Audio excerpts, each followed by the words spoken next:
This is a certified hood classic, The Drip Show. I might have to drop it down, you know what I'm saying? I don't like that shit.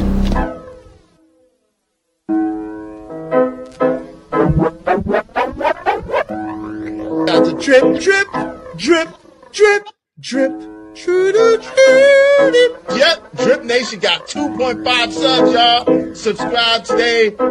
Y'all make sure y'all check out my homie, Drip Nation. Drip, drip, drip, drip, drip. Y'all subscribe. Shout out to Drip Nation. Shout out to Drip Nation. Much love to Drip. Drip, what's poppin', kid? Keep grinding over there, you heard? Drip, what's poppin', kid? Keep grinding over there, you heard?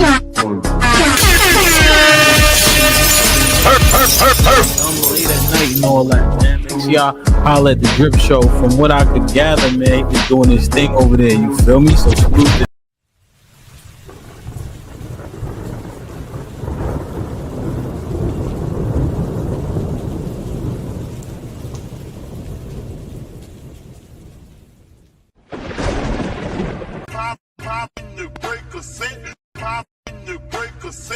turn up the fucking thing.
This is a certified hood classic, The Drip Show.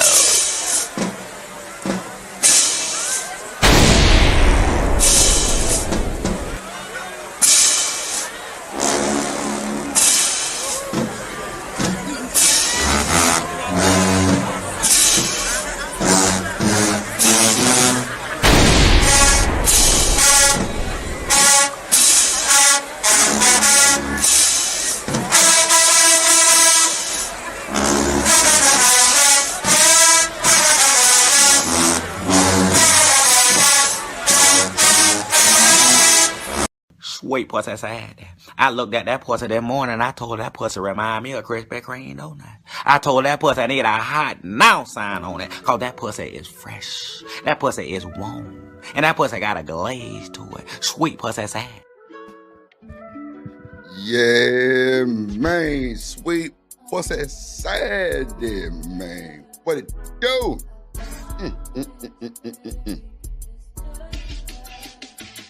Welcome to the Drip Show. Welcome to the Drip Show. Okay, Drip, okay. Yeah.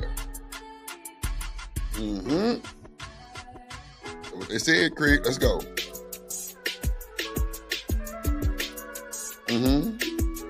Good morning. Good morning to you. Yep. We here. I'm here. Have no fear. Drip is in the building, ladies and gentlemen. Yeah. Ooh. Well, we ain't through yet, but we finna get through. Yeah, here. Shout out to everybody in the building. Put a one in the chat if you can hear me. Put a one in the chat if you can hear me. What it do? What up, Akron? What's good? Yeah. Black House representative. God damn it. And you through. EJ in the building. Yeah. What's good, gang? What's good? Yeah. Drip fired on his day off. Still in boxes. What up, T?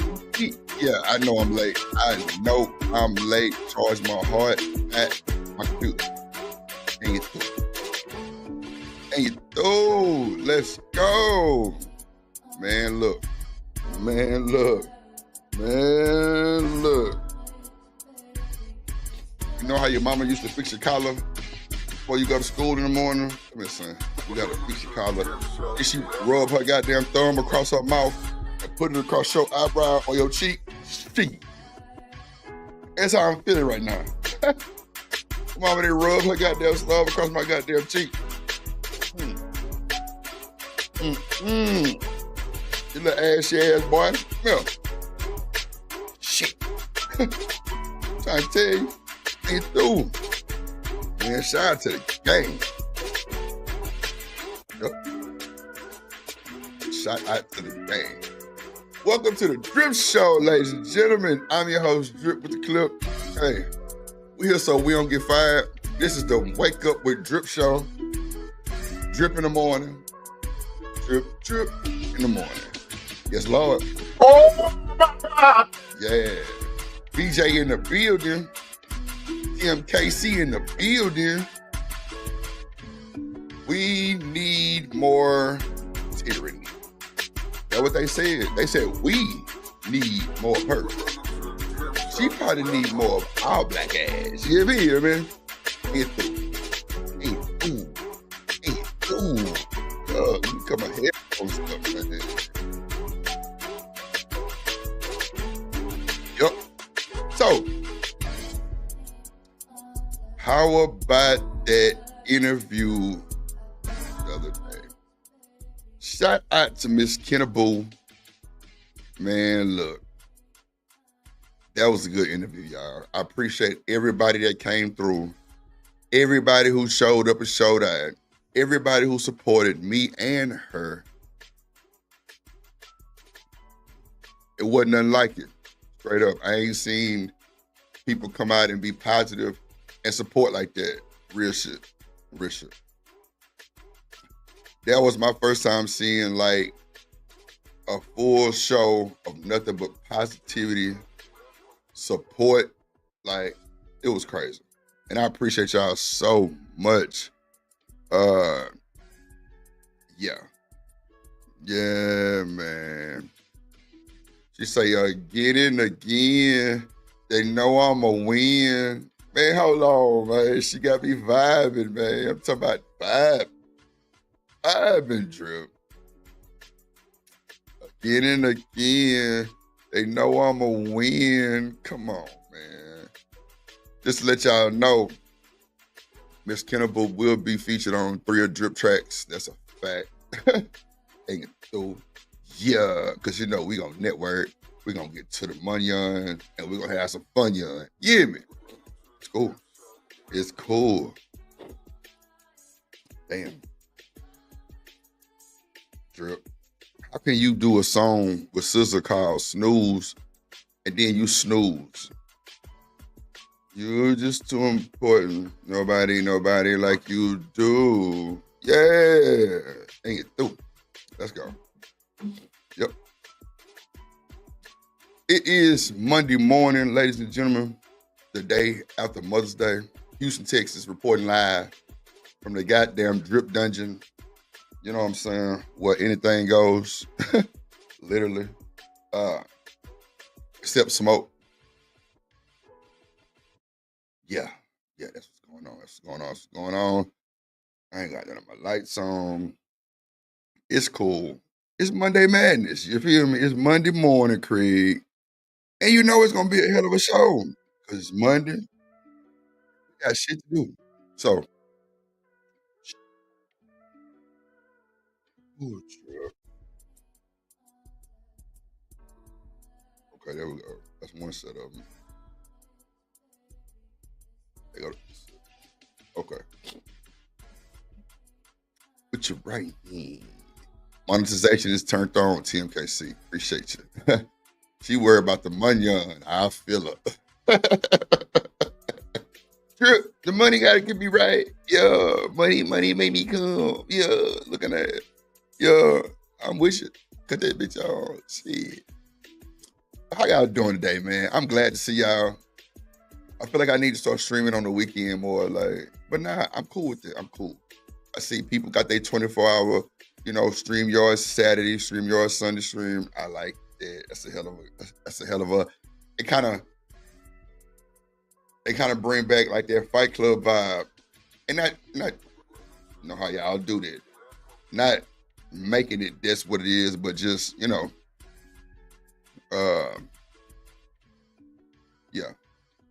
I like that. It definitely pull the crowd in from everywhere, and that's cool. I like that shit straight up.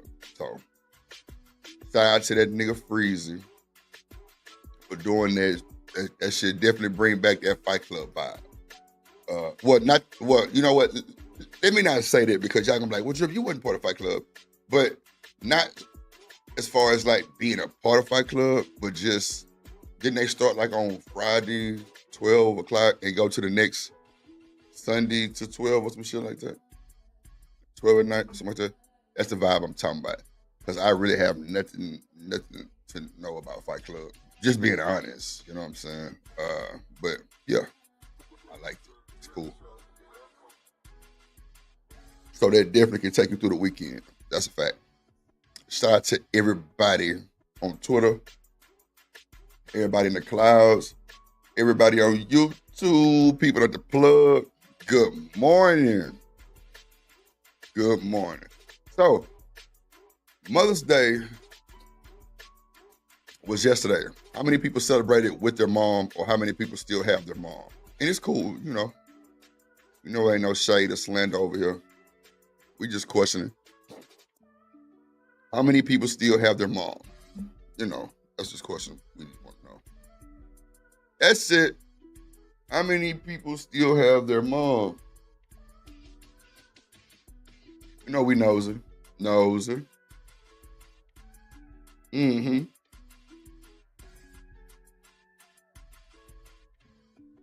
If you're driving to work this morning, make sure you put your seatbelt on. Seatbelt, make sure you're not on that phone. Make sure you got your hands free, clip on the dash. And you're thugging, you're chilling. You hear me? Shout out to my goddamn brother from another mother. And I don't care what y'all say. I stand on business with my dog, Lord ADS, in the building. Yep, in the building, that's him. We both light skinned. I didn't see him, my boy. We both a little light bright. It's cool. Shout out to We Need More Tierney. Man. Wow.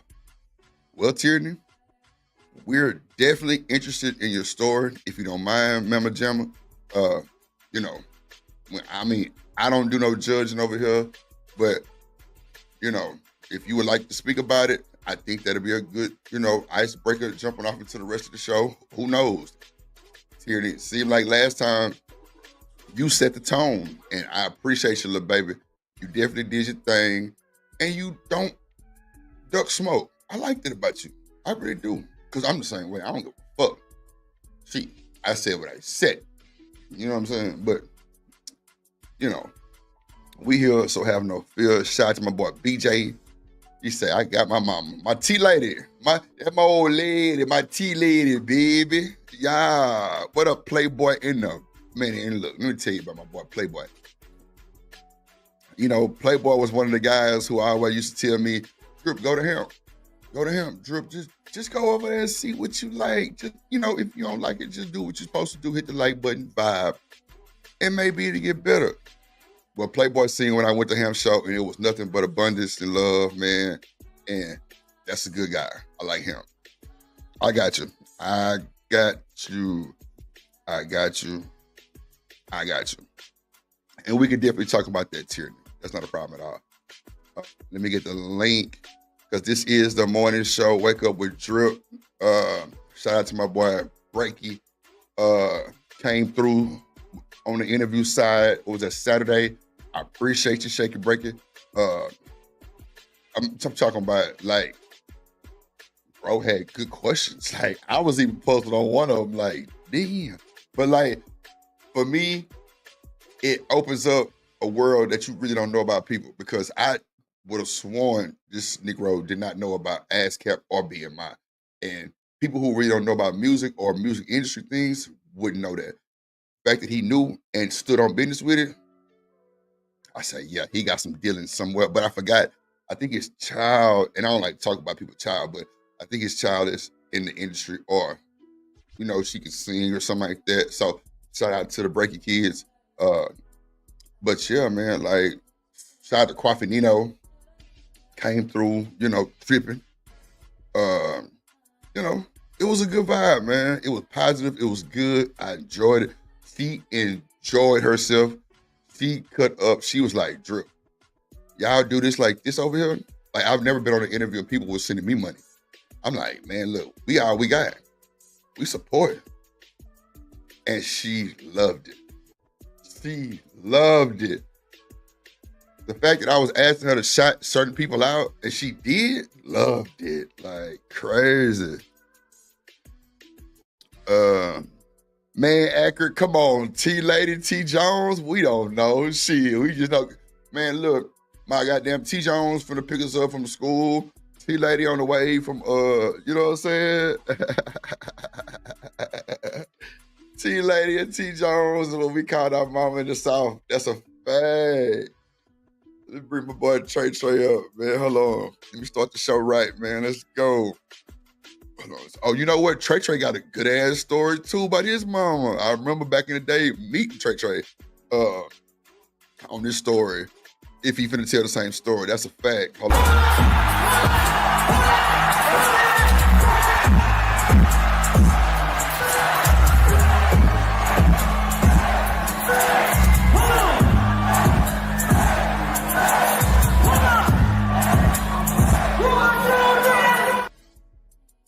Good morning, man. Yo, AKA Young Wild Nigga, what it do? What it is. Hey, I ain't even going live, right? Because you say that you was supposed to be on here at 7:15, right? Yeah. So I was on here at 7:15, and I ain't see you. So, you know, you showed up a little late. I'm like, oh, I saw I had put on the music, came back, and then I was like, oh, damn, I didn't know that you was going, you know what I'm saying? I don't even know what the hell was going on just now. Yeah, like, man. So all you gotta do is let me know what's going on. You know what I'm saying? You already know how the game go, man. Yes, indeed. It's crazy because what happened was my little brother and them had a flat on his truck, and I ended up having to go get my little nephew and, you know what I'm saying, shoot him to school. But luckily, I stayed literally like 7 minutes, you know what I'm saying, from my little brother. So, and his school is like the same, you know, same miles away, so it was cool. But I was in that Batmobile smashing through the school zones. I'm like, man, Lord, I hope I don't get no ticket because they definitely gonna smell this dope in the car. Lord, jeez, I gotta get back home. Shit. Straight up. What's going on, Trey? Man, ain't nothing chilling, man. You know, another day in the book. That's it. Hold on, real quick. Another day in the books. Yeah, let me bring somebody up real quick. Let's see. Put your hands together for my motherfucking friend.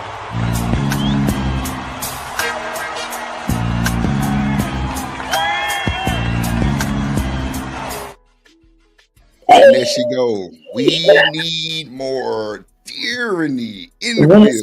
Oh, good morning. Good morning, Trey. Good morning. How y'all doing this morning? What's going on with your tyranny? How you doing? Happy Mother's Day. Thank you. Happy Mother's Day. Thank you. Times 4. Oh, for sure. Time 4. Hey, look, that means that's more blessings for you. That's more hugs and kisses on the cheek and all kind of shit going on. More flowers, more cards. At least I hope so. I don't know how that works. My kids love me. Love me. That's how it's supposed to be. So look, before y'all get started, can I give y'all a little tear-jerking moment? So what my brother and his wife gave me like a card, like really like representing me too for like taking care of my nephew like that. You know what I'm saying? I almost cried, Craig. I almost cried. I'm like, damn, y'all gonna make me cry. Shit. It's a good feeling when you pray for good. That's a good feeling. Good. Yeah. That is a good ass feeling. Hold on, let me bring up somebody else. They coming this morning. They say, hell nah, Drip, let's talk about it. Let's go.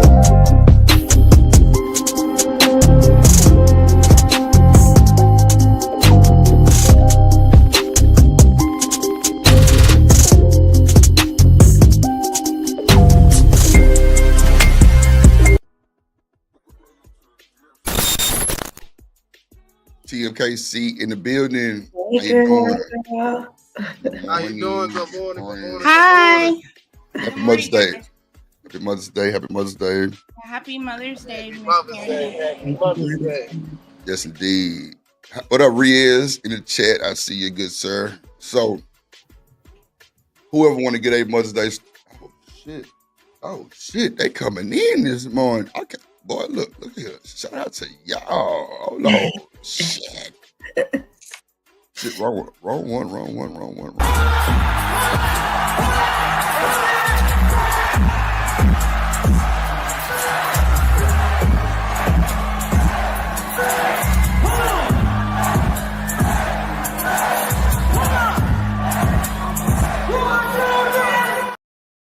And there you go, the Drip King. I'm just a drip. That's the man right there. That's the man. What up, Drip King? What it do, Riaz? Hey, what up? What up, Carl? Good morning. What's going on with you, my Good good morning. sir? I'm doing good, though. Appreciate you sliding on your boy, man, early this morning. How was your weekend? Weekend was good, though. I mean, Friday was alright, though. Pretty much, I went gym on Friday with my sister, and then I think on the way back, I did something. She told both my parents, though, and basically, I disappointed both my parents. My mom got upset with me, but then it's all good. Me and my mom good now, though. It's all good now. She alright with me. Yeah, you didn't did. What you did, bro? You talking about? I think it's no, I did not do anything. I'll tell you what happened. What I actually did was, though, when I was outside in the public street, I think I wasn't concentrating properly. My sister was really, my mom was not mad. She was sad, though, for my safety because I was not concentrating properly in the public street. Oh, okay, boy, you almost got your ass ran over. You better watch some cars. Yeah, shit. They You were doing TikTok in the middle of the street. Yeah, for sure. Yeah, I've got a spatial awareness type of problem that I'm trying to work through, you know? That's why they got to made explain, Riaz. sidewalks. We already Yes. know. That's why they made sidewalks, man. Yeah. Somebody get Trey up out of here quick. Yeah. Sidewalk. So, All are right. there sidewalks where you at, Riaz? Yeah, there is sidewalks though, of course. It's just basically when you cross the road. I cross the roads properly. It's just basically trying to concentrate. Like I walk too slow, so that's why my sister got upset with me. My mom or my dad are not mad at me. They're more like concerned for the safety. There, she said, I'm not mad at you. She said, I'm not mad at you. It's not about forgiveness. I'm just sad for your safety. I mean, they say slow feet don't eat. Riaz, you better put a pep in your step. Sister say, come on, wait, bro. take it slow. Boy, look at him. Let me start Okay. Wait. No, I get it though, but I feel like it's just well, anyways, that was all good though. After that though, pretty much though, I apologized to her when I texted her because she spoke to me and stuff like that. She sometimes though, you know, she does go through that thing like, look, you know, she does care though, but you know, she's just like, okay, you know what, I'm done. Just basically like that for a minute. But she actually cares though, but she pretends not to, but I know deep down how she is though. She really cares though. She's just saying they'll figure it out. Boy, she better not be telling you done. What up, Tierney? What's good? No, I was gonna say, let me start off the super chat. Yeah, look at you. Go ahead, D, with your bad self. Yeah. Shit.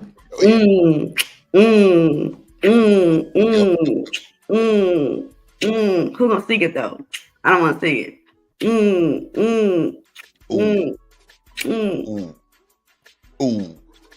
Ooh. Now play. Go ahead, Tierney. You can read the super chat. You got it. Appreciate it. Y'all see real. I like the way you do that right there. Right. Walking like down your hurt.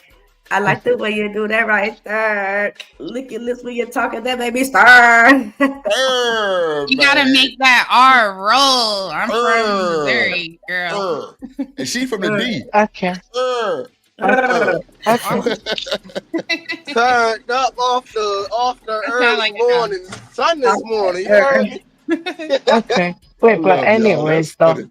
Where's Shanika? Anyways, I want to hear her do that.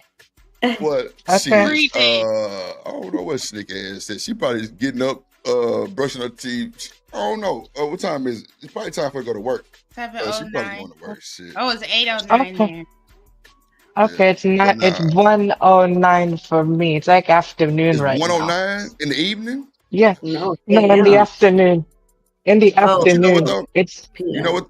Okay. Hold on, Riz. You know when that nigga Logic be up here, and you know he in Germany. Man, it'd be like 6 in the evening. I'd be like, bro, what the hell is going on? That'd be yeah. his It's world in a whole one. different time zone.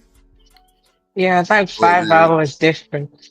5 hours difference though. 5 hours different. 1:09 p.m. in the UK. Man, Yeah, look, let me Logic. shout out to my boy Bank Cacramillo with the celebration. Trick Daddy, let's go. Get a black, get a black, get a black, get a black. I played get it right, tighten up, get it right, get a black, tighten up. Come on, get it right, tighten up. Come on. Get in the car with the Drip Nation, your ass might not make it back. That's a fact. Okay. Tyranny, is the D Dallas or Detroit? It's the D. The D Dallas. D is for Dallas. Yes, you mean in the DFW? No, I was just trying to figure out which one you were from because he said you were from the D. That's all. I'm really from the FW. Okay. Word. Oh Lord, they I separate only been shit to over the there. airport there. It was really hot too. Oh my god. Yeah, November. Texas. Texas heat. Okay. Yep, Texas Okay. heat, baby. That's cool. That's cool. Yep, that's you. But It's hot out there, Riz. It's hot in the UK, or is it cool? You hear it's me, right Riz? now. I heard you. It's about warm in the UK right now, so it's not too hot and it's not too cold. I think it was hot for a little. Like I did feel a bit more hot, but it's not that hot to be honest. Yes, there's sun though. It is sunny though, of course, and there is sun outside though, but it's not that hot. It's just pretty much moderate temperature. Okay. Trey, in Baltimore, is it is it cool? Is it hot? No, I feel good this morning. Actually, I ain't gonna lie to you. It feel real good out here. Nah, for real. It's like 70 in Houston right now, but probably for the next 7 minutes type shit. TMKC, where you at? Is it cool? Oh, in Kansas City, yeah, it's 54. Good, And you know what? Yeah, my that's sister's what I'm talking about. Yeah, my sister's godparents are from Kansas City, and when I tell you, we used to go out there, and all like the little lakes was frozen and shit. It was crazy. Hey, when were you here? Like in February? Nah, this was like 20 years ago. I ain't been back since, but I think her godparents moved back to Texas though, because I don't know why they was in Kansas City for some odd reason. But yeah, we went out there to go visit, Okay. and it was super cold. But hope everybody got their mom gifts, flowers and cards and stuff. If you still got your parents. No. Yeah, we ready to talk about it. What you want, I Reese? stopped by and birthday. What are you saying, Riaz? Alright, I'll keep it real though. With my mom though, probably when I was a kid used to get her stuff, but then after when I got older, I told her though I love her and I gave her stuff. Then I just know how she is though now. It's like, look, she can appreciate her gift and she got love for it, but at the same time she's saying, what's next though, man? Literally. She's like, look, I appreciate it, but what's next? What are you gonna do for me?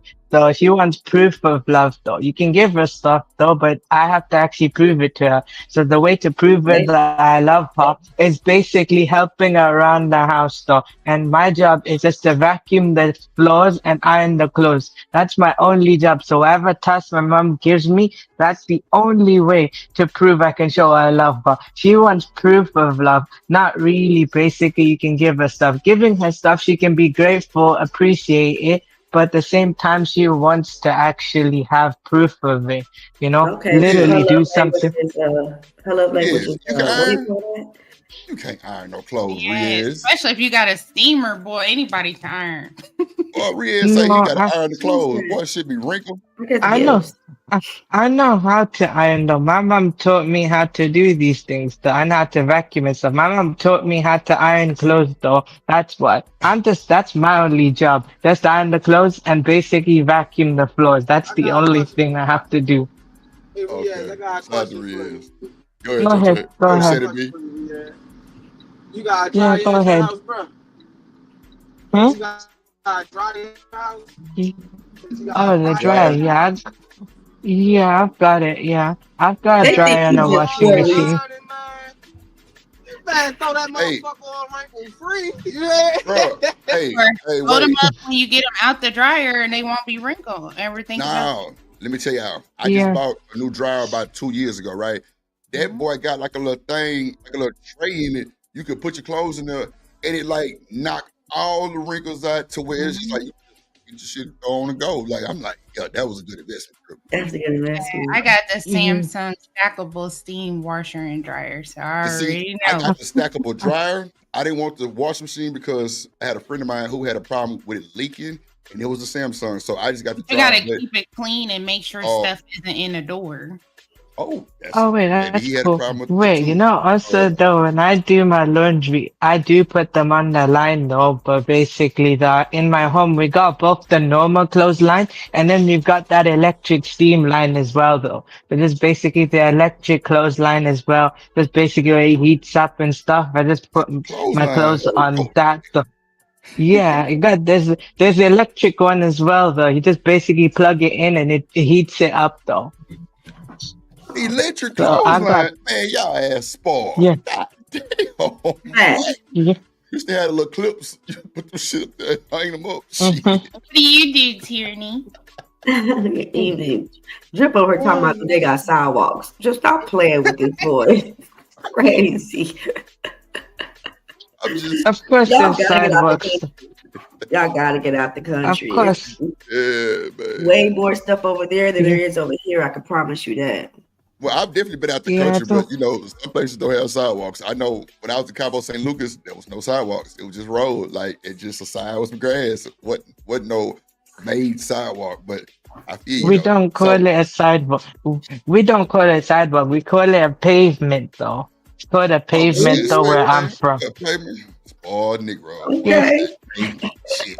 Put a penny Yeah, pin their ass yeah. So down. basic. Go ahead, Rhea. Yeah, so basically right now, though, of course, I was born in London, but I'm mostly in the southeast of the UK. So it's more like a countryside, the small town type of thing, though. But it's not actually, you know, it is small town type of thing, though, and a Yeah. countryside type of thing. I So got it's a like south where our home. of London. Yeah, there is It's a South south London. side No, of there London. is. Of course, South London is different though. South London is basically Brixton and Peckham though, and both are like basically a bit more, you know, depending on certain areas. Okay, hold on one second. Okay, no, just go. I'll come. One. You better get off the phone, Rhea. Your mama gonna beat your ass. Get off that goddamn phone. Oh shit. No. Goddamn. I'm sorry, mama. No. Okay, sorry. What I was just trying to say though is there is South London, but South London is different though. It's a bit more like what you call it. Some areas is no go zone though. So if you go to Brixton and Peckham though, depending which area you go to, it's like a full no zone area. The crime rate in South London is higher. Oh, okay. Hey, So basically where I am though is southeast though. So basically more of the countryside though. Okay. You gonna sing So this one? Yes, I want to see it. Look, I was just gonna say Tierney or Tip. I want to do the honors. Okay, let's do it together. Okay. You know how it goes, right? I'm gonna sing the end. You can sing what he wrote, and then I'm gonna put the extra on the end. All right, let's go. 1, 2. La la la. Wait till I get my money right. Yeah. La la la la. Then you can't tell me nothing, right? Fuck you, me. Head into work, drip, drip, drip, drip. What the fuck you mean? It's a drip drip. Lord Jesus. Now see, this is fun. This is how you really supposed to read a super chat. Oh my God. That's real. And y'all better be trying to steal my shit. This is Gladys Knight in the Pips and you through. Stop playing with drip, man. Stop playing. Shit. Boy, look petty ass. He say, yeah, y'all crazy, man. BJ say, oh Lord Jesus, I ain't gonna read that. BJ, I ain't got no time for you.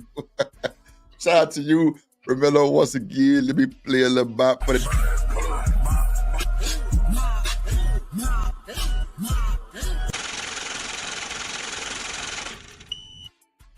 And through. So we're gonna start out with the Mother's Day stories. Tierney, Mine is short. Okay. Well, if you want to give yours, TMK, see if it's short, because I know Tierney, she did ask first, but she got 4 babies. So it's my girl. She can go. I only got 2. Okay, go ahead. I stopped buying Mother's Day presents when I became a mother. Next. Oh shit! What? You want to give us a why? Right. Because I'm a mother and I want presents. So if I can't have none, no one can.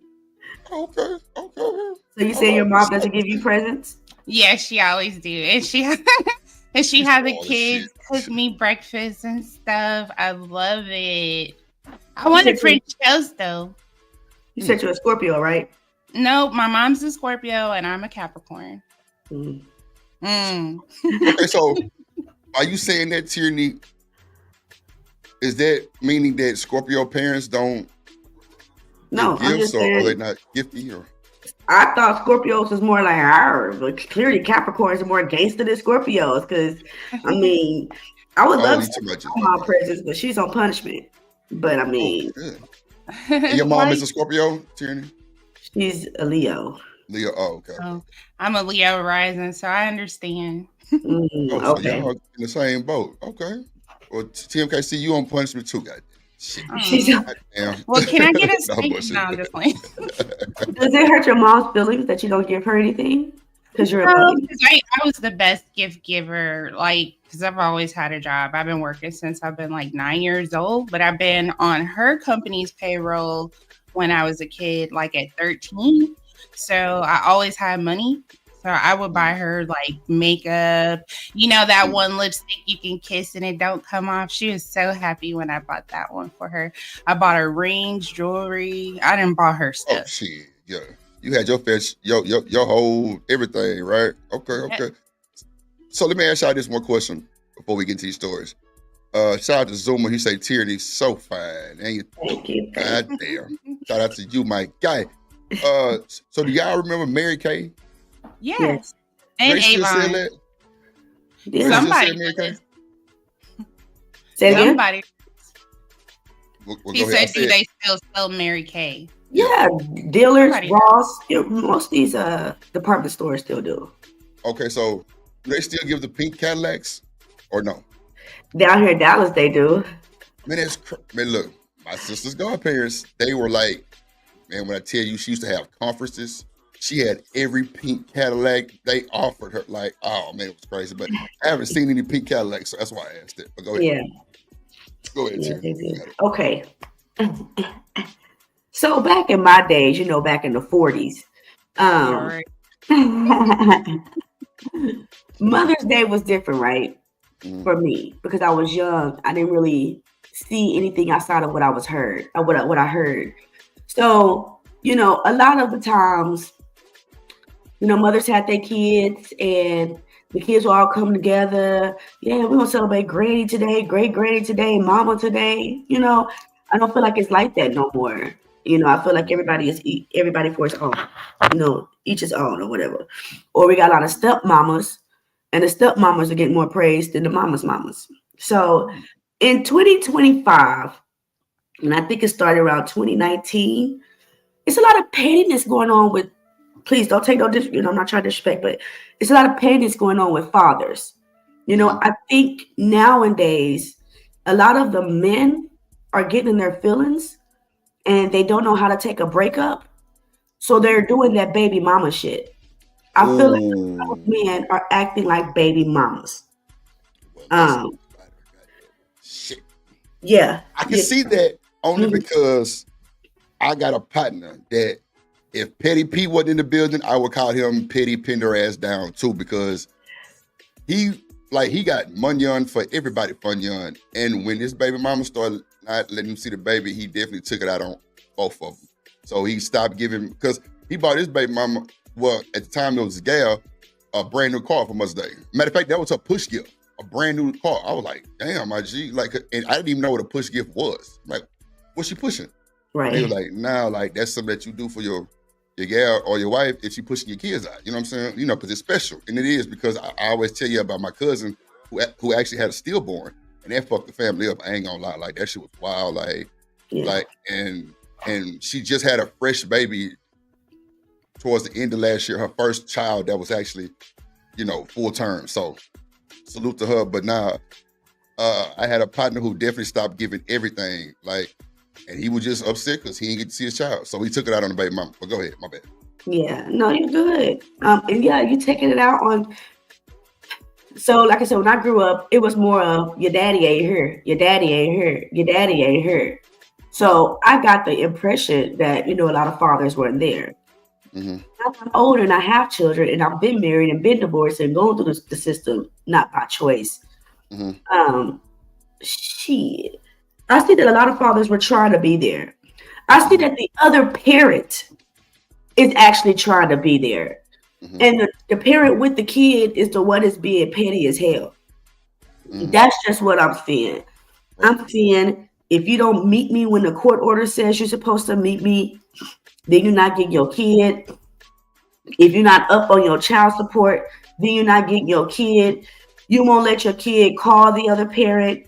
You won't let your kid talk to the other parent more than however long you feel like they should talk to them. I feel like there's a lot of pettiness going on, and especially in this era where fathers are able to go to court and get the kid. That's fathers true. are able to now take the kids away from the mother. What's his name? Fugazi. Fugazi said that he took his kid away from the mama. And then the people were like, well, she must have been bad. And he said, no, it's not that she was a bad mother. It's just that I had a better argument.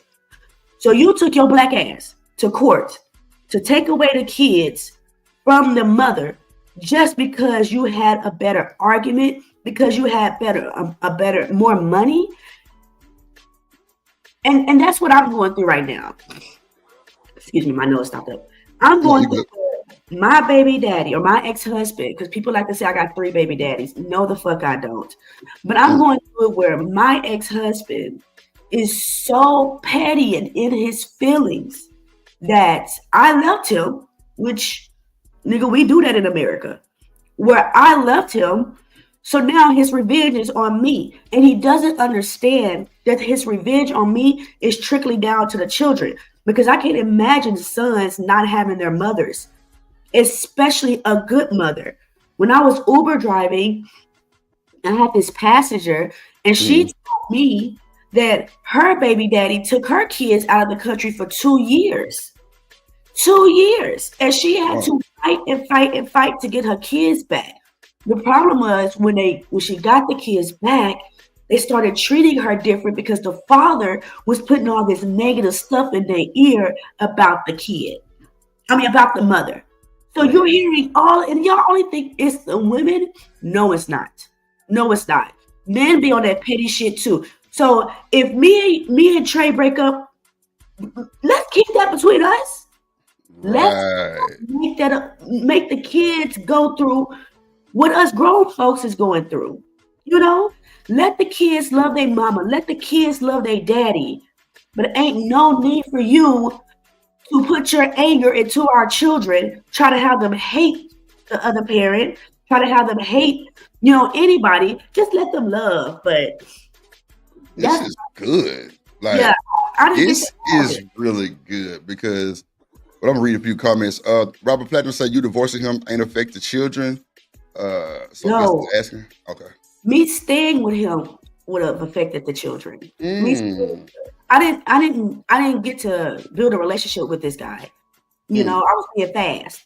Okay. I was trying to get this move to Jamaica. Right. And I didn't get to know this man. So it just became very detrimental. And if I would have my kids being raised in a detrimental situation, it would have been worse. At least, maybe, I don't know, but yeah. Right. I got you. So you went to Jamaica and this is a normal narrative. So it's not like it's just, it's a gotcha moment. No, a lot of women, just like how Stella got her groove back and all those other movies that shot in Jamaica, or women love going to Jamaica because they think them Negroes over there got goddamn tree branches, goddamn, and that's what they say. That's the narrative about that shit. So of course, girl trips going to Jamaica, somebody fucking. It is what it is. Like no, I met him in America. I met him in America. Okay. First, I had already booked my trip to Jamaica. Oh, okay. My bad. Yeah, I met him in America, and then we did our thing. I moved to Jamaica. I found out I was Oh pregnant, shit. and I came back to raise a family with him. So how was that? Moving to Jamaica. It was Did you move for amazing. him or you just moved? I moved. No, I had already booked my ticket before I met him. Gotcha. Yeah, Okay. yeah. So how was that moving to Jamaica? And how It long was, did you stay? I was there for a month. I already had a job, a place to stay. It was Shit. amazing. Wow. It was amazing. But I had to come Damn. back. Yeah. See, that just shows you how I'm gonna say this just off the assumption that overseas is it more easier to get a job than America type shit? Like It's the same. It's the same, but you okay, see okay. people you relate to. So it ain't hard to get a job. You It's a lot know? of black people. Right. Yeah. Gotcha. Ain't no discrimination over there. We look alike. Yeah. Right. American tradesman, what it do? We say T Mama. Yeah, T Lady, T Jones. Them was names we called our mama back in the day. Well, I ain't gonna hold you. Let's see who else is snuck in here, BJ. Okay. So damn, Tia, you just shook the whole platform, and I'm glad you did. That was a good shaker because that's really what's going on. Like they'll tell, matter of fact, prime example, JP. Me and JP was going back and forth one day about him not wanting his kids to respect the new boyfriend that his baby mama was with. So he would tell his daughter, and like that's when I really just had to just JP, you spazzing, because everybody thought that I caught up JP, but I don't know JP. I literally just met JP 3 months ago. So I don't know about what he's done and none of that. So I don't even charge him for that. I just go off what I see. So he was telling me, he was telling his child not to respect the dude. So I'm like, you don't think that's dangerous? Like, what if he one of them guys that beat kids or do other crazy shit? You know what I'm saying? Like, we never know. But his thing was just, nah, I don't want him to respect that. So I'm just like, you know. I went through the same thing. I mean, my kids would be on the phone, be like, "Mama, can I talk to Joseph?" That's my husband's name. Right. He got jealous and he grabbed the phone and he said, "Don't put that nigger on the phone." And it's like, first off, your kids are mixed. This is the hate and the anger you have in your heart. Your kids are mixed. What are you saying to them? Secondly, that's very disrespectful. When your girlfriend gets on the phone, ain't nobody saying that. I don't care. I don't care. But hate and anger you have because you're not with the woman that you mistreated is diabolical to me. It's crazy. Okay. Yeah. They're definitely doing that. Yeah. Our parents need to keep that shit with y'all and let the kids love their parent, man. Let them love. Yeah, that's American Tradesman was good. I think that's American Negro News, American Tradesman. They're the same person. TMKC, have you ever went through that type of situation where a parent or you or your baby dad would tell the kids not to respect them, or did you treat them different around like the stepmom or something like that?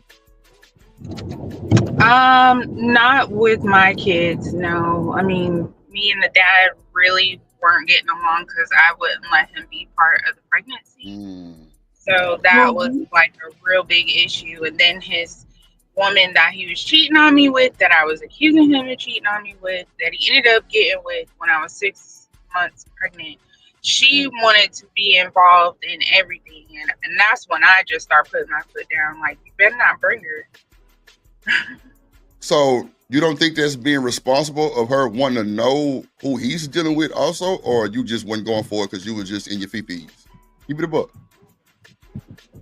I wasn't going for it, one, because she was a white woman, two, because he wanted kids. He intentionally came to me for kids, and she wasn't trying to give them to him, and she knew him for 18 years. That's why I wasn't having it. Okay, well, yeah, that's a different ball game right there, man. Look, I'm glad y'all up here with me because, man, this is crazy because I've seen this. Like, you know, some people that be on this internet, they cage feed with a silver spoon, all that type of shit. So a lot of these topics and stories they can't really relate to, or they think it's just wild as hell. Nah, this is normal shit going on in the baby system. Yeah, this is definitely normal going on. What's going on, Miss Joy? Miss Joy, hit the link. I know you got one for me, but go ahead, Tierney. Go ahead. What up, Demon? Go ahead. I mean, no, I was going to ask Tim. So why you didn't want him to be a part of the pregnancy? Because she was making like she had to be involved in everything that he did. And then because he kept lying to me and he was making me physically ill, like just a text message will make me vomit. So like, no, I really hated his guts. No, I totally understand. Every time I call my children, oh my gosh, bitch, why you in the phone? You know what I'm saying? These new girls that come in too. I'm sorry, go ahead. Yeah, real quick. Let me bring up somebody.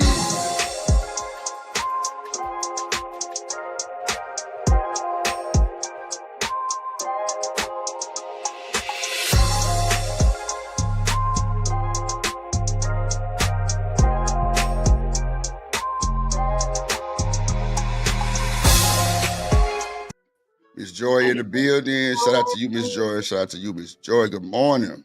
Good morning, y'all. Happy Mother's Day. Happy Mother's Day. See, I'm glad Miss Joy up here because Good morning. I got a bone to pick with Miss Joy too about what she said the last time.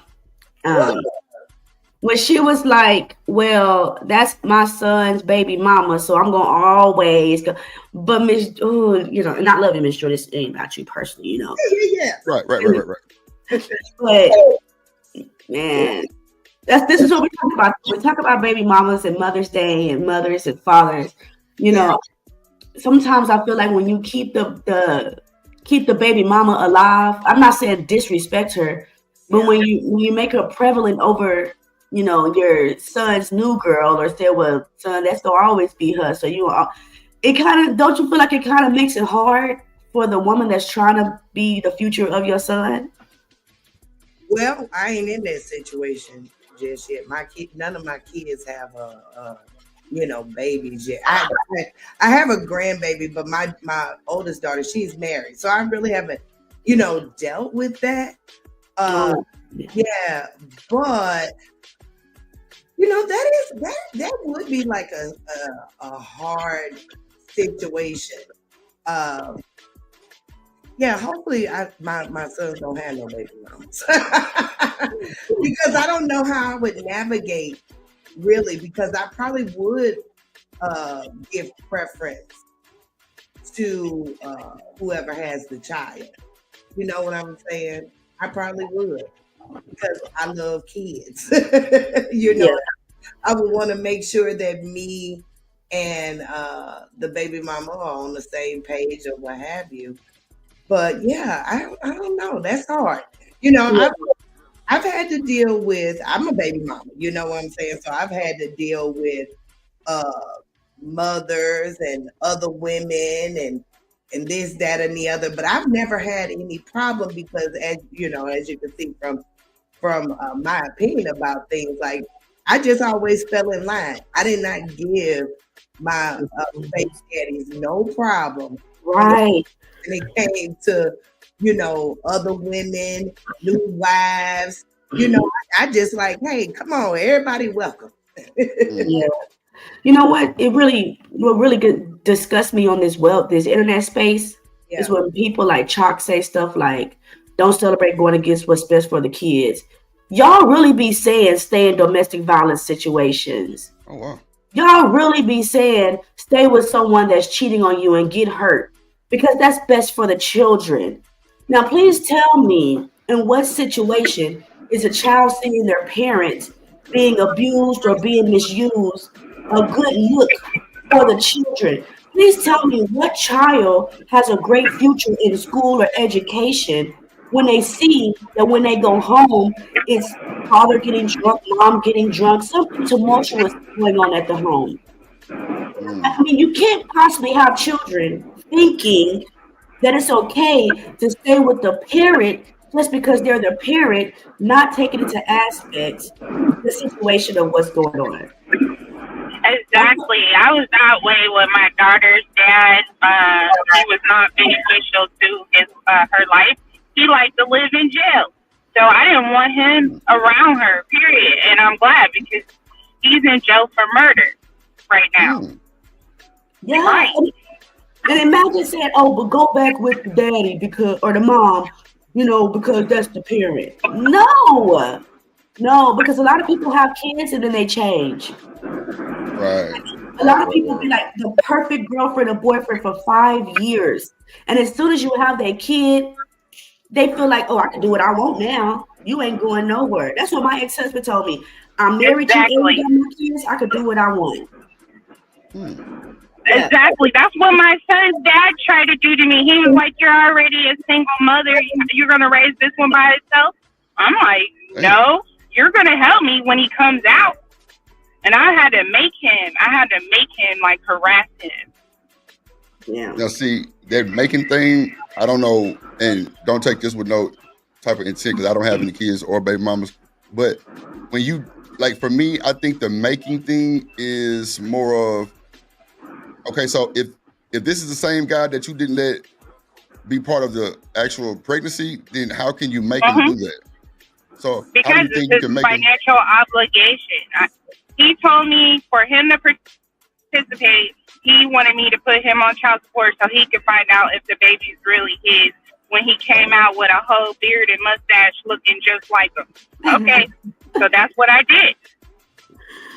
So I've heard plenty of stories of niggas not wanting to take DNAs. Okay, I've heard that. Okay, so. Yeah, and I called his dad on him too. Oh, shit. Yeah, see, I was on some crazy shit. So I think the making thing is a bit extensive because, see, it's just a lot of cracks in the road with your situation in TMKC, and not to just single you out, but if you're saying that you didn't let him, be part of the pregnancy, I would probably think it ain't mine neither, or just me being petty. That's just the first thing that men go to. I probably would think, well, that shit, the baby ain't mine. She ain't trying to let me see the baby type shit.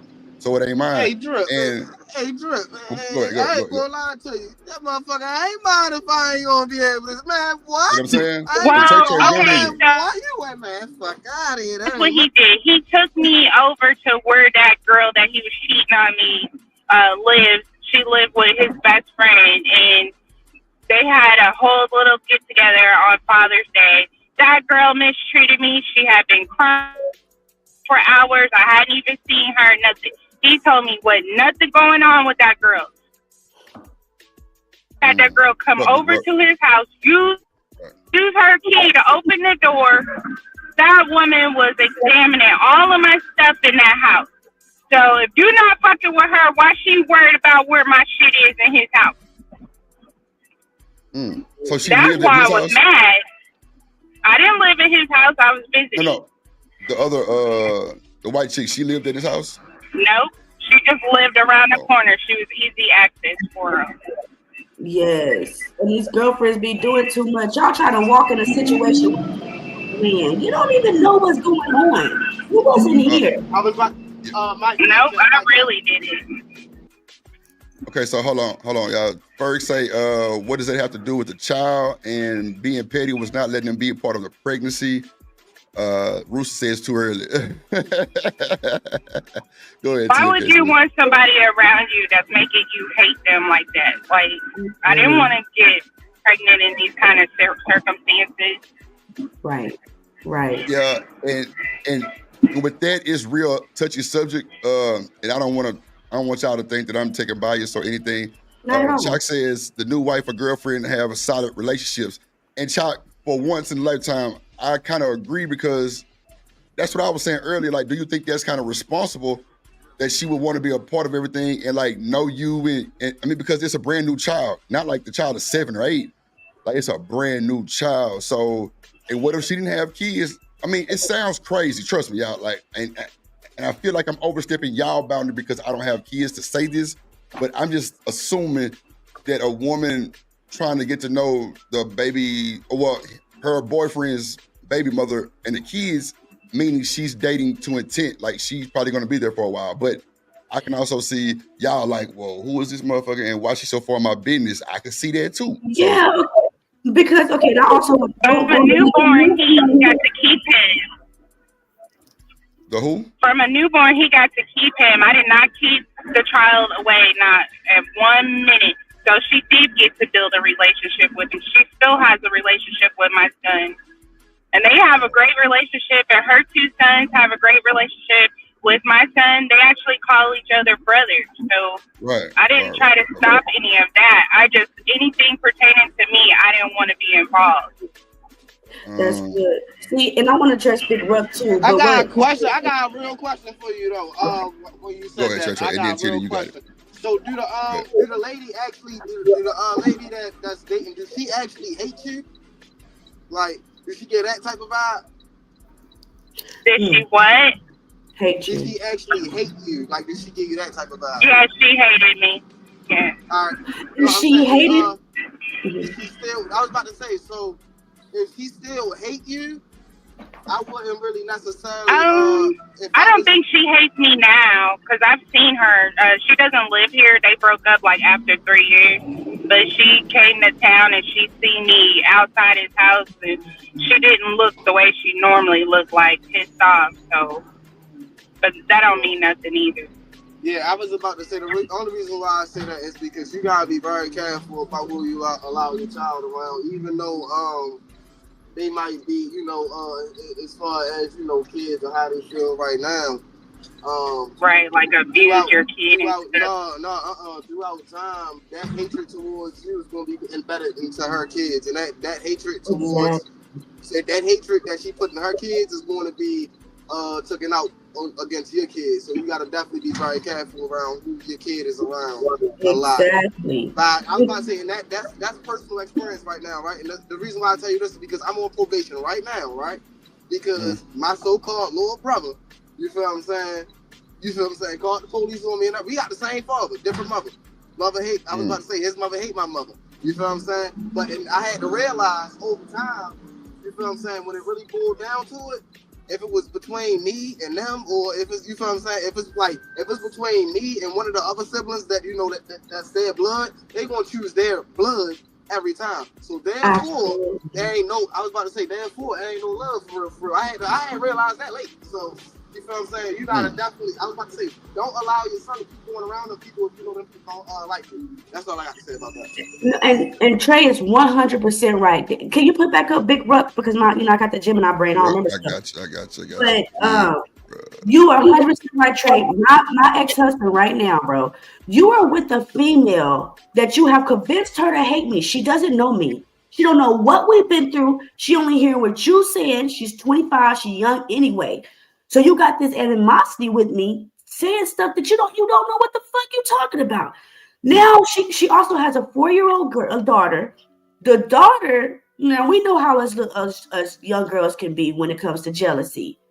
If your daughter is jealous of another girl, she gonna do what she can to show her jealousy or hatred.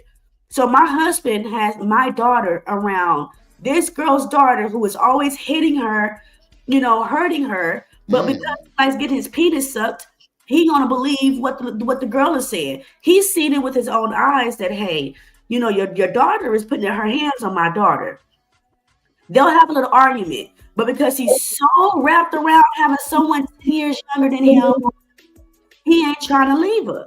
So I see what Trey, she gonna always, in that household, they're gonna always choose that little girl. So my daughter is being the one left looking like a liar because my husband can't separate the penis from the vagina. Fuck you mean. And like I said, when it comes to the baby mama, when my husband and I first met, he would try to tell me stuff about her or whatever. I know how y'all men are. That's what I said. I don't just believe one side of the story. I had to see her in action myself before I could make that judgment. So, I don't believe in coming into a relationship with a baby daddy or a baby mama, believing everything that they say and just treating the person how, the baby mama or daddy say. I know what you're saying, Drip, you want to gain a relationship, but you don't know what you get yourself into. Yeah, it's a risk. It's a risk doing that for sure. It's a risk. Exactly. And you can really be pointing your finger at the victim because of you trying to get into a relationship with someone else. Sometimes it's best to just stay up out of it. That's true, because Shanika came up here one day and she was saying, like, you can't just believe the kids. And the chat went to a fucking uproar because they were like, what you mean you're not gonna believe your own kids? Well, she was in a situation, and I'm sure she don't mind me saying this, because she said it herself, but she was saying that she was dating a guy and his daughter would tell the boyfriend that she was touching on her because she didn't want her to be there because of her mama. And it wasn't true, but like she was just saying, you can't just believe the kids because they do that sometimes. And people just couldn't believe what she said. And they told her a new asshole. But yeah, that's iffy. yeah, it's very, because, but see, the thing is, Tierney, that's why I say I like when people come up here that's solid and real, because you don't mind telling your story and you stand on business with your story. Like, people haven't seen some of this shit and it's really crazy. Like, so they just give their comments about shit that they just probably know of or probably been through. So if you've never been through that, then you never know how that feels. So I fuck with you. And then one more thing, what BK said, you know, that the baby mama's gonna always get priority from the grandmother until she's disrespected. But you also have to understand that man got children with other women too. So we can't be prioritizing one baby mama when I am a baby mama too. You know, I'm not saying period. You gotta keep that prioritizing shit out the way and just say, you know what, let me do for my grandkids. Right. Because it's not like that. It's not as simple as that. Hold on, real quick, Tierney. Let me bring up somebody. Hold on.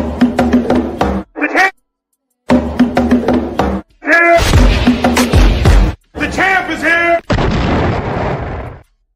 Ferg, Coach Ferg, my player partner, man. What it do? Good morning, Coach Bird. How y'all doing today?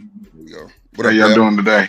Happy belated Mother's Day to all y'all mothers. Happy belated Mother's Day. Shout out to you too, Ferg, and your wife. Happy Mother's Day. Coach, what it is? What's up, Trey? How y'all doing, man? Good. How you feeling this morning, Ferg? Happy Monday morning, man. Go ahead and give us some man. Just chilling, man. Just listening in, man. Just up early for no reason. I'm going to go back to sleep in a little while, but it's a very interesting conversation. Thank you, Ferg. Shout out to Tierney. Definitely bringing it up. And TMKC. They ready. Yeah. How you feel about it? I mean, that's what I said. A lot of people call me mammy and mammy. Girl, shut your bitch ass up. I understand. I don't even know what this shit means. Like, because when I Googled it, mammy was a black woman that let the white woman baby, you know, she birthed them. So anyways, but I understand both sides, bro. Now that I'm going through it, I'm sorry that y'all kept y'all kids. I'm sorry that the mama kept y'all kids from y'all. I'm sorry that a lot of y'all had to go through what y'all going through. I'm sorry that we didn't believe y'all. We didn't believe what you guys said. Because like I said, baby daddies is baby mamas too.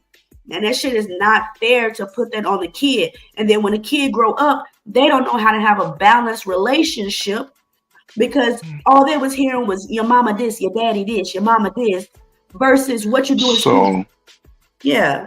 Go ahead, Ferg.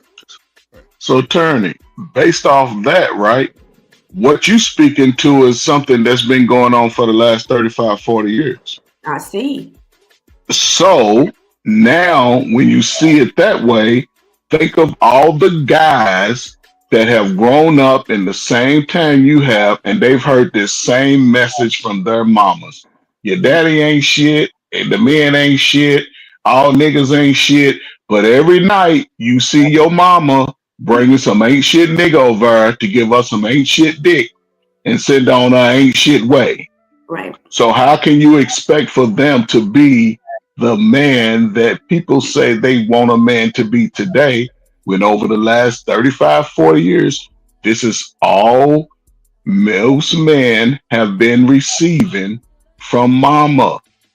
So how can you expect that to be any different when most of these behaviors, whether it's on the man and the woman, are learned behaviors? I get it. I get it now. I didn't get it for 30 years because my mama, your daddy this, but I get it. I get it, man. Okay. And it left y'all, it left us. It left us without father, without that family. You know? I was about to say, can I speak on another thing? Hold on, real quick. Trey. Hold on, real quick. I got you. Hold on 1 second. Hold on. Let me bring up somebody. There you go. There go your breakfast. Hang it through. Yes, Lord. Yes. There you go. That's she gonna kill me for that intro. Hey, Shanika. Good morning, ma'am. I want to ask you something real quick. Happy Mother's Day, Shanika. Yeah, happy Mother's Day, Mama Jamma, for sure. Sure, Happy Mother's Shanika. Day to Shanika in the building. Shanika in the Good building. morning. Shanika, can I ask you one question real quick? Hold on, y'all. Somebody sent me an email the other day and said, Drip, do you remember the stream where Shanika ate an Oreo cookie on the stream? I don't remember that. Did you eat an Oreo cookie on the stream? Who said that? I don't know. Because, I don't be knowing that people be sending the feedback. They just be sending it. But I don't remember that. You ate an Oreo on the stream? They was like, she got a long tongue. Oh my gosh. I'm dead ass. I was like, I don't remember that. Like, but I'm glad you're here, Mama Jamma. How you doing? How's your morning going? Hopefully your kids flooded you with love. Think it through. Go ahead. Y'all got it. Trey was about to say something. Go ahead, Ferg. My I bad. was trying to something happened. Is it me? You might got some feedback. Feedback. Oh no, it wasn't me. I was about to say That's that wasn't Ferg. me. That's Ferg. Go ahead. That's Ferg. Yeah. I was on mute. Oh, okay. I don't know then. It's gone now. Or either yeah, TMKC, somebody. But go ahead. When they was talking about the learned behaviors type stuff, right? And you said nowadays that the baby farmers getting petty for real. And the only thing I got to say is, where the fuck they learning from? You say that last part again? What'd he say? I said you know what y'all was talking about earlier. You said the baby fathers getting more petty about how they go about stuff. You know, them was getting more petty, and it's just like, where they learning from? I mean, okay. I mean, that's where accountability comes in. They did learn from us. I mean, it is sad. It's sad, man. Keep your damn feelings out of the kids with their parenting, man. So, well, go ahead. That was it. So, Shanika, have you ever witnessed your kids being with dad's baby mom? I mean, dad's girlfriend or wife? Did you have any issues with that, or they didn't have a relationship with other people and bring your kids around? They wasn't around. He had his baby. I was in another area, so. Okay. So they didn't get exposed to. See, I was about to say, one of the things that, a lot of people gotta realize, right? That when we having these conversations and stuff like that, most men wasn't around, men when they was younger. So, I was. You said most? Most men wasn't really around solid men when they was younger. I would say. You know what I'm saying? Especially the niggas around my age coming up nowadays, like, no. Oh, okay. You're not finna tell me that they was around men. You know what I'm saying? Solid men. Hell no. What up, Stan? And the reason why I say that is because it's like this, right? So you're getting a relationship with somebody, whatever, and you got qualities. You gonna have qualities that you just naturally pick up. As you get older, you learn them. You know what I'm saying? You're going to pick up what you think is right, what you think is wrong. So it's like, how do you tell somebody who ain't never really have a father or uncle or nothing like that strong in their life that, you know what I'm saying? Oh yeah, you acting like a bitch right now or something like that, and you expect that not to be triggering to another, you know what I'm saying, to another man, or just saying like you acting like a female in general, when you have to understand for the past 30-something years, it's been more single mothers than anything else. So most of the men that you're going to encounter is single mother-led men.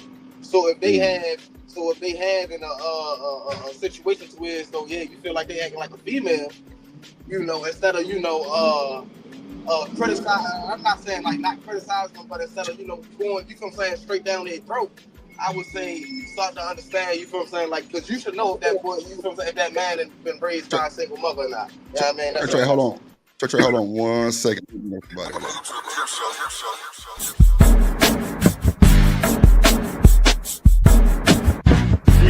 Certified Hood Classic, The Drip Show.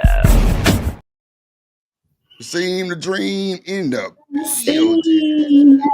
What's up, everybody? What's up? Good morning. What's up, bro? Morning show vibe. Everybody be pulling up. Y'all gonna make me cry. No, don't do that. Don't do that. No, but just as Coach Ferg had mentioned, he made some really good points, and I like to say this. It is very important for the two parents to get along cordially, especially after you guys split. I know when me and my wife, Yeah. when we split up after 8 years, I knew, and my counselor told me, listen, Kasim, if you want to have a peaceful relationship, it's important for you and Tina to get along.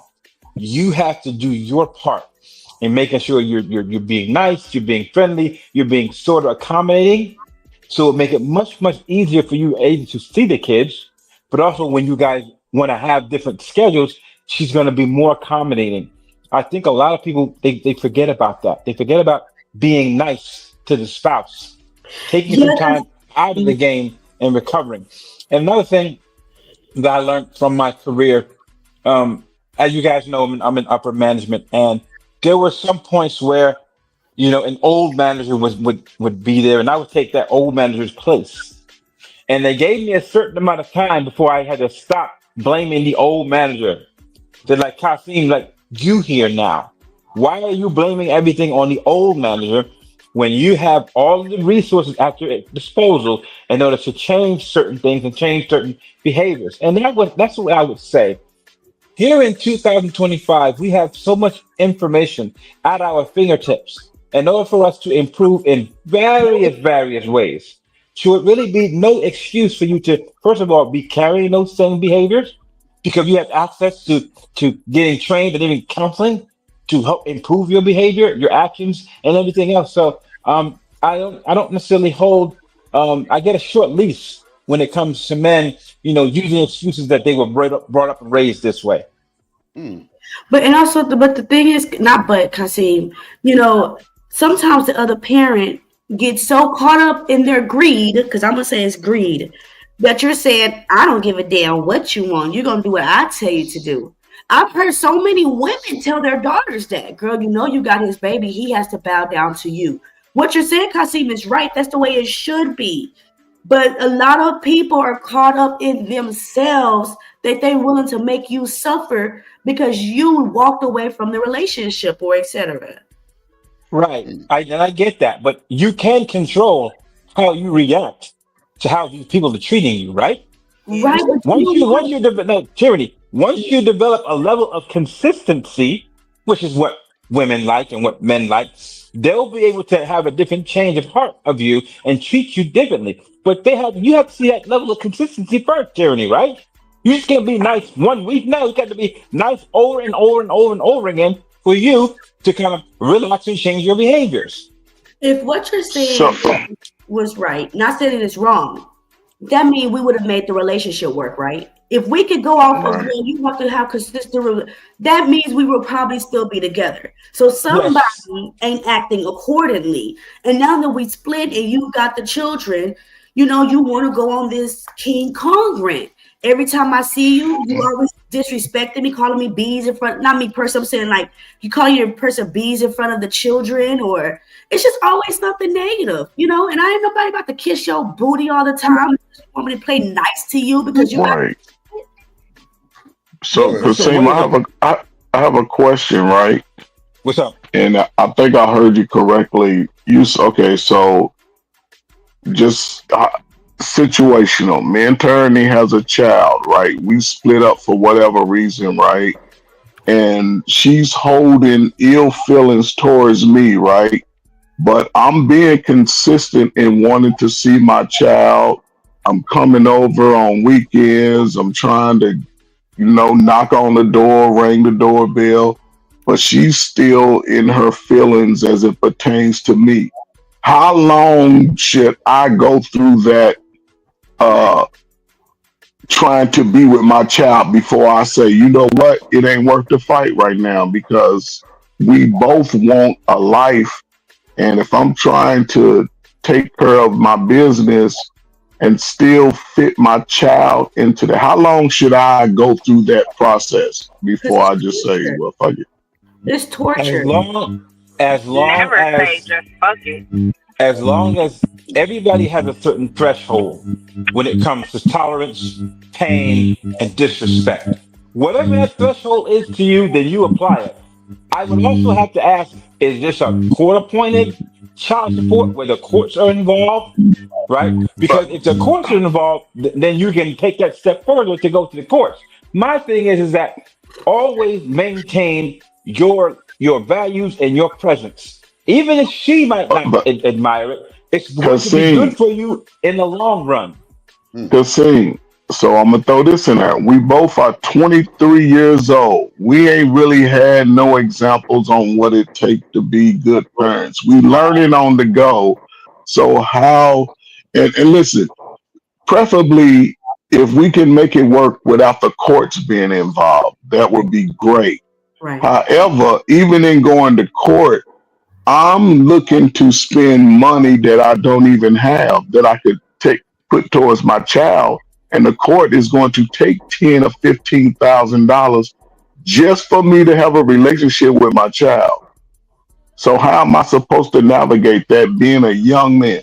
Because we all old now and we can say how, but most of us, and I'll say this and I'll shut up. Most children born over the last 30 years have been born to teenage parents. Yeah. And also, I want to say this right quick. Court order stuff is used for control, baby. I'm sorry. I don't see any good court orders that said, okay, now we can work cordially. Court orders can be used for the parent that got the kid for you to control them. No, you're not getting them until Friday, and you better bring them back by Sunday. Yeah, I know you want your kid today this week, and you'll take him to school, but that's not what the court order says. So I hear what y'all saying about this court order stuff, but that is not equal. It's not even, and you can still keep the child from the other parent. Sometimes I get text. It takes you 4 times here to keep them 4 times away. Just for you to TMKC, feedback in your line with the feedback. Oh, I'm not sure. No, I'm saying that's TMKC. Okay. Yeah, that court order, like I said, I'm finished, but the court order thing is used for control. And you can say it's not true if you ain't going through, you know what I'm talking about. But I've seen it. If I want to have my kid from a Monday through a Thursday, what's wrong with you letting me do it? Why you got to keep bringing up the court order? Just let me spend time with my kid. I was about to say, but see, that's the thing. I was about to say, and that's the thing about the whole, this conversation way deeper than what it really, than the natural surface, right? Because this conversation is going to lead from how this happened to goddamn Jim Crow. Literally.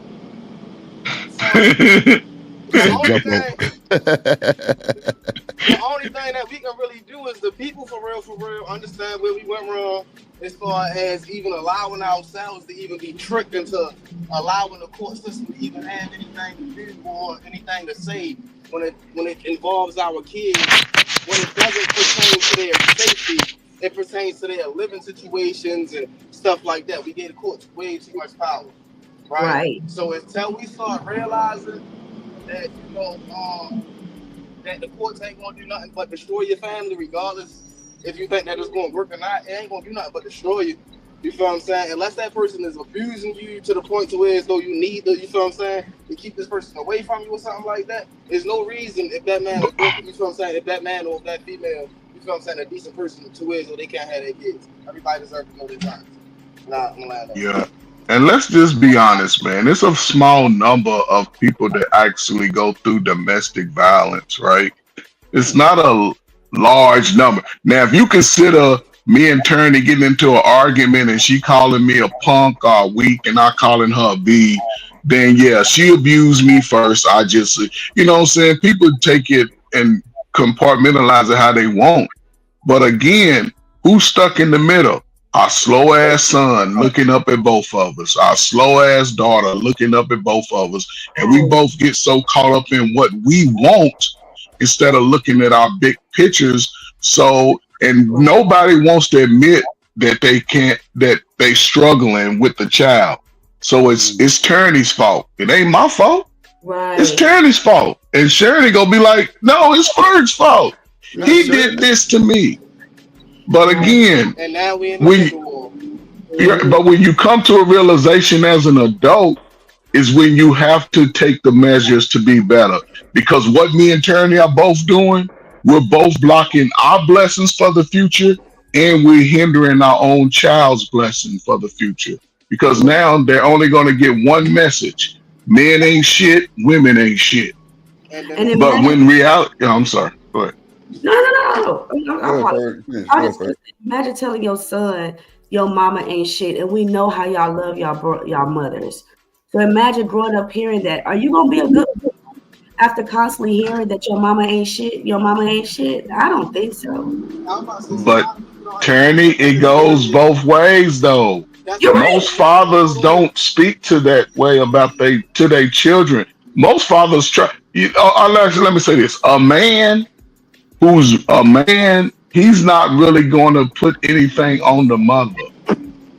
He's not going to do it. A boy, the dude that you met with his pants sagging, that's always over his mama's house, got his over his sister's house. That's the dude that's going to treat you just like a baby mama. Well, I'm going So, through it, and I have friends that's going through it with the men nowadays that they're talking down on the mothers. My ex-husband talks down on me all the time, and like I told him, I'm not. You can't say I'm a bad mother. I'm not your mother. You have no experience with me as a mother. You have experience with me as a wife, but that's absolutely it. But whenever he gets upset or feels some type of way, him and his girlfriend in that house, kids, will talk down on my children's mother. And it leaves them like, I can't do nothing. I'm only 5 and I'm only 6. So he's gonna grow up with this hurt and pain, thinking his mama was one way. But like you said, Ferd, I'm having to fight just to be in my kid's life. But I'm also having to get talked down on and get called all type of disrespectful names because the ex can't get over the shit. And I was about to say, a lot of people don't understand, right? When it really boils down to it, like when it Morty, you really sound stupid, boils bro. down, like when it really boils down to it at the end of the day, the only thing that it do is make that child grow up and become very undecided about, you know what I'm saying, how he want to move in life or how she want to move in life. And that's the only thing that's the only thing that it causes, because at the end of the day, it's like you don't really know who to trust and you don't know who word to take for it. Both of your parents beefing, don't nobody like each other. You hear all these derogatory things about, you feel what I'm saying, about each other for real. But you never know the good. You never learn the history. You never really learn about your parents and their past and how they, you know what I'm saying, like, you know what I mean? So you never really understand yourself fully because your parents Yeah. can't even get it together. Your parents can't even get it together to actually really have a real conversation with you and see what you really want. It's all about, them and their people. Wody, if you feel like the mother is a bitch, that's your personal opinion. You don't need to tell that to your kid. So what do you mean, even if you tell the truth? That's your truth. That's your truth. Again, that mother is not that woman is not your mama. She's that kid's mama. So she could be a hoe, she could be a trick, she could be all that. That's your opinion. Keep that away from your kid. Your kid don't need to hear that, don't want to hear that. It's not their business to hear that type of stuff. And we gotta get away from that. This is your truth. It's not your truth. It's your experience. That's all. Trey, we can't hear you. Trey, you can't turn your mic or cut your volume up. The truck loud. I gotta go, you guys. I gotta take the kids to school, so I'll be That's back. a bit, Teddy. All right, cool. I want to chime in and say, like, when the children are small, yeah, you can't avoid those types of situations sometimes, because if a parent chooses to have a conversation directly in front of their children, whether they're directing their words to that child or just maybe the child is overhearing them speak to someone else about the situation, they're going to hear it, because we human people have feelings and they're going to vent those feelings out loud sometimes. But that's why, as a parent, all you can do is make sure that you're present in your child's life and that you have conversations with your children, because they're not dumb. Children are not stupid by a long shot, and they're going to see and make their own assessment based off of what they experience with you and how they experience you. And so as long as you're doing what you got to do, it don't matter what the other parents say. Yeah. What else, Smitty? Go ahead, my bad. Go ahead. Good to talk down on another parent, but I'm saying, like, all you can do is be the best parent that you can be on your end, so that the children can see for themselves what it really is. Yes, Shanika, I agree with that to some extent, but to this, I've had several examples when I was working with families of, yes, the parent was doing everything they could to be engaged. However, one thing that people tend to forget about young minds is that they're very manipulative. I can always go to I'll just use my own son for an example. I can sit here and tell him that he's the victim in everything, right? And he's going to form an opinion based off his trust of me. He's not going to think that I would lie to him. And then here you come and you're totally different from what I've been describing, but he's already formed an opinion. So you're trying all the things that you believe that are right to be a good mom, but he's already formed an opinion, and every time he's with you, he's challenging, he's questioning things that shouldn't be questioned.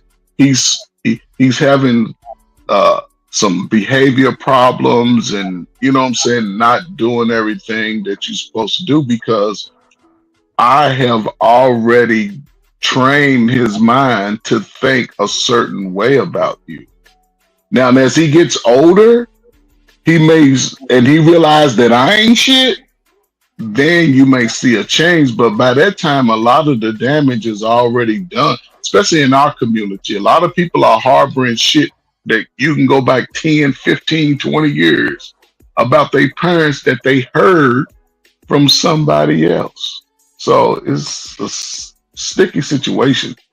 I want to say today. something real quick. My bad, Ferg. Zuma said kids always breaking up good relationships. Now, I've definitely heard people saying that, we got to focus on ourselves. I mean, focus on our relationship also and not put the kids to where it'll, stop communication, stop the sex, stop us going out, hanging out, and those type of things. So how y'all feel about that? About the kids breaking up a good relationship or like breaking up the household?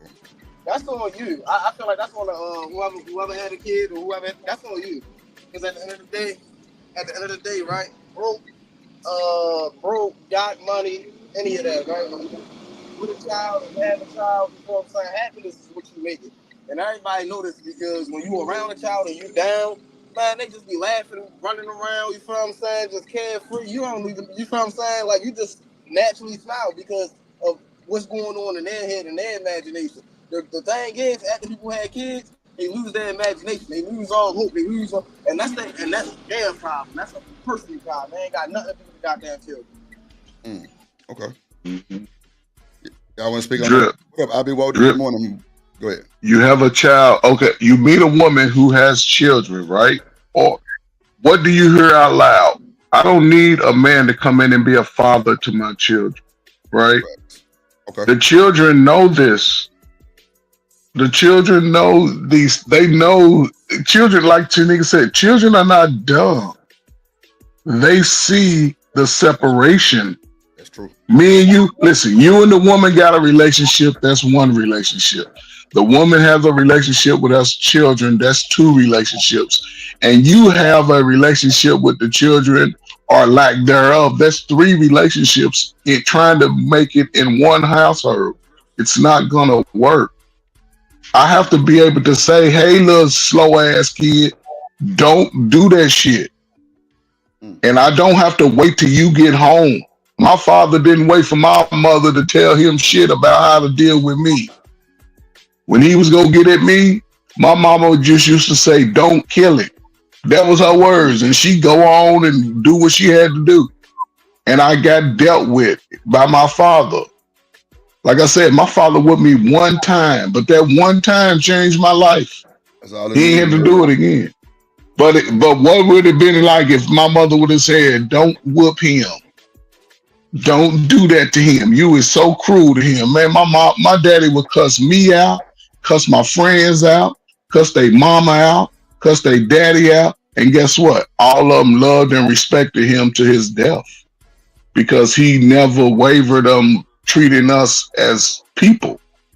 But again, this is a different time. Everybody don't say nothing to my kid, but my kid is slow as hell, dumb as hell, don't want to read, have no low self-esteem, no work ethic, don't want to clean up his room. You go over people's house right now and you go in their kids' room, the kids' room stink, it's dirty as hell. That means who's paying attention to the child's well-being? Who's putting an expectation? You know, relationships are tricky today because everybody wants to benefit. But if we are family, we have to all be at one voice, regardless. So I feel that. Kasim, you want to tap in on that? Yeah, sorry about that. I was in and out of a meeting, and I missed a really good portion of that. What I will say is that, you know, relationships have always been the same, and it really comes down to communication and talking. Sometimes, you know, a lot of things can be solved and unpacked by just having the conversation. And if we are afraid of having that conversation, that we could really never really make it last at the end of the day. And I just believe in hashing and talking it out. You know, my middle son, he is engaged now. They've been engaged now for the past 2 years, and they're coming up on the 3 year mark as far as when they want to get married. And a couple of questions, you know, popped up yesterday as we were chilling. He basically asked, you know, about talking and how he should relay information. And I said, you know, you have to relay the information with the intent and purposes of it. First of all, making sense that you want a positive outcome and it's coming from a positive place out of love. And every now and then you have to hold yourself or hold your frame before you speak out. Tap into that place of like where you want to get a solution, a resolve, and it's coming from love before you speak. I told him I noticed that sometimes, you know, when I am on a call with you, she'll say something in the background, and you will immediately like let loose the cannons. And I'm like, you gotta take a step back, hear what she says, get your emotions in check, and then respond cordially in a nice voice. I told him the key is consistency. Consistency, right? And he's like, you know what, Dad, you that made sense. You know, I have been, you know, stressed out a lot. You know, got a new job, a new position, so he's under a lot of stress. And I said, I get that, but don't let that be a crux for your excuse to talking to somebody bad or being nasty and being dirty. You still are a grown man. You still can control your response to how you respond to somebody. That is up to you. The better that you get with it, the longer your relationships can last, and also in your new job, because you're working with people too as well. So you have to be able to hold your comportment and hold your emotions and let them out at a decent time, at the right time. It's not just for this relationship. You have to build things within yourself, certain values within yourself, so you're going to benefit in a long term, right? So I just believe that, you know, if we can talk it out, sometimes get them away from that environment. You know, for you get an instance where we were both 23 years old and we were fighting and arguing. I would just say, hey, listen, I'm coming to scoop you up. You know, we'll get in the car, we'll drive to a park, and we'll just walk and we'll just talk it out. Say, listen, I know we're not seeing eye to eye. I know I have made some mistakes and you have made some mistakes too, but I want us to get along. I want us to be nice and cordial to one another because it doesn't have to be evil. I don't have to be your enemy. You don't have to be my enemy. What are some of the things that you would like to see me do or improve in? And you'll be surprised at what she will share with you, and then vice versa. So communication will always be your superpower, and I'm never going to let that up. That's real. Never. I got something to rebut on that. Oh, y'all good. I agree. So the whole, well, go ahead. You finna say something, Bird? Okay. So the whole, pretty much, No. you know, the whole thing of the show is Mother's Day stories, and you know, Tierney brought up a situation where, you know, the mothers and parents instill these bad vibes in the kids, and it hurts their relationship. What up, LA Project? I'll be with it. So that's how we got here. So that's pretty much the whole body of the show, but Yeah, a man ain't started this time, y'all. Just like You nah, silly. that's for sure. No, I mean, but see, that's the thing though. Like what she said was true because some parents don't like that, and then TMKC brought up a situation where she didn't let her dude be a part of the process as far as the pregnancy, and then he started having doubts of it, if the baby is his. So I can kind of see that situation, and then a lot of mothers don't like their kid to be around these other people. Now we know the world is dangerous. We know nobody has the best interest for your child but yourself, type shit. But how is that helping us when eventually they're going to move on if y'all not together? Do we just, make the kids suffer for this, or do we teach them what's going on without being petty and our feelings are caught up in it? I believe you definitely should have conversations with kids when you bring, another person into the relationship, other than the parents, for sure. Because really, a lot of grown people don't do that. And that's what causes a lot of problems, seriously. And that's why kids be acting out or what have you. People just be choosing partners. The kids don't be liking them. And it just be a whole shebang. So, That's true. You have to have conversations with these children. Everybody has to sit down and have a conversation. And just like Mr. Kathleen said, you have to keep love at the forefront. What is the goal here? The goal here is to have healthy, happy relationships. Even if the intimate relationship did not work, if you have children, there's still a relationship, and it still should be a loving relationship. Mm-hmm. So people have to have, think about the outcome that they want for their families. Can we go back to the way grandmamas used to do it? No, unfortunately, we're not gonna get that. Because you never knew grandmama was sleeping with Mr. Earl. Joe did not. You didn't know that. She waited till you was at school or everybody was sleeping. Mr. Earl was gone before everybody woke up. That is true. Because they thought about the child. Now everybody's thinking about their own little selfish needs. Yeah. And they don't give a damn what the children think. It's what I want. Mm-hmm. And then we're putting our children in it's like we're putting our children face to face with people who we know we ain't gonna have no relationship with. Yeah, for sure. Everybody just out here spreading hot buttered cheeks around, and ain't no relationships. Ain't no. That's what's going on. Ain't no relationship. Yeah. How you go? But how you meet somebody 2 weekends ago and you already eating their ass? That shit makes no sense. But then the sex is so good that we have a baby, and all of a sudden life's supposed to stop. No, it doesn't work like. And this is a modern time. I'm just talking into the modern day. Right, I got you. So, but again, it's all selfish wants and needs. Yeah. Cause mama got needs too, Jody. Jody, my Jody.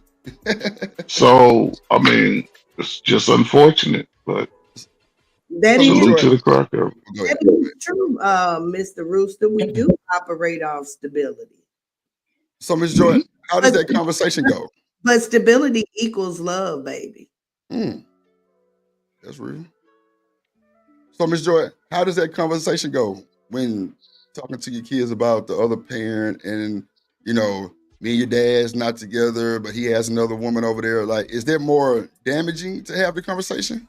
Well, you don't or say is you, that. He has another woman over there. Yeah, like, Damn. I remember when JP was up here and he told, that's when me and him had our back and forth, and he was just like, nah, Drip, I'm going to tell mine not to respect him. And I'm like, bro, you don't think that's more dangerous? Yeah, that's crazy. We all know Yeah, that. that shit could backfire because now No, think about it. It's selfish because why would I want my child? I'm putting my child in danger if I'm teaching my son to lie to adults. Why would I do that? Because that shit'll backfire on me. Now when I'm looking to have trust through my child, they lying to me. Now it's a problem. I've seen it 1,000 times. You can't do that. Right.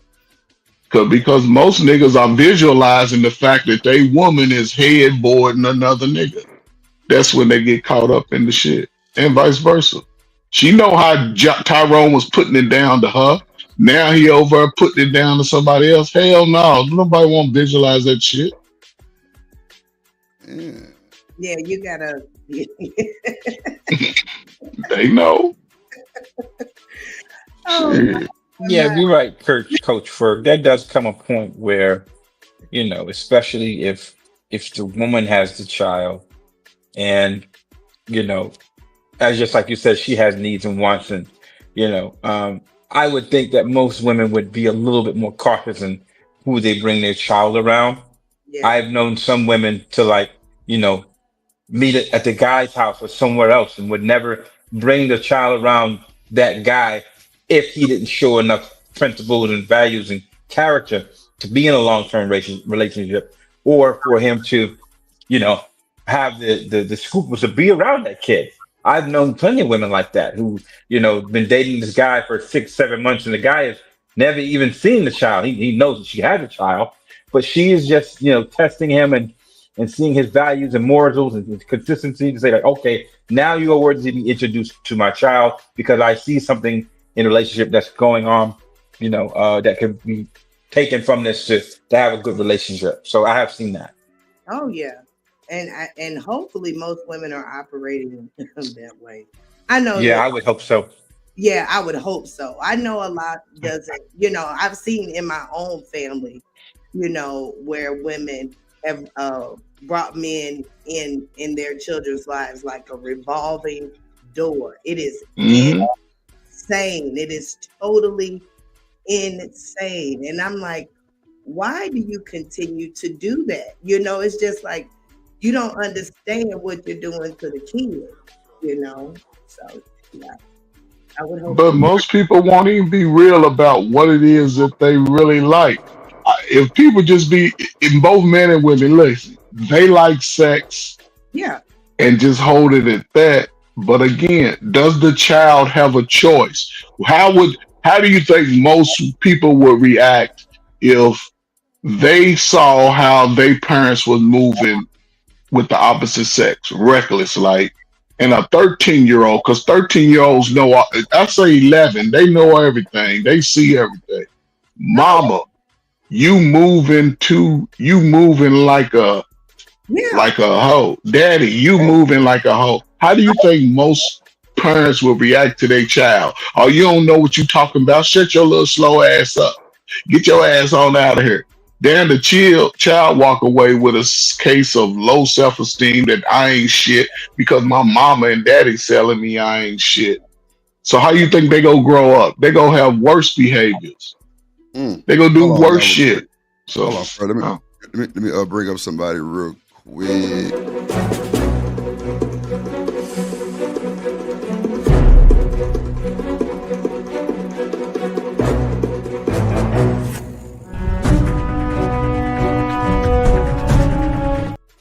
Stand in the building. Stand in the building. Good morning. Good morning. Good morning. Salute everybody on chat and panel. what's up, Yeah, Stan? man. How you What's doing, up, man? Stan? How are you? I'm What's doing up, bro? well. Hope y'all are. I'm just laying back listening to this conversation because I just listened to another conversation from last night, and I'm just understanding this insight. So I'm gonna let Coach Ferg, I think he was talking, finish, and Miss Joy finish talking, then I give my little 2 cents. Okay. They saying Jody was a father. Lord Jesus. Yeah. What up, Pele? Who is Jody? On Baby On the Boy. Baby Boy. Baby Boy. The movie Baby Boy. Tyrese? Yes. Yeah, Yes. he was a Tyrese. father. Jody. He had a kid in that movie. He had two. Yeah. Oh, I didn't pay attention. Have mercy. Look, you over there kissing. Fast, yo. She was looking at. She remember being Rainey in the damn kitchen naked. That's what she remember. I definitely remember that boy. No, I'm messing with you, Miss Joy. You know it I respect. do not remember that boy having no kids. Yo, Taraji, he had one, and then the other chick, he had one that was Yeah, smoking. he had another. He had two babies. Yeah, they're like three, didn't he? I thought he had three. But I really must not pay attention. Yeah, you was kissing. But now y'all got to go ahead. No, that's why. Go ahead, Stan. Or whoever want to go.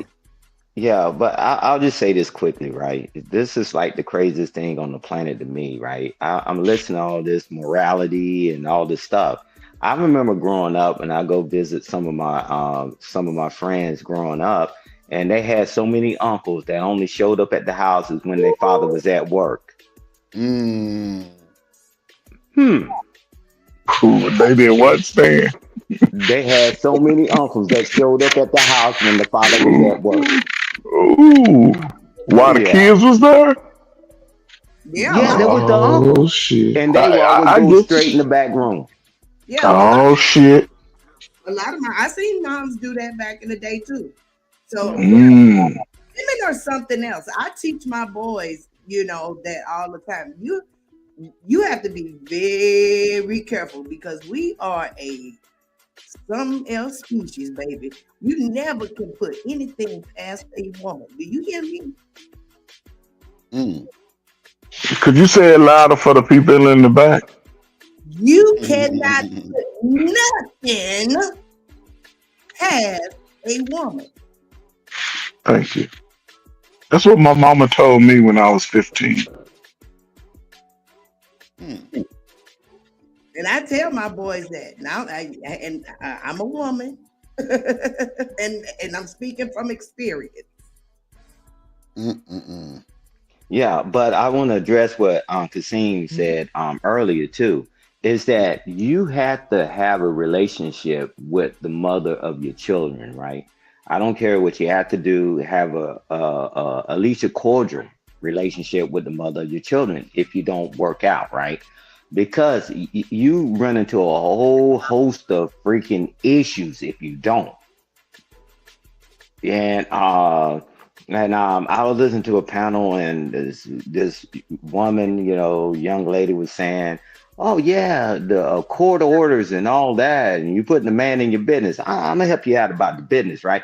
So maybe, just maybe, if we can get to the point in our life, like you love your children more than you hate each other because it didn't work out.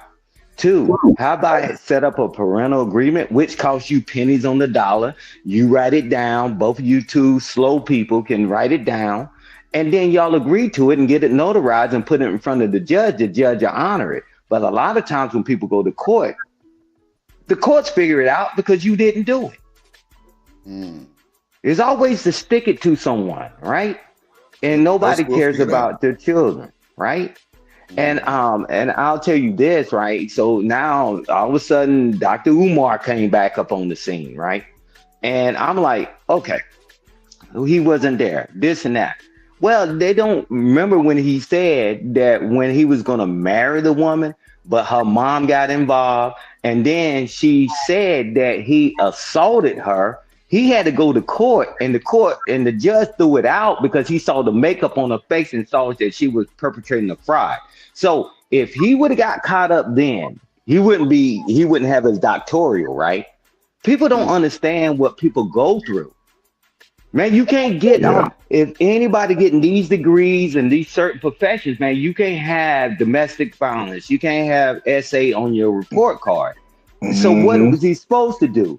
Right. So it's just like it's a lot of stuff that goes on behind the scenes that people fail to realize, man. People need to quit being mean to each other. They need to dang on love the children more than you hate each other, because ultimately at the end, the children always suffer. I land the plane there. That's so. Yeah. Indeed. Yeah. And Stan, you said something really unique. I don't think most people don't really understand about, certain professions, and when you start getting into your certifications. Like you said, if you got certain things on your record, you can't get your certification. If you're not taking care of your child support, they take your driver's license. You can't get your CDLs. They take away a lot of things and prevent you from doing a lot. So when you hear these stories about what people ain't doing, and then you go look at the person and he's certified in this and certified in that. If that was true, he wouldn't have no certifications because the courts ain't gonna let you have those things if you're not taking care of your responsibility to the child, financial responsibility. They don't care about if you have an emotional connection. It's more about the money, and we see what happens to the money because our kids are not as active anymore. They're not getting involved in sports and activities in the community. Most kids are overweight today, which makes no sense to me. They eating all them fruit snacks and shit like that. Shit, I be feeding my nephew all that shit, but his ass be outside. His ass definitely be outside. Of the programs, Coach Ferg. Huh? I think it's the cost of the programs, and then there's not a lot of them.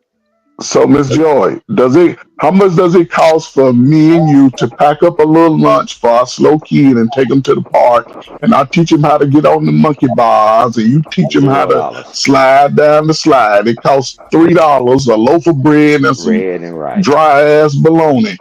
So what I'm saying is, how much does it cost to take our kid to swimming? We go to the swimming pool, get our slow baby in the baby pool, and teach them how to hold it. But it costs nothing. How much does it cost to teach our kid how to ride a bike? We don't get out and do these things. It's not the cost of the program. We put our own fears on our children, and our children grow up and have no motivation to do better. Yeah, you're right about those particular things. I thought you were talking about like in a bigger scale.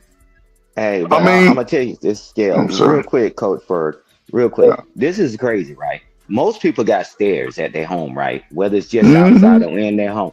How much did it cost you to get off your old dusty, crusty ass and walk up and down the damn stairs? So the damn children don't see you doing it. Why would they do it, right?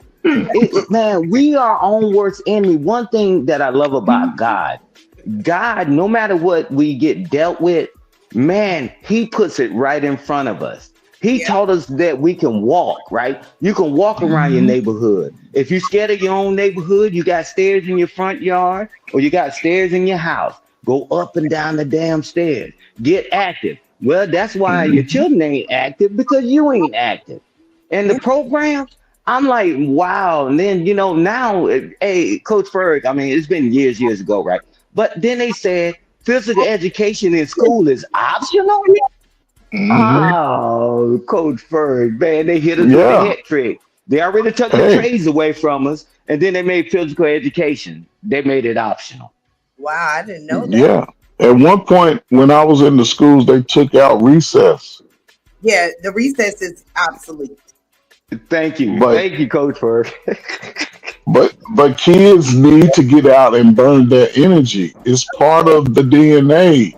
Yeah. Every animal, even wild animals, allow their children to have a time where they can just be free and be a kid. Yeah.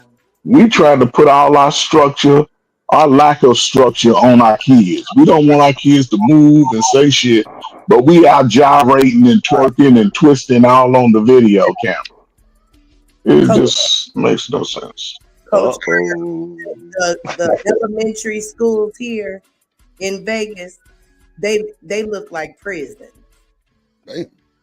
But that's all over the country. Even the lighting in the schools, most public schools have those prison yellow lights.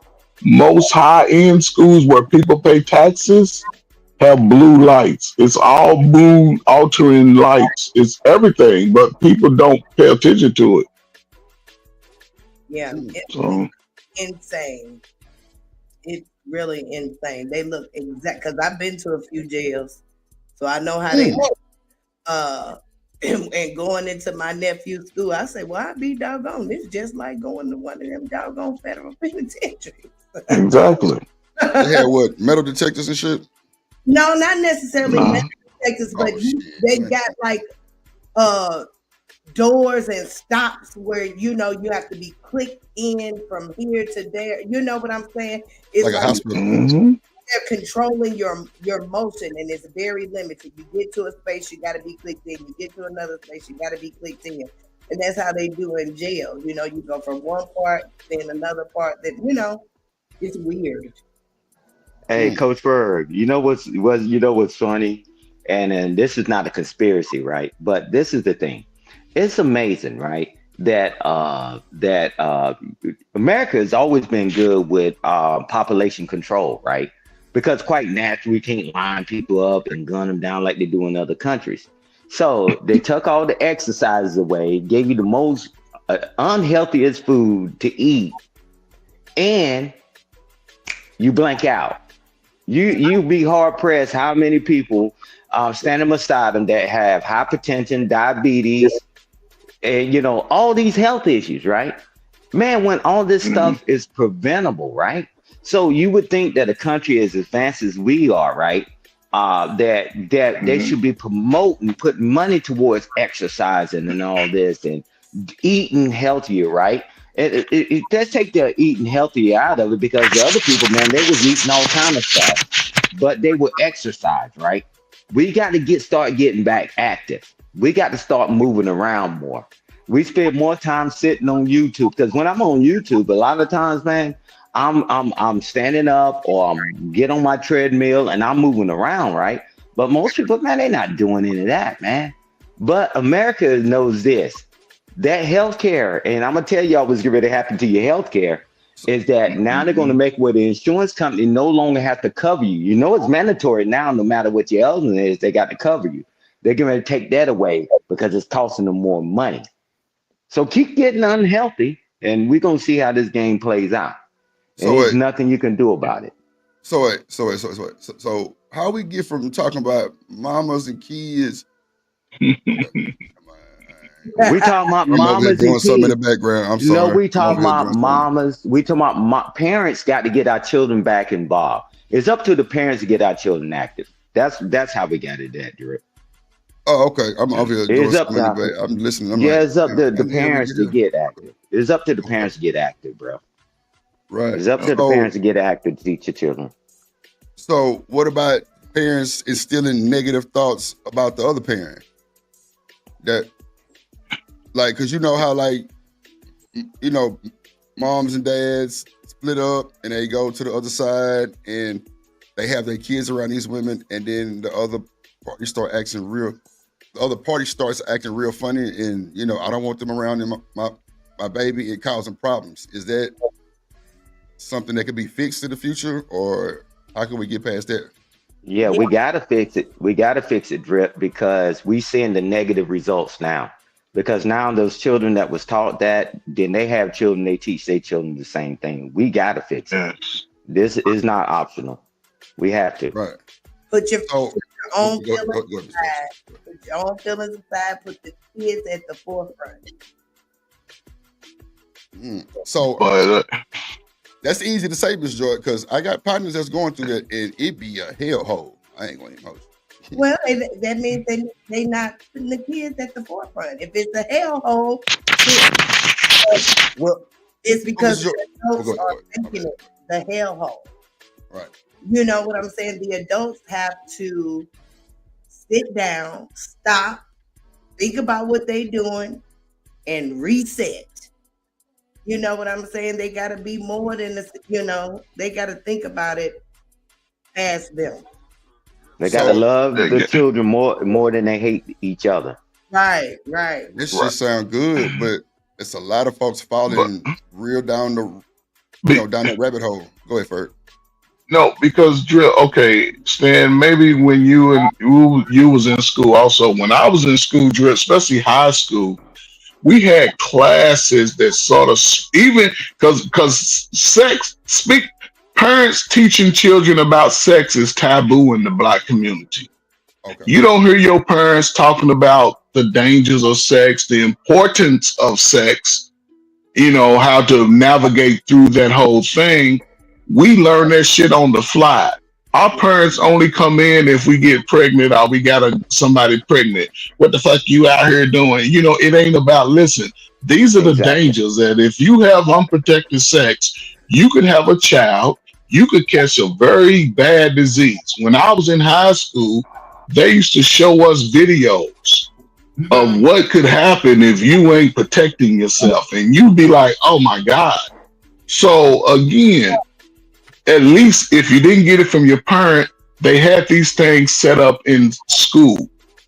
They had things that would distract you from just thinking about sex and free time. Now people are walking around with sex in the palm of their hand. Now people, nobody's talking about it.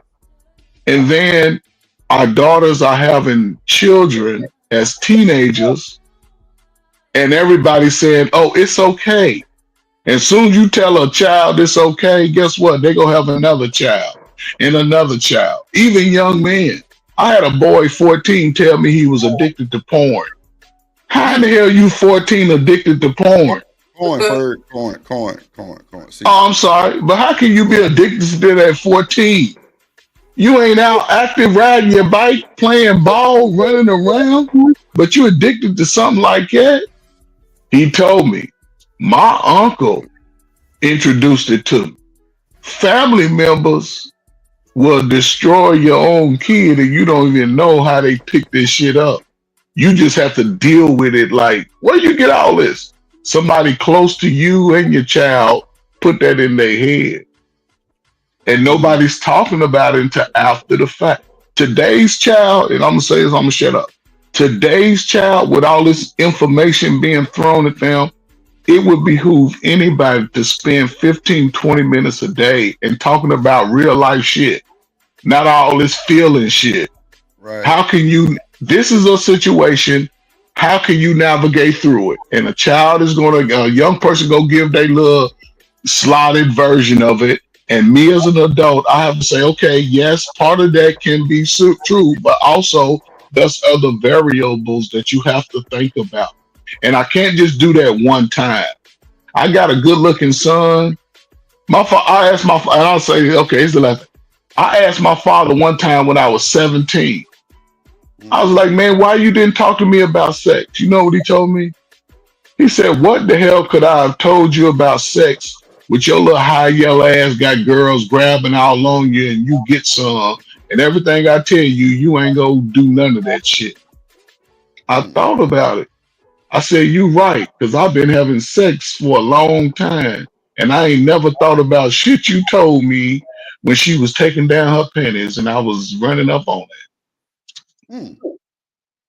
But I couldn't blame my parents though. He told me. What are artifacts? So I don't know, man. We just got to be better, and people just got to want it. The more the more you live in it, the better results you get. What up, Hey, Coach. TMJC? Hey, Coach Ferg, you said something that was true, right? So when I was in school, right, we had sex ed, and it split with physical ed and sex ed, right? So did. they will give you the stuff, and you can go down to the local clinic, and we used to get envelopes full of dang on, prophylactics, right? And because nobody wanted to be the guy to get somebody pregnant, right? That's right. You didn't want to be that guy, right? That's And true, Stan. That's true, yeah. bro. Like back then, it was shame. Yeah, Drip. Yeah. Hey, Drip. Hey, man, when the partners, every time somebody go out, man, you got your prophylactics. Yeah. That's right. Whether you use it or not, man, everybody, if you didn't have one, they said, man, I got you covered, bro. Here you go, right? But now it's like it now became taboo again, right? And it's like, nah, we don't talk about it, man. I'm a man. I got the pull-out method. Yeah, whatever the hell that means, you lost your mind. That's the worst shit somebody can tell me. I got pull-out game. Well, man, my pull-out game is on. Yeah, come on, Drip. We didn't want to be those guys, right, growing up, right? But now it's like the more children you have out of wedlock and more women you get pregnant, that shows that you a man. I'm like, whoa. Thanks. So to answer your question, this is how these people that think that way have children, and when it don't work out, they talk trash about the other parent that's not there. It's just a mentality, man. It was some kind of way we got tricked or got short circuited, right? Because because that's why I always say family first, family always, right? Is because if you had a child, I know me growing up, if somebody had a child, no, you're gonna be in that child's life. You're gonna go to school and you're gonna get a job. And that's it. You taking care of the child. There wasn't no questions. It ain't no man, forget it. That's her daddy's problem. Now they said that's her father's problem. That's her parents' problem. Man, back then, no, bruh. Hey, bro, you can't hang out. You can't do sports with us because you got to go to your dang on job after school because you got to raise that child. But now it's like it doesn't matter, bro. So that's why they talking trash, man. And they poison the children's minds and they teaching their children, the next generation, to do the same thing and repeat it. And we can see it today. Them kids be fucked up. My Yeah. kids not even having kids, and I'm seeing that go really is really the consensus that these young folks they're not having kids like that. Yeah. I mean, that's a good thing in a sense while you're young, but as we all know, our minds change. Hopefully, when they come to a realization that they want to have children, that they are in a position where they know through a marriage or something like that, where the children will have the best possible outcome to, you know what I'm saying, to be born within a married dynamic where, I don't know, man. Salute to the cracker. It changed a lot of shit. Yeah. Hey, It Drip. changed a lot, man. Hey, Drip. One thing that I noticed, yeah, the birth rate is down, but the STDs are going up, and the STIs are going up. Okay. Hey, I remember that Robert Townsend. I know you know about this one, Trey. Hey, Coach Fur. But watch this. He said, "Oh man, I got syphilis. I might go blind. But I'm alive." Because that's when the big A came out, right? He said, "At least I might go blind," and that was the biggest thing, right? But now, man, they got some stuff out there, bro. Man, that will wipe you out. We ain't having kids, but man, they're getting sicker and sicker, Drip. They organ felons and kidney felons, your liver and all this stuff is attacking their hearts and stuff. Well, at least they didn't have a child. Well, you 10 toes up either way. Oh, Young people. Yeah, young people. Seems like the medicine has gotten better, or at least that's the perception. They feel like it's a pill that you could take to cure any and everything, and so they're not scared anymore. Because like y'all was saying, when I was in school, I was so scared of AIDS. Like you couldn't touch me with your homeboy penis. Like get away from me. Like I wanted no parts of it. Like I was afraid, and I wasn't even having sex, and I would still get scared when I would get my blood. You know what I'm saying? Like they don't put that fear of them. It's no fear instilled with these kids. They don't see any type of consequences other than having a baby, so they don't care. Magic Johnson ruined it. Yeah, but everybody don't have Magic Johnson's money nor his DNA, and they didn't exercise like he did. But well, I'm gonna tell you this. This is what happened when we take it and look the other way. Now the STDs are starting to go up like crazy, right? Yeah, Man, it's a lot of side effects of that. Now people are sterile and all this other stuff. See, because I'm telling you, that's the trick. Man, people think they got a pill to cure everything. You wrong. You're going to have them side effects and you got to take that the rest of your life.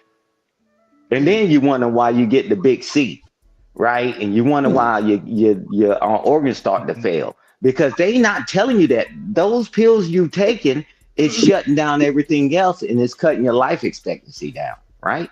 yeah, But people don't want to tell you that story. They're just going to tell you be all right.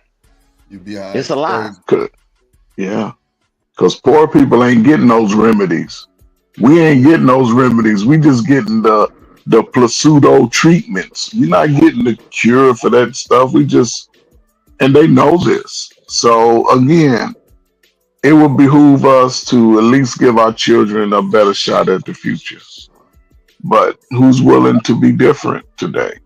So Dare to be different, huh? I ain't gonna lie. yeah, It's a lot. It's a lot of.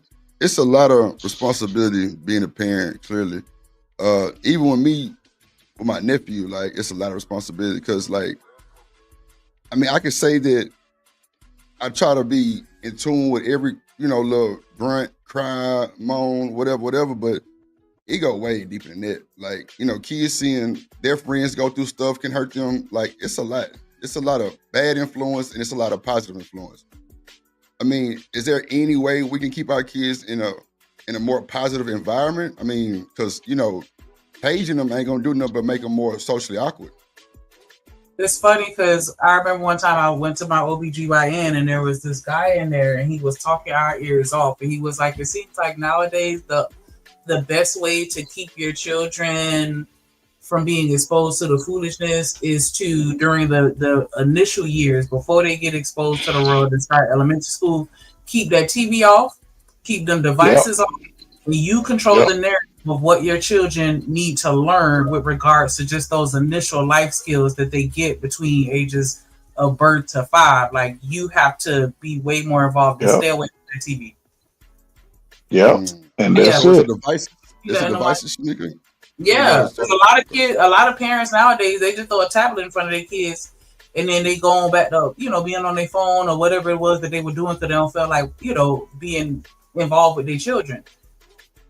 And it's like, you don't know what these TV shows is teaching these kids. Look at what they going back and saying about all these TV shows. Oh, Bert and Ernie was gay, or the Teletubbies is this, and the kids learning that, and this, all these undertones of, because even in the cartoons, they got boys kissing boys. Like, you know what I'm saying? Like, you have to be in control of that narrative, because regardless of how far your child may sway, most children don't go too far away from their parents' upbringing and teachings. And values. Hey, Drip, you know what I laugh about, not laugh, laugh about, right? So for these things to work, right, we got to go on an assumption that the parents are smart enough to do all these things that everybody say. Every time somebody say, just homeschool your children, man, you was a D student and you a dummy as an adult. So what are you gonna teach your child? I'm like, so when people about homeschool your children, quarantine them all, man, you don't know how to quarantine yourself. You on YouTube arguing and cussing each other out. What are you gonna teach them?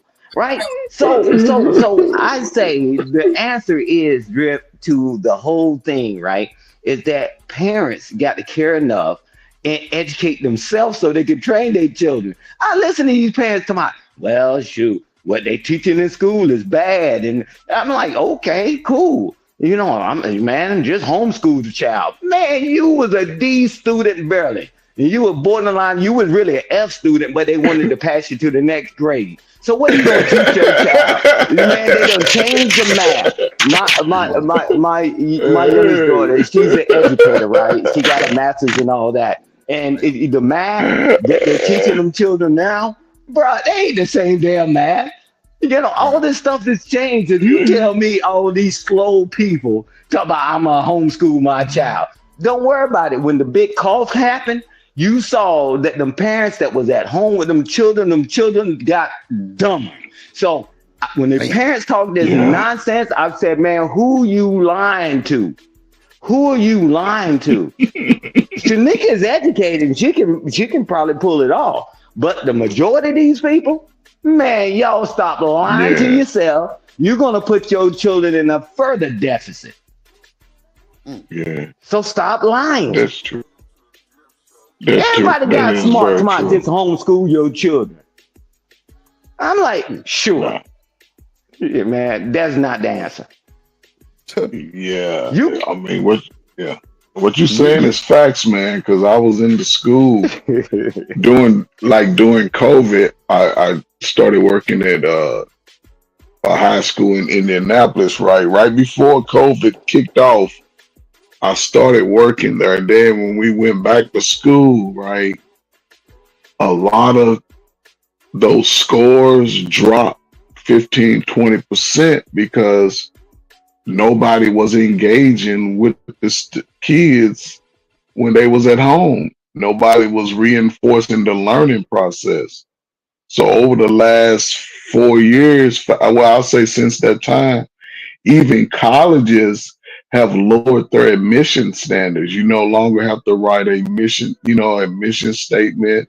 You don't have to do a lot of those things because they see the deficits in I would say most children who attend public schools.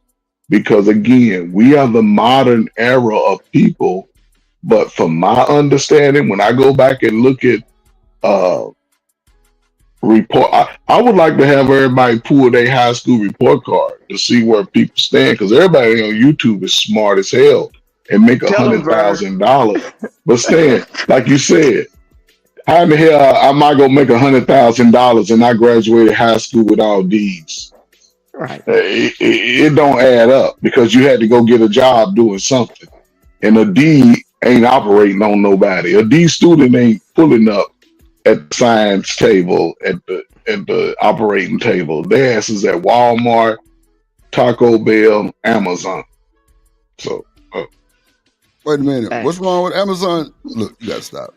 No, he's talking about the 6-figure guy, Drew. You know what he's saying, Drew. Because most of them work on the floor. Now the supervisors make the managers might make 6 figures, but not you packing boxes. Hell no. Not you lifting them down. Because then I went to a college and everybody they used to come to the school. I used to be like, what made you want a career change? Man, I'm working at Amazon and them boxes are whooping my ass. Man, I'm doing manual labor and that shit's hurting me. So I'm like, oh, okay. You wanted to be grown and get out here and work, but you realize your skill set is only capable of doing manual labor. And for most modern people, they're not built for that shit. They don't want to be garbage man because they don't want to do the manual labor. See, driving a truck, I can sit in the truck and just drive. See, that seems easy, but you still are responsible for hundreds of thousands and millions of dollars. So it sounds good, but who's teaching young? And I think, and again, this is where you have that lack of father engagement because most boys, they hips are wider than they mamas. Oh my God. Uh-oh. They a little more softer than when I was younger. Nobody has the bicep and the tricep and the, you know what I'm saying? Dudes just got a big ass pack today. They ain't got an 8-pack. Damn. Come on, Drip, you play football. Packs. You see these dudes walk around with these buns and shit. They like, damn. Wait a minute, bro. Come on, man. Hey, young dudes. Coach Ferg, this is what's crazy, right? My wife, she graduated again, right? In college, she did a master's thing on Saturday, right? And she got hooded and all that other shit, right? And I'm just looking at this shit, right? And I'm just watching all these motherfuckers, right? And I'm like, cool. I'm like, hold up. These motherfuckers, now, with the hood, right? The different colors mean certain things, whether it be psychology, mathematics, and all that. So one got to think, what do you do with that? And this was always the craziest thing to me, Coach Ferg, and you've seen it, and Drip, I know you've seen it too. A person that go to school pays $60,000, $70,000, $80,000 for a degree. And next you know, they standing right beside the guy that dropped out of high school packing boxes. Make that make sense. And if you would have walked straight out of high school and went to that job, you might be the manager now. But they go that long route just to come back this way. Now you're in all this debt. People don't plan it out. So again, right, when I walked across my stage in high school and all that other stuff, the guy, Dr. Pugh, I never forget it. He said, you got a lot of hardware around your neck. What you gonna do with it? That means you get all the cords for GPA and all that other credential stuff. I'm gonna do what I gotta do. White man. But white man from town, because I know if you only got a certain amount of time to take advantage of what you burn, right? What you got credentials for, right? And you got to have a purpose on why you're going. I don't care whether you're getting a certification, a trade, or a degree. But a lot of people, they just say they just going to get the paper. But what is the plan behind it?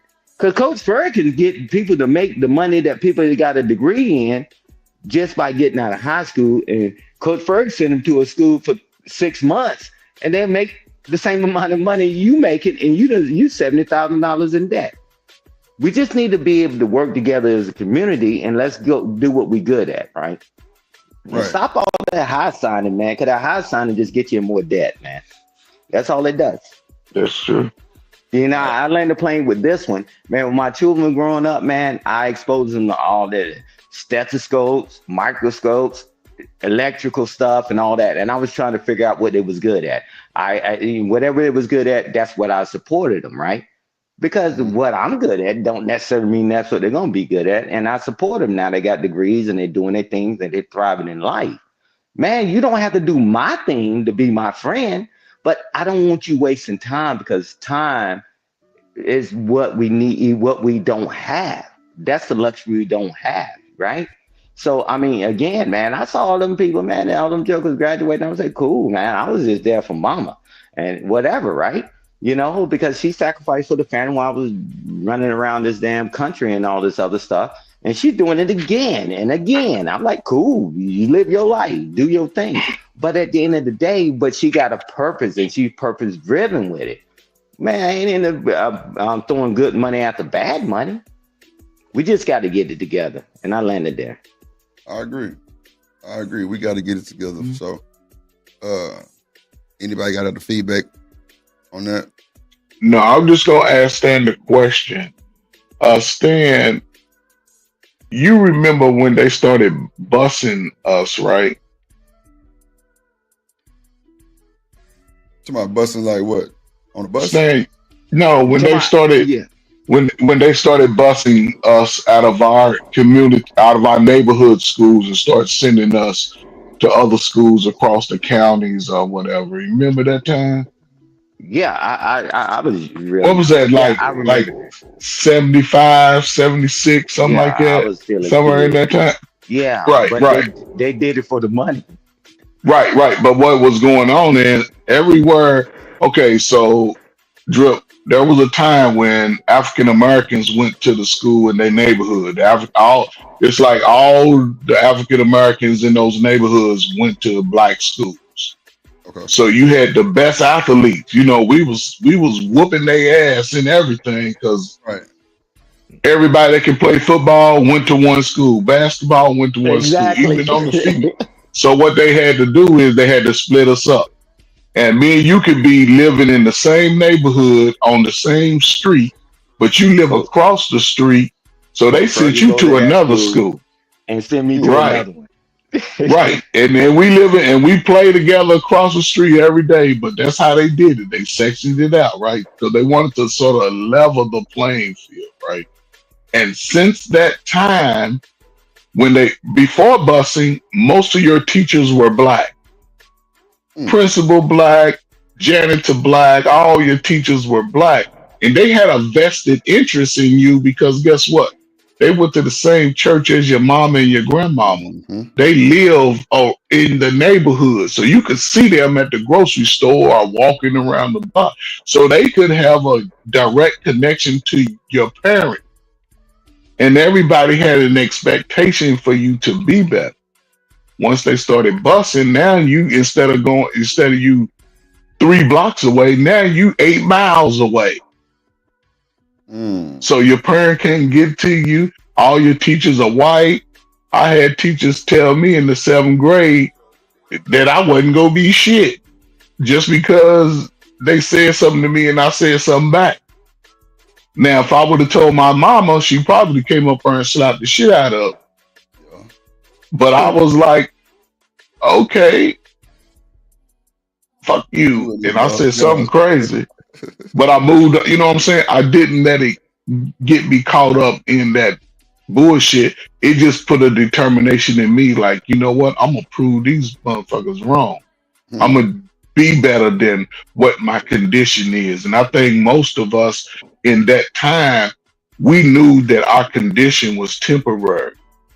We didn't make it an excuse on why we couldn't be better than our parents. We didn't blame shit on our parents. Our parent, any parent coming out of the 60s, they a lot stronger than I was.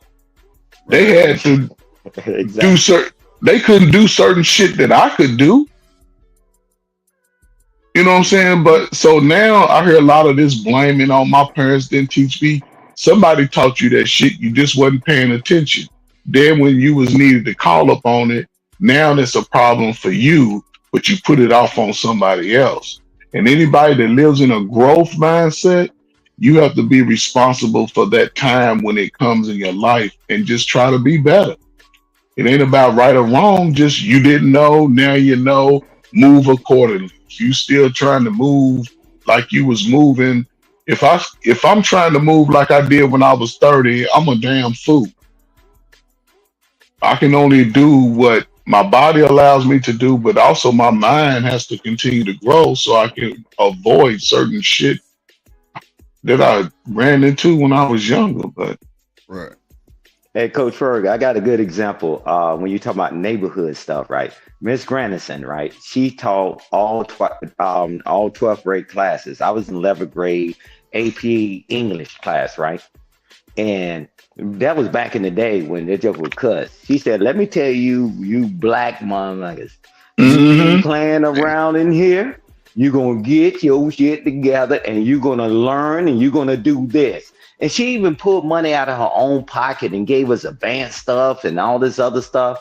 Man, I'm in 11th grade AP class, man. All the classes was 12th grade, right? But her son, one of the ladies was watching her son, babysitting her son that stayed right down the road from my grandmother, right? So that was the community thing, right? So you wouldn't get no slack. You won't get no pass, bro.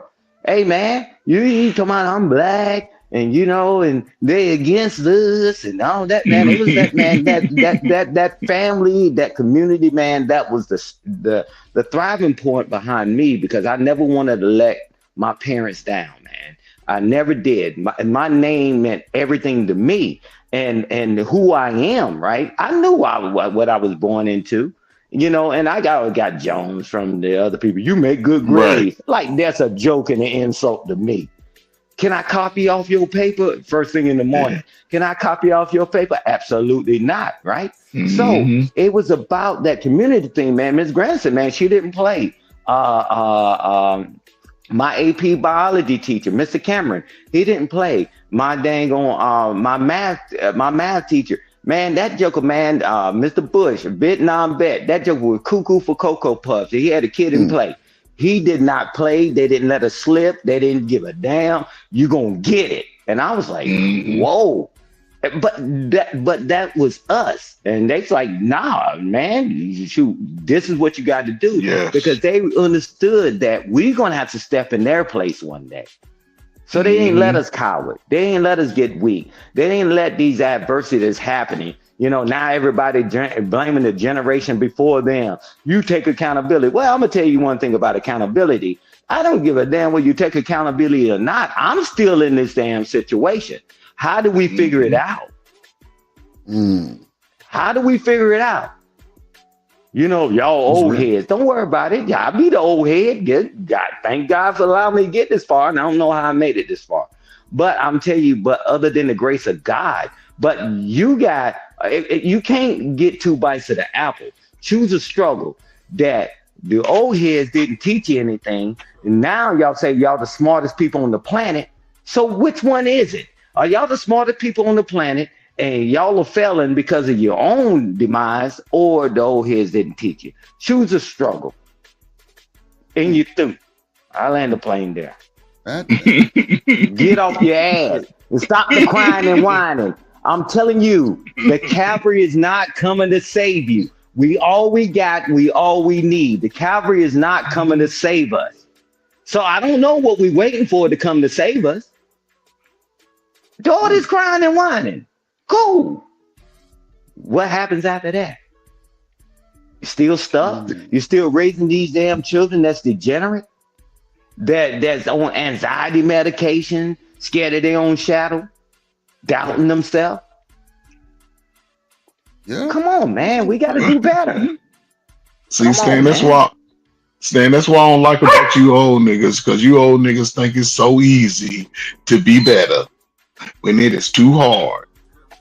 Hey, Coach Berg, we never said it was easy. We just had to go always forward. We had to keep moving. Exactly. We never said it was easy. Man, that you never said it was easy on the panel, neither did I. We said, man, we had to punch through. We had to keep moving. It ain't easy. It ain't easy. Shit, but you sit down on that curb, you be like the tortoise in the hare. Go ahead, y'all young people, run passes fast, and then go take a nap because you think you got all day, and then you see the do. Come on, man, we need each other, man, and we don't figure that out as a community, man. We all will lose. We all will lose. You ain't learn. I got a video I'm gonna pull up. Or two of them, really. Let me see.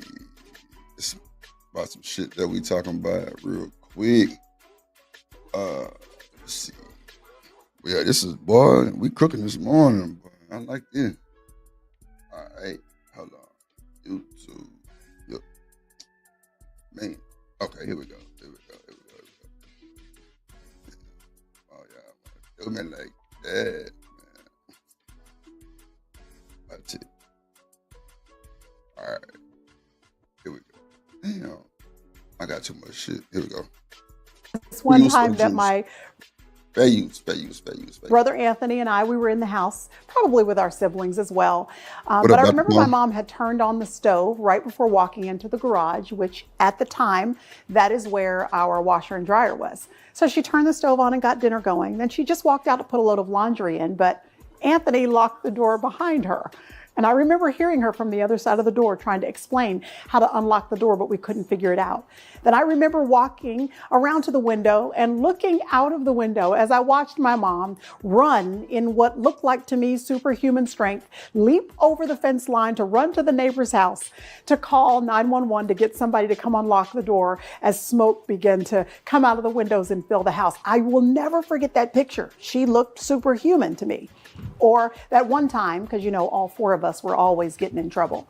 That one time when we were running errands with our mom and we were in the car and she pulled up to a bookstore and went inside the bookstore. The whole front of the bookstore was all windows, so she could see us and we could see her as she stood right there at the desk to buy what she was buying. But one of us kids decided that we would shift the gears on the car, and she saw the car start slowly rolling backwards. I watched my mom through that windshield, burst out of that store through the front door and run towards the car, reach inside the driver's side. And while the car was moving, she's running along to put the car back in park. I'm telling you, my mom was a superhero. But now in hindsight, now that I'm a little bit older, probably have a little bit more perspective and have children of my own, I realize that the things that made my mom superhuman were really these internal characteristics, things you can't really put a finger on and you don't notice them when you're younger, but they come alive to you the older and older you get. And now I also realize that it's not because she was superhuman. It was because she had the power of the Holy Spirit of God living on the inside of her. You know, I've become more and more aware of and appreciative of those values, not just the older that I've gotten, but particularly in this past year. You see, last year this time, my mom was diagnosed with a cancer that the doctors told us up front they didn't think there was anything they could do to help it to be cured or resolved. And even though many of them still prayed with us for a miracle, they told us medically they couldn't do anything to help her. And we had so many people around the world throughout the past 9 months that were praying fervently that God would do something to eradicate the cancer and to bring her back to full health. And in the last 3 months of her life, as we sort of literally moved in to care for her and to care for my dad, We began to notice there in November and December of 2019 that her health was rapidly declining. It was during those last weeks of her life that I saw those intangible qualities that I want so much for myself, and that I appreciate her leaving that kind of a legacy for me. It's the intangible stuff, like a peace that passes all understanding. Anybody that can still have joy. See, this is why I say when people that I meet, if you don't have a relationship with your mama and daddy, it's a flag for me. I got to know you're going to be willing to do all this for your mama. I tell you, my next door neighbors have twins. And that day that I had to get off the stream because I had to take his wife to the goddamn doctor because she fell down the stairs and she broke her collarbone. I talked to these kids while I was at the hospital asking if they were coming. And these kids are 36 years old. They're twins, boy and girl. They kept telling me they was coming, never came. And they mom and them still pay their insurance and all kind of little shit like that. Straight up, like it's crazy. And it's crazy. Another thing is I don't know why they sent this video. Well, shit, I don't know why they sent the video really, but I just got that part from it. But like at the end of the day, we gotta love and respect our parents more. Like we gotta remember how we got here. And a lot of people don't. It's all about them. And I think that's crazy as hell because, you know, all the shit that my mama had done for me and I didn't put her through, shit, I wouldn't expect it down. But the fact that she still offer whenever I really need something, if I even ask anything, I respect that shit. Yeah. But Drip, you know, unique thing about it, your mama held you accountable for when you was on BS. Oh, hell yes. But would dog my ass. Ain't gonna hold you. But that's what I'm saying. She didn't make excuses for your lack thereof, right? She understood the mission was greater than you and her. She held you accountable. A lot of people, when they start having those ideologies about parents, they understood at some point their parent was on bullshit with them. And when they come to that realization, now they resent the parent. I see what you're going with that. See, mama done, just like we see it play out sometime on YouTube. If mama keep me away from daddy and telling me the whole time that daddy ain't shit, and then all of a sudden I'm 32, I'm 28, and I meet this dude, then I'm hearing a different story, and he's a good guy. What am I supposed to think now? So I think, you know, people just have to be honest when the children start asking questions. Be honest, and then allow that other parent to have a voice in those questions. Right. Because children are supposed to be better than us. So far, do you think it's best to tell the kids that shit or just age appropriate? Okay. Age appropriate. You know, not just, I can't just tell a kid everything that the other parent did wrong to me, because he didn't do it. Listen, most people don't do it to the kids, they do it to those parents. So if I'm saying women ain't shit, women ain't shit, women ain't shit, based on what she did to me, that doesn't mean she can't be a good parent to our child. That's true. So when they realize that, oh, I'm saying everything I'm saying is wrong, now they looking at me side eye like, damn, nigga, you was lying the whole time. Yeah. So what's a good age for age appropriate for that? I say when they start asking those questions. Right. Because everybody, by the time we teenagers, we want to know about the other parent. We want to know. They start asking questions. Mama, why come daddy don't want to talk to me? Yep. Or where's my daddy? Okay, so daddy's 3 blocks away. I don't know, baby. Let's go over here and talk to daddy. But see, most people don't want that truth to come out about how we had a child anyway. We ain't have a child in relationship. We was just fucking out to the club in the back of the car. And nobody wants to look bad when it comes to that. But then we wonder why our kid is a 3-time baby daddy, baby mom. I think that's so fucked up too, because that shit really happened. And you can't tell no kids no shit there. But I mean, are we better off just being straight honest? Because clearly, whatever we tell them still ain't working. Yeah, They'll but I'll start, say be honest. I'll say be honest and help them process those feelings about that. Because what do we hear all the time? My parents didn't teach me how to be this or be that. My parents didn't teach me. We didn't have no good examples. So modern time, we honest about. We get on YouTube and we honest about everything else. But that, right? Right. So why not be honest today? At least when you get the truth out, then now you can help me navigate it. Like, dang, you know what I'm saying? You can talk to me about it. Yeah, I wasn't shit. Me and your mama wasn't in a relationship. We had good sex. That's what I was just about to say. That's all we had. Hey, Drip, I'll find the clip because it's somebody that we all know, Kurt Franklin, right? So he grown ass man, right? And he's successful as hell. And when he found out that the guy that passed away wasn't his biological father, and his father was right across the street from him at one time in his life, and he was playing with the other kids. And then later on in life, and guess what? The mother kept lying. No, that ain't your father. DNA tests and everything. And then he had to go have a conversation with his son, right? And it was a powerful moment because he was telling his son the way he felt, right? Love and resentment and all that. And him and his son got good again, right? But I'm telling you, these things actually affect people, man. And, it's like he found out who his father was. His father was a goddamn superstar. I mean, in his own right? He wasn't in the music business or whatever. But he's like, I see where I got it from, right? Those things are important. This guy's already a superstar, megastar, and all this other stuff. But it was still that one thing missing in his life that he couldn't even give to his own son because he was missing that. All these things are important in people's lives. I don't care. Everybody talk about it's amazing on YouTube, and Coach Furry, thank you for bringing it up on YouTube.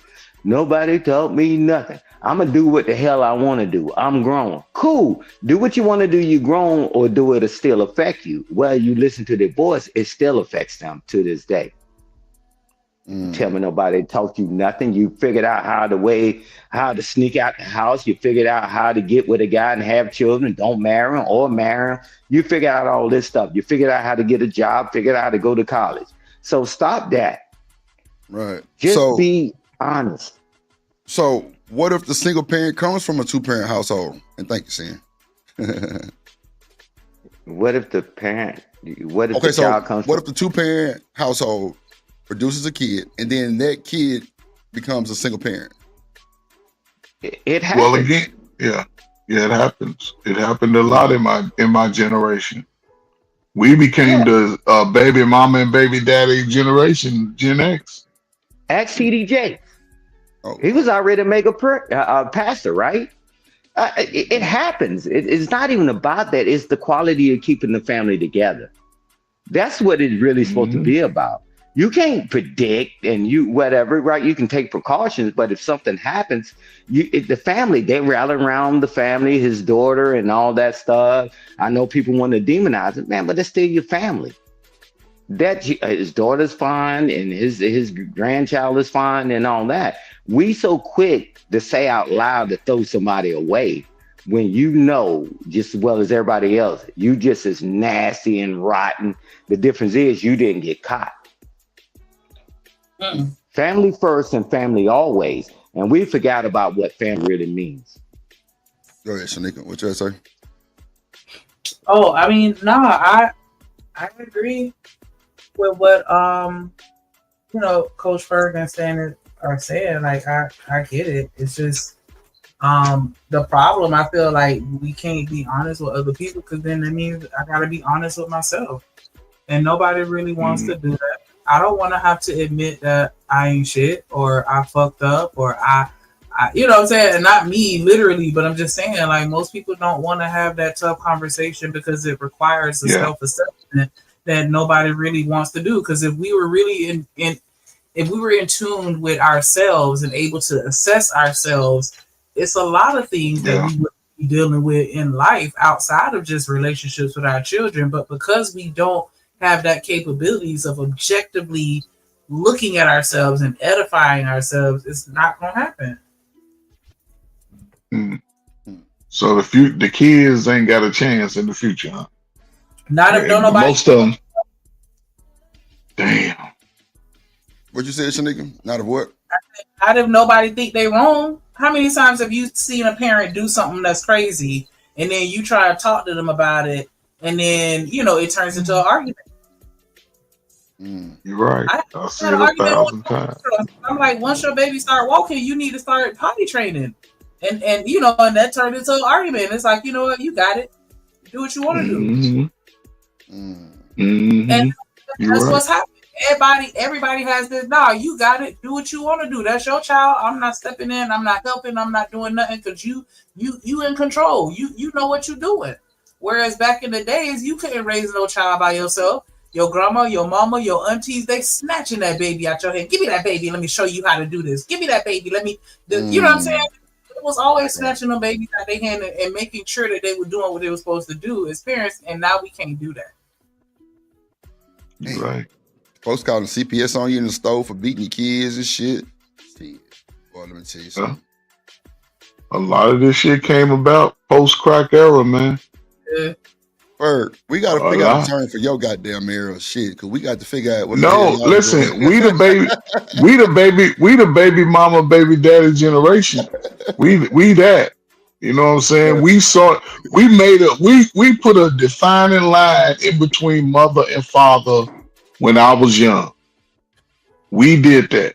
If mothers of old, they understood that they couldn't raise the children by themselves, whether they was with the father or not. They would go get the father to come over to the house and get in their son's ass and their daughter's ass. Go talk to them.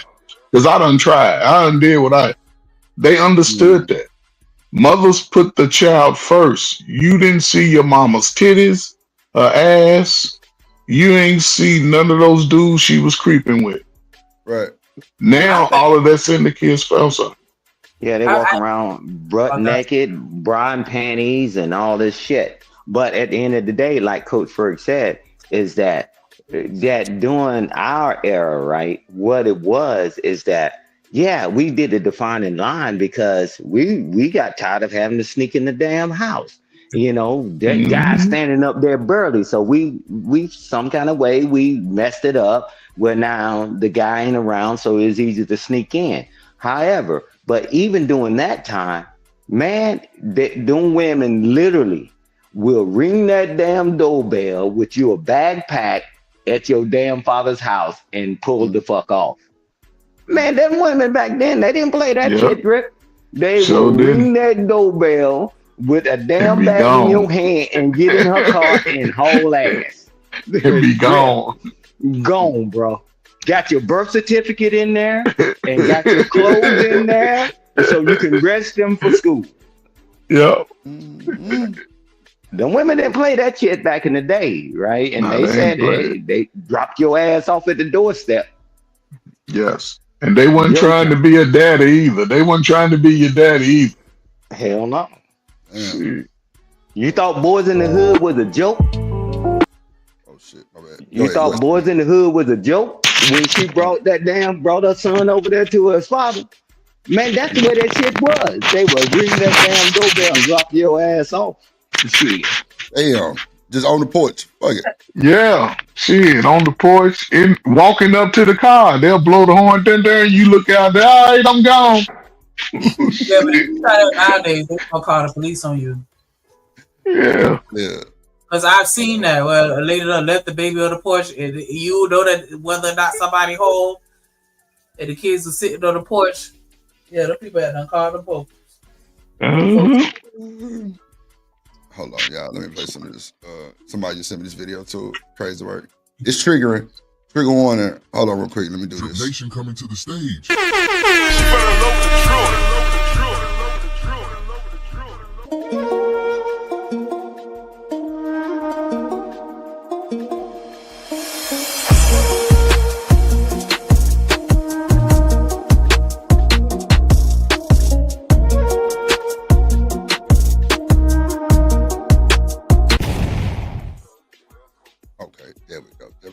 Hey, Shanika. To deal with the I almost got killed the other day. Okay. the baby mama drama, child support, anything dealing with that, because as we know, a lot of men are ruined today because of a scorned woman who. Oh shit! Fair Yeah, this use, is trigger fair use, warning. fair use, fair use, fair use. Hey, use trigger warning. Trigger warning. Lord have mercy, Jesus. Here we go. Understands how to exercise her gynocentric rights in society. There's nothing worse than that. These two mixes right here can ruin you as a man if you do not know how to properly deal with it, okay? So I'm fixing to get into how to do that. The first things first is, fellas, you gotta take your emotions out of the situation. You know what I'm saying? You have to understand that it is what it is, and now you gotta find a solution. See, because betas complain, alphas find solutions, and they execute. Take your emotions out of it. I don't care how much you loved her. I don't care how much you liked her. I don't care how much she sucked good. She sucked your dick. How fine you think she is. This chick already exposed to you who she really was, because she put you in a situation to where you could experience great detriments. You know, license being suspended. You know what I'm saying? Not being able to get jobs, checks. So, okay. So why do women or men, they don't take that into no type of consideration, that the license been suspended, they got the laws after their ass, they don't give a fuck. Come get your child right now. Or is that just a petty side of them, just like they just tired type shit? It's both. It's it's not just one thing, right? And I don't think people get so caught up in their emotions and how they feel that they disregard what the laws are. You know what I'm saying? Any man going to child support, especially when you like go to child support court, there's information that they're privy to that a lot of them don't get. Meaning, you can go on any state website and look up those child support laws today. Because see, modern people, they smarter. They got the information. But a lot of them just don't read what would happen if I don't pay my child support. What would happen, if I don't pay for medical insurance? They can come after my licenses, not just your driver's license, but your licenses.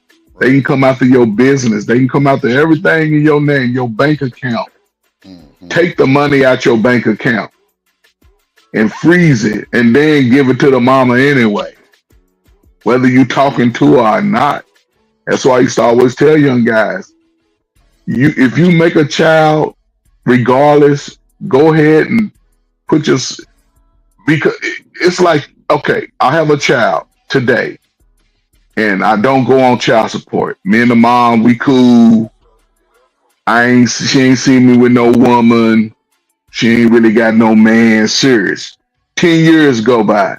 Now I got me a new woman, done got me a new car. I'm pulling up with my woman and my new car. She go like, okay, I can get some money. She done got her new man. He talking about getting married. Now they need the child support. So now we go to court.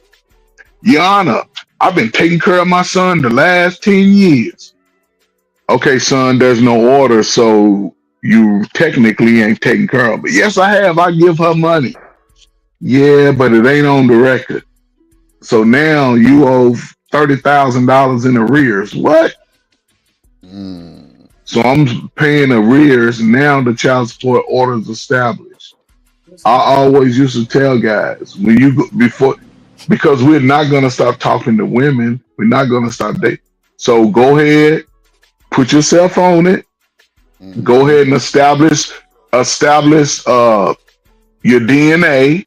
So if anything happened to your child, then I'm not trying to fight the courts and say, oh, that's my child, because the court's going to say, do you have a DNA? So if I have the DNA, now that's my child. The baby's 3 months old, 6 months old. We live together. I can prove that we live together. So my support would happen start at that date that we go to court based off my current income. Now, what I can't do, like most of us do, we start talking shit when we get a better job and pulling no. I work the same job. It's the same. And you get your established off of that income. So as I move up, but Some people do it, some people don't. Then they cry on the back end. Because if I establish my DNA early, every other year I can file my baby on my taxes. Right. Hey What up, Trey Casual Bird, Germ? Good to see you. I ain't gonna lie. When it comes to that whole situation, for real, that's exactly why I feel the way I feel, man. Nobody having no goddamn kids if they ain't got to worry about child support. That shit's dead. Yeah. Don't have none until you know it's ready. It's time. But for how do we know what's time? Because some people waited to see if it's time and didn't work. What again, there's no guarantee about life on anything. That's facts. That's facts. So if you choose a woman, find out who she is in her family. If she ain't got no responsibility or no connection with her family, what makes you go think? What makes you think she gonna care about you and her family? If she's somebody important in her family, she may have a little bit better understanding of what family is. Because Drip, you have a relationship with your mom and your siblings. Yeah.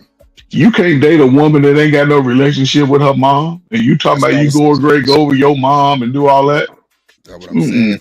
I said that right there when the show started. Like, that's a flag for me. If a person don't have a relationship with their mom and daddy, I mean, you know, if they still here type shit, like, that's a flag for me because that's too many mental things and all kind of shit can come with that.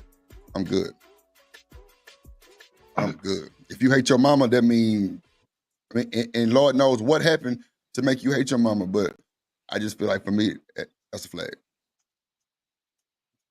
And people be like, It can damn, become an Drip, issue. you ain't dating your mama. Bullshit. If you hate your mom and dad and the people who raised you, unless they threw you outside type shit, then I can't even compete with that. But still, like, I just think the people who I'm dating, like, has to have some type of relationship with their mama or their daddy or something. Yeah, because you're a mama boy. Now you're a mama's boy because you go over your mama's house on Sunday to eat that. Shit. That's cool. I ain't fucked up about them thinking that shit because guess what? Mama gonna take both of us in. But if you got that fucked up relationship with your parent, who knows if you're gonna bring that shit to me? Or why you going over there so much? Or why you doing this? Why you doing that? Just because you hate your fucking folks. Nah, not me. I'm definitely family oriented by, I'm talking about in the most way.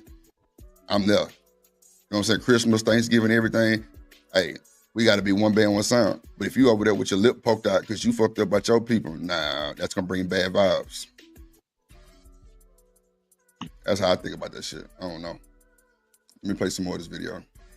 Getting garnished, in some cases going to jail. Because I'm going to tell you guys, child support only fucks with the good guys. You know, the guys who are actually there and want to be in their child's life, because the deadbeats, you can't even find them to put them on. Wait a minute. Zuma said parents should set aside $90,000 before pregnancy. Wow. You can set aside $1 million before you get pregnant. That ain't what's that gonna do? What is that gonna do? And then you mess around and have a preemie or a baby with a serious medical condition. What that $90,000 gonna do? Because my homegirl talk about that shit. She didn't see her baby. Her baby didn't see her house, her own bed and crib until she was almost a year old.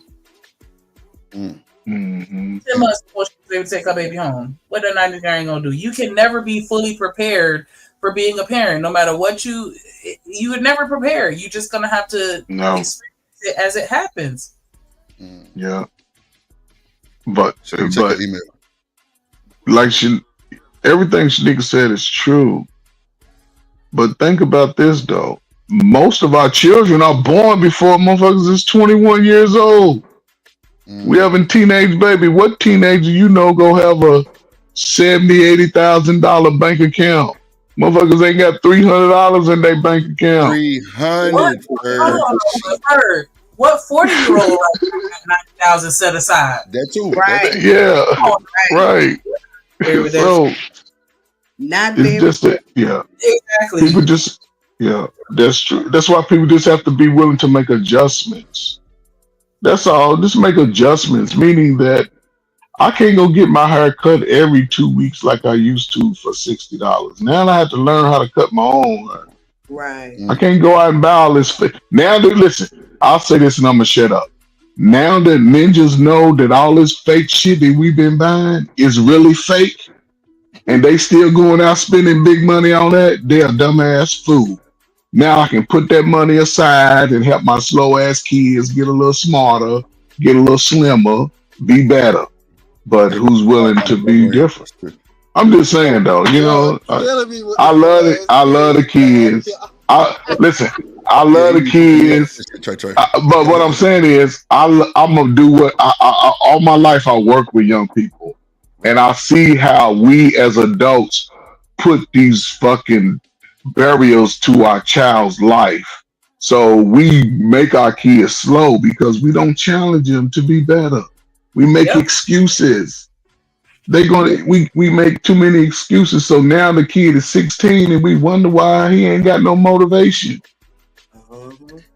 He said So I'm just saying. Health and mental. To Zoomer point, because The you're what? saying that you feel like that 90K is sufficient to protect health and mental. That's not gonna do that. 90K? You think $90,000 is gonna Wow. You think that's gonna cure PTSD?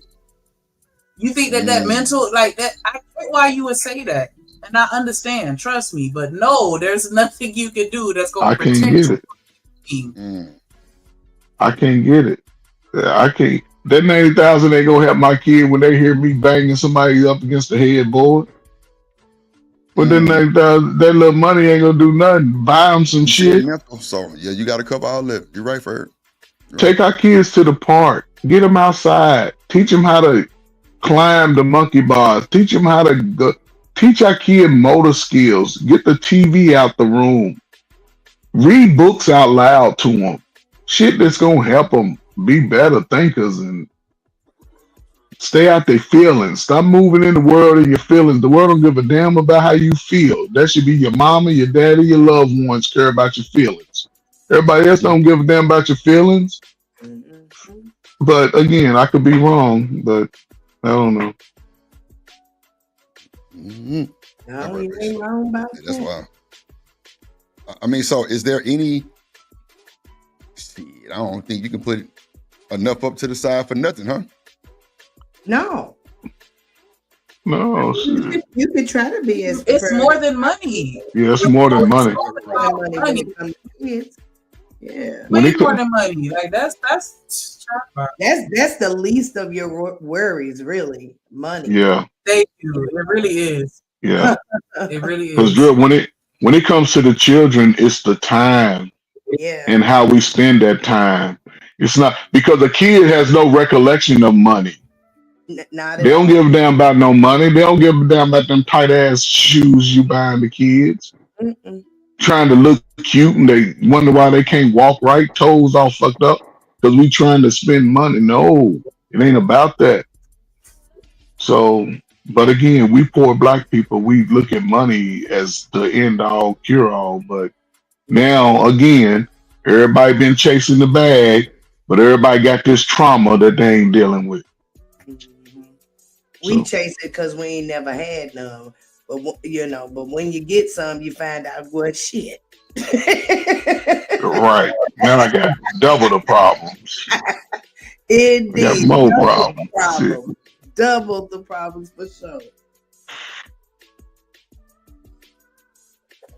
Yeah.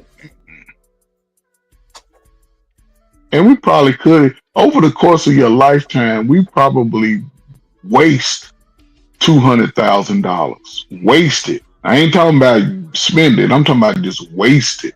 Yeah. Yeah. And that's before age 40 years old. We just don't wasted shit.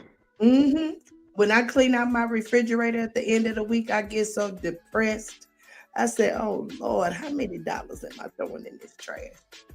And I just asked the Lord to forgive me because why did I buy it if I was gonna be ending up throwing it away? Yeah. Mm-hmm. That's crazy. Mm-hmm. Because we all got some old tight ass clothes in our closet that we thought we was gonna wear and we never did get around to it. I got a whole wardrobe, Coach Bird. See?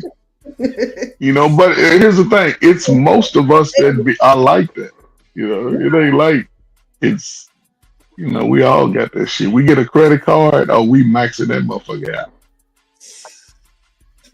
Let's not talk about Just to say, I got a fake Lucci. I got a fake Lucci. Now we finding out all this shit is fake. Come on, man. Who bought a $300? Anybody? Did any of y'all buy one of those $300 Gucci belts? Not at all.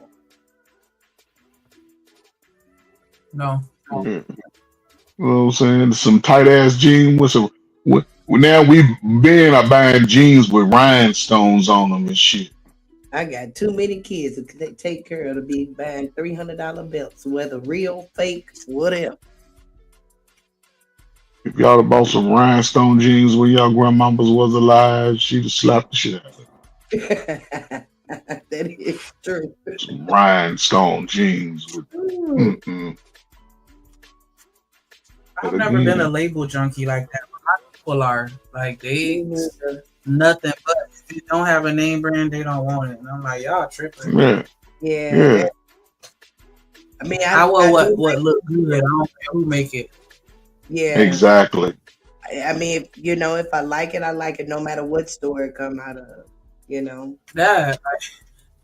Hey, I don't need it. I feel like in a lot of those situations is them leaning on the label to look good. Like, let me not. Yeah. You know what I'm saying? It's like, something. can you look good without a Gucci outfit or go to Walmart and pick out an outfit and still look good? Can you do that? Or do you have to have on something super luxurious to give you that extra bonus point to look good? And most of it don't even, it's not even appealing. Man, most of that name brand shit is bullshit. Because, light skinned people get points just for being light skinned. Even when you're ugly, they still get points. Right? So that's how it is. That's how it is. Even if the outfit ugly, just Gucci on it, you're going to still get a couple points. Like, and that's what they leaning on. Oh my God. Come on. No. You done seen some ugly light skinned people that thought they was all that just because they light skinned. Yes. You're not gonna even act like listen, you are thought, yes, I'm ugly. I was ugly and I thought I was all that, goddamn it. You couldn't tell me I wasn't handsome. Oh, good Lord. Shoot. Is that what light skinned people think? Black, dark skinned people think the same thing. We all think it. Oh. Until somebody tell you ugly. Until you believe it. That's the thing. Right, until you believe it. You call me ugly. You go still low Kanye over here. I don't care. I do got two sets of kids. I got 2 light brights and 2 chocolate ones. And I tell you, I was wanting them chocolate babies so bad, I went and found me the darkest man. Oh my God! See how y'all push his light skins to the side? It's crazy. See how you just light skins ain't never been in. Sorry. Y'all just push it. Y'all just push us to the back of the line. That's crazy. I mean, in the back. I dealt with 2 of you. I said, no more. I ain't never dealt with nobody light skinned. Not saying that I wouldn't, but I'm just saying like I've always gravitated towards the darker berries. Oh man. Yeah. Man. They juice sweeter. Well, I'll say this: men, don't limit yourself based on complexion with a woman. Don't do it. I just know that you dark skinned dudes, when y'all get with a light skin, y'all lose your damn mind. Y'all lose your mind. Just get with somebody that likes you based off personality and character, not because of complexion. Indeed. Because you can want a light skinned baby and that little baby come out ugly as hell. Ooh. I done seen them. Yes, indeed. So that's a different type of food. But I date you. Don't do that. Don't do that. What was that? Somebody light skin. I'm not saying that I wouldn't. I'm just saying that I gravitated towards darker skin because I always wanted to be darker. I don't think that the darker black men are more violent. Shoot, if anything, I feel like the light skins were, because they always feel like they got a point to prove. We ain't violent. Y'all was either soft as pie or too extra for no reason because you feel like everybody looking at you like you soft as pie. Yeah, especially baby mama light skinned dudes. Them niggas is weird. Because I is pretty. I don't know, man. It's crazy, man. It's just different times. Yeah, it is. I had showed up how they was pretty. Have mercy. And that's why I don't see why we keep having those, let's go back to the old day conversations where we can draw from certain things from the past, but we can't really, it's unrealistic for us to think that it'll ever go back to those days. But I just saw online, they were saying that the marriage rate has gone up. Yeah, it's going up a little bit. It's think about it. Okay, so before I would say the 60s, we were married at the highest rate. One, we was around each other a lot, so our marriage rate was 80% almost. Everybody was getting married. Everybody, whether it was shotgun, people got married. As we came more into the modern time, in my day, it was down to 50%. That's about average of America. Post crack era went down to 30%. So we've been there. Now they starting to trend up. But again, you still it's going to sort of level itself off because people are now I'll just say people who are now coming into adulthood. What messages have they gotten over the last 5 and 10 years about marriage and relationships? Because you hear it, marriage is a bad deal for a man. Could be if he choose the wrong woman. So good.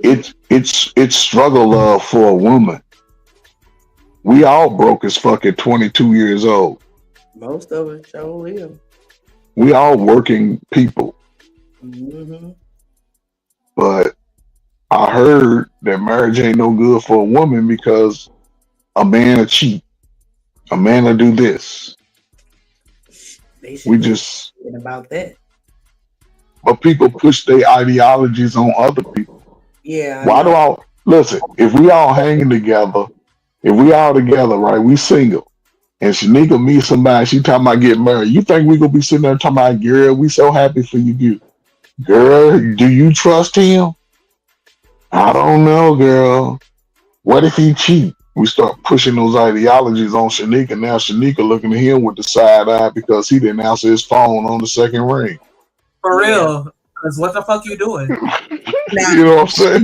Looking at them friends, though, telling you that crap. You know what I'm saying? Because if they ain't happy, for, in your time of being happy, it's definitely a problem. But you know what's so crazy to me? I feel like a lot of that has nothing to do with them more so than, or as much as it has to do with the way that other people perceive them. Yeah. You not concerned about the relationship ending because your heart gonna get broken. You concerned because of how everybody gonna look at you. That's it. And that's where the problems come in. Because people try to live a lot of their life based off other people. And then when they realize those other people don't have their best interests at heart. Yep. So I don't. And then go lay up with theirs, snuggled up, nice and warm, but they telling you to leave yours. And they man doing the same thing that your man doing it, but they smart enough to not tell you about it because they don't want you to judge them. That's the only thing. That's why I don't be paying not a bit of attention to those, that kind of advice, I don't think you should be involved with anybody in your relationship unless it's a trained professional. Amen to the amen. Yeah. Mama, sister, cousin, auntie, all that other stuff, nah. And then it just put everybody in a weird predicament because you decide to stay with him, not everybody looking at him sideways. It don't work. Leave him out. Yeah. So what do we do going into the future, ladies? Y'all out here in this world. as the future is coming up on us really quickly. Each one teach one. I don't even know how we could do that when ain't nobody trying to listen. It's a few out there, you just gotta gravitate to the ones that do. Yeah. How do you is there anything we could do for the masses? Because it's like, the few people that care, they smart and they gonna be good, but the majority of people out here are lost. Yeah. Yeah. Yeah, that's that's the thing, unfortunately. It's only gonna be a few that, get it together. The majority of folks are gonna go by the wayside. Yeah. Look at Kendra G. Like that's the average American. Average American. The people that you see, Kendra G. Like that's not, everybody, but that's pretty much how most people are. Like that's why she has tons of content, because it's never ending. Yeah. It's too many people like that and not enough people like the people on this panel right now. Yeah. But and that may be a good thing too, though. You know what I'm saying? I don't know. I get so confused about that, because do we really want the degenerates? You know what I'm saying? Or do we leave them on over there? No, but here's the thing though, and okay, for me, listen, when I was younger, and I've talked about this before, the way I moved with women and the way I took advantage of my light skin looks, I used it to my advantage. But then when I came to a realization about what I was doing wasn't helping them or me, I started to move differently. I started to approach it differently. So things changed for me as I looked at things differently. As I matured, I looked at things differently, so everything worked out. And then I didn't think, I didn't have the mindset that it would take a long time. I just knew I had to do something, and things happened the way it happened in a short period of time, caught me by surprise. But I was already in a mindset that I'm going to be better. So when I met my wife, I knew there's certain things I knew I wasn't going to do than when I was just dating. I wasn't going to put myself in positions to be around a lot of other women.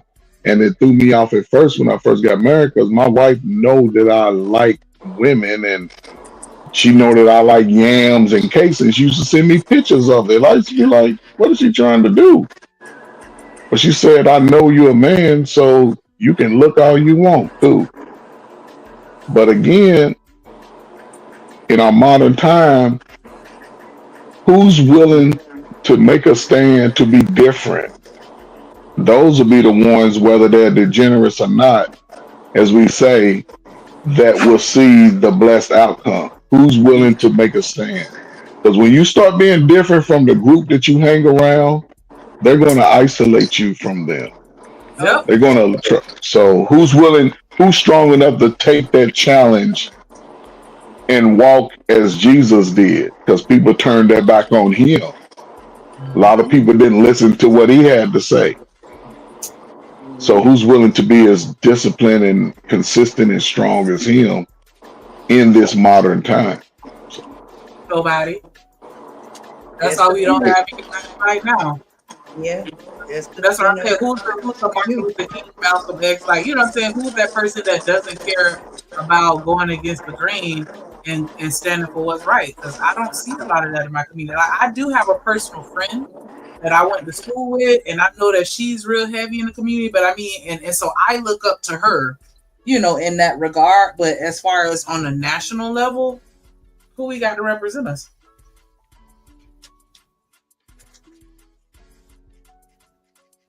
What was that, Shanique? Somehow. Yeah, on a national level, we don't got nobody to represent us. But here's the thing, Shanika. Like you said, if you understand that you need representation of yourself, do you represent yourself? I do, but I feel like we tend to forget about the regular people. When we sit here and we talk about, when we have these conversations, I think that we leave out the average American, which is that person that comes on Kendra show. Like, you know what I'm saying? that's who we need to be prioritizing, not the people that already get it. Yeah. I feel like the people that don't get it, they need somebody to act as a vessel to, speak into them what they need to hear and kind of help direct them down that path because they lost and they can't direct themselves. Just like with the self-assessment I was talking about earlier, a lot of people can't look at themselves and really be able to pinpoint their faults and what they could do better. And you know what I'm saying? People can't do that. And that's why I was saying, I think that the average American needs that structure, either big mama or, somebody that's going to help guide them.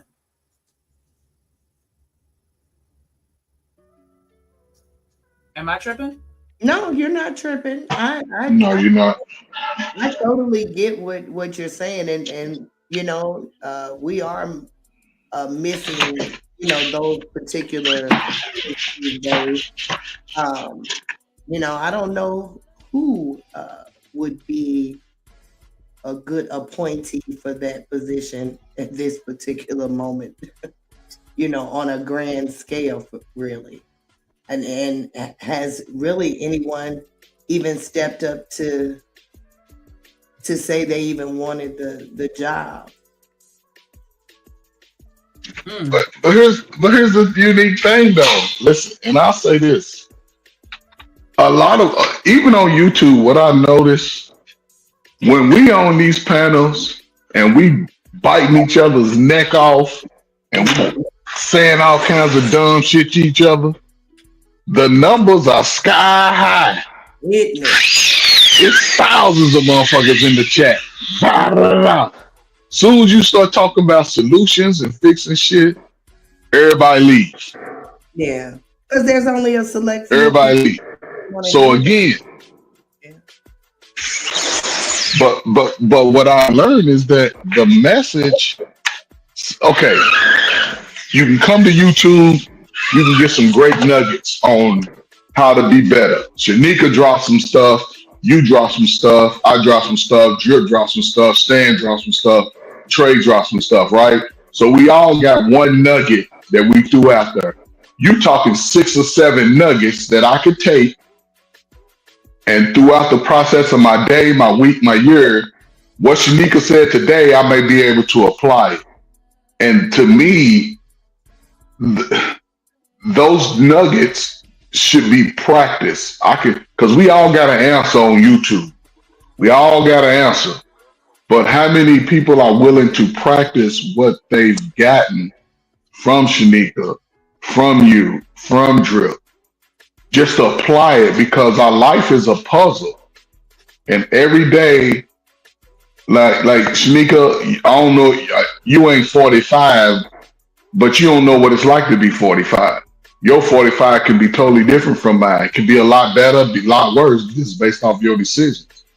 So who's willing to be different based off the information that we gather wherever you are in life? That's the catch, though. I think it's hard. A bit more than that, though, and I don't mean to overspeak, but I think that it's more than just being different. I think that we need to be thinking about who can get the buy-in necessary to catapult us towards that change. Because when you're dealing with people, and I know, look at Vic, Black people need to stop looking for a master. It's not about looking for a master. It's about knowing that you don't know everything, and that you are utilizing your resources that are there that serve as wisdom. And we seem to have skipped past those times where people are looking for the wisdom from the people that came before them. And I just think that you need to find somebody that not only is willing to make that distinction from themselves from everybody else, but also somebody that can present the message to them in a way to where they want it. Because you can lead a horse to water, but you can't make them drink. And it's like you have to find somebody that can, that can appeal to them to where they're like, you know what, I want us to be better as a race. This is what I want. We don't have that mentality. People don't want it. Because like you said, I'd rather sit and watch y'all argue. I don't want to listen to solutions. They don't want that. So that's why they're not getting it. Who can convince these young kids to get on this? That's the thing though. Most young people want it, but the people that's best fit to give it to them are the people that they expect to love them the most. That's the catch. You have sons, so your sons are going to be more open to your message to a certain point than it would be for me giving it to them. My bad, y'all. I ain't see out in the back. So it's just who's, if by default, most parents will put their pride aside and give their children the best message for the best outcome, and then introduce them to other people who speak that similar message, then that's how they can understand it over time. But if my parents ain't give me a message that I needed, then it's going to be hard for me to listen to Drip, right? Who don't know me, I don't know him. So I don't know. Hey, Coach Bird. A couple quick things. Man, because this goddamn property shit kicking my ass. Dealing with these damn attorneys. But however, this is like wild to me. Is that we ain't talking about generations are better than the other. But it used to be a time your mother knew that she dropped out of high school. She got a 9th grade education. The father got a 5th grade education, but they would let somebody in the neighborhood that went to college to tutor your child, right? I don't like this approach that a lot of us that we put forward. And we put forward like all of us got all these damn answers. Somebody got a bunch of feedback. Who was that back there beating on shit? That's you, Trey? No, that was me. Oh, well, yeah. Just mute I was letting my dog in. Yeah, I got you. Yeah, but we act like that these people are equipped, right? And they'll argue with you all day. Man, you have to take off your shoes to count to 11. But I would much rather take my pride and not let my children learn because I don't want them to get ahead of us, right? I came from a time that the parents wanted the children to get ahead of them. That's why they worked so hard to get them ahead, right? I'm like, and now we like stuck in this shit that this damn thing that we in this damn cyclone that only thing we get to do is just complain. And like Coach Ferg said, when you try to come up with a solution, nobody want to listen, right? Cool. That's your life. That's your children. And you can do what you want to do with them. But the reason why I keep fighting, even after I got out of the uniform, is because I know it's only one world. I got my grown children and I got my grandchildren. So if I allow your children to be just as lost and wayward, they still going to come in contact with one another. When we're going to figure this out, a lot of other people in the world has figured this out. Swallow your damn pride. Talking about this homeschooling shit. Now I go back to that. Man, you was a D student. Man, well, how the hell you gonna teach? What are you gonna teach your children? What are you gonna teach them? To be tough, be militant, don't let the white man call you an N-word? I mean, wow. Come on, man. We gotta do better, man. And I'm gonna land it with this. Coach Ferg, you said something that was great, right? They said, don't let the white man get involved with you when you talk about child support and all that. Cool. Some people get away with that because they threaten the women and they got them scared and all that. But how many times the guys go into court and say, no, I've been giving them money. And the judge say, hey, man, that was a donation. You crazy as hell. You get a DNA test, establish paternity, and pay your dues because you keep waiting. What did they do? I can't remember what state it was, but they said for Mother's Day, they had I can't remember what panel I was on. They had a list. This guy owed $300,000 in back child support, $200,000, and they going after all them bastards. You had the child, you gonna take care of it. What up, Sugar Boy? I don't care whether you like her or not. You liked her enough to lay with her. Sure did. Yeah, so y'all keep playing these games and these guys come up with this BS Well, I don't should have to pay for the child. Well, you the same one crying, talking about my daddy wasn't there. My daddy this and my daddy that. Hell, you create the same damn thing. The next generation, you're doing the same damn thing. When you gonna drop your nuts and motherfucker be a man and be in your damn children's life? What are we doing here? You like that now she bald headed, but when you was sleeping with her, she wasn't bald headed. Not bald headed. And that, she was now she fat, but now she not fat.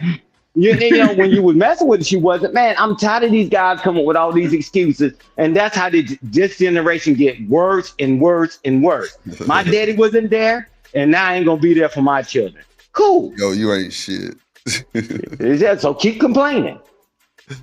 Not a hot fishy summer. God damn. Yeah, man. I'm tired of you guys doing all that crying and whining. You made the child get the DNA test and be in your child's life as best you can. At the bare minimum, finance what you produce in this world. Don't worry about it. Make them just like you. You listen, we be on panels. My daddy, I was raised by my mama. That's why I'm feminine. I was like, bruh, really? This is what now you're raising your children talk about. Now you don't know how to be a man. People say that they operate because they feminine. They operate like their mama because they feminine. That's wild. Yeah, my mama made me feminine. I like, but y'all be in here talking about my mama raised me feminine, and then you talking about me over here, and I fight you. I got street cred. Which one is it, man? Choose a struggle. Because these children are suffering, man. They growing up, man, just as lost. Y'all smart, right? Hey, but I'm gonna tell you this, two things. Hey, got some good news and bad news. Good news, you came a long way. The bad news, you went the wrong way, and you threw. He ain't shit for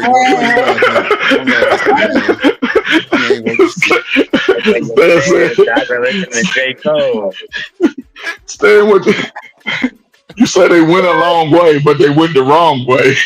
Yeah, but this is the thing. But this is the message behind the whole story. This is the message behind the whole story. Forget J. Cole because he was doing his thing. But this is the message because very few people have enough resilience when they realize they went the wrong way, they correct it. But the rest of them, they sit on the side of the road and just die out. Be a man for once in your life. If you ain't been a man for yourself, be a man for your children. Give them a chance.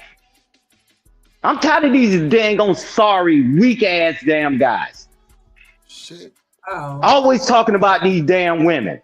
Cool, talk about it. But your child gonna grow up, and when he get that muscle in his arms, I hope he knock your ass out.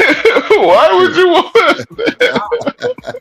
I hope he knock you smooth out. I hope he wait until, because now you got faculties and using your faculties. I hope he go to the old folks home and knock over your checkerboard and slap the dog shit out of you.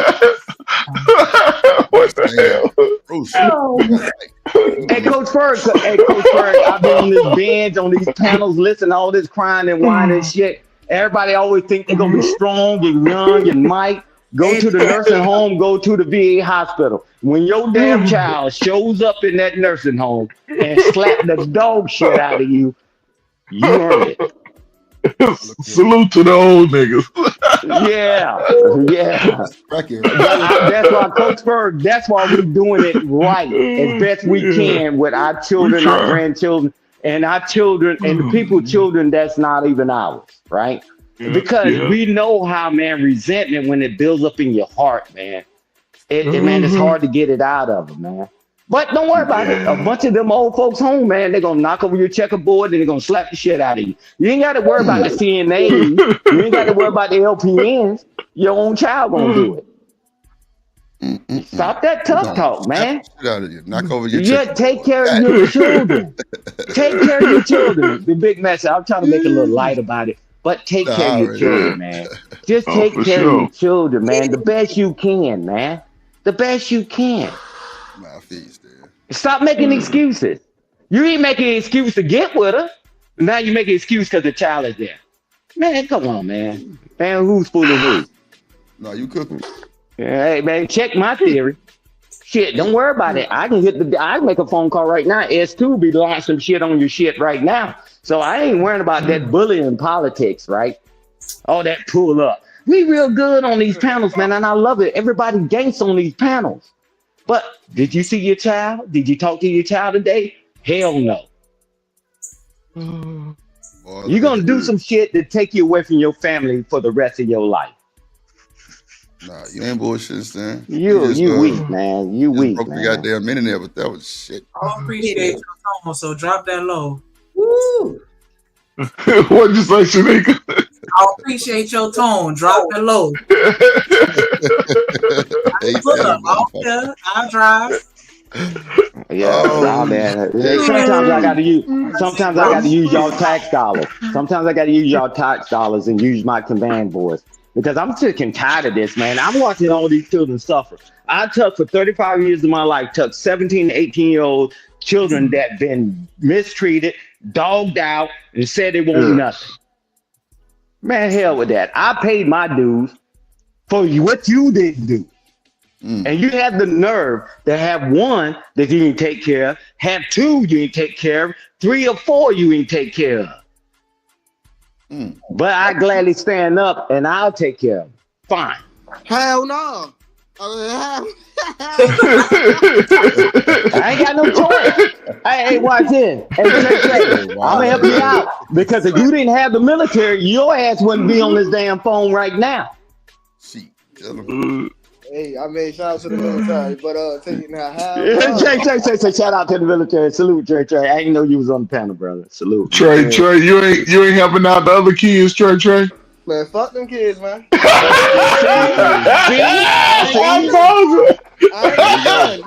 Listen, no, for real though. Listen, right now, for real though, right? I don't have any kids, right? So if you ain't talking about my goddaughters, if you ain't talking about my nephews, fuck them. And I love it. I love it. Trey is exemplifying what I'm telling you.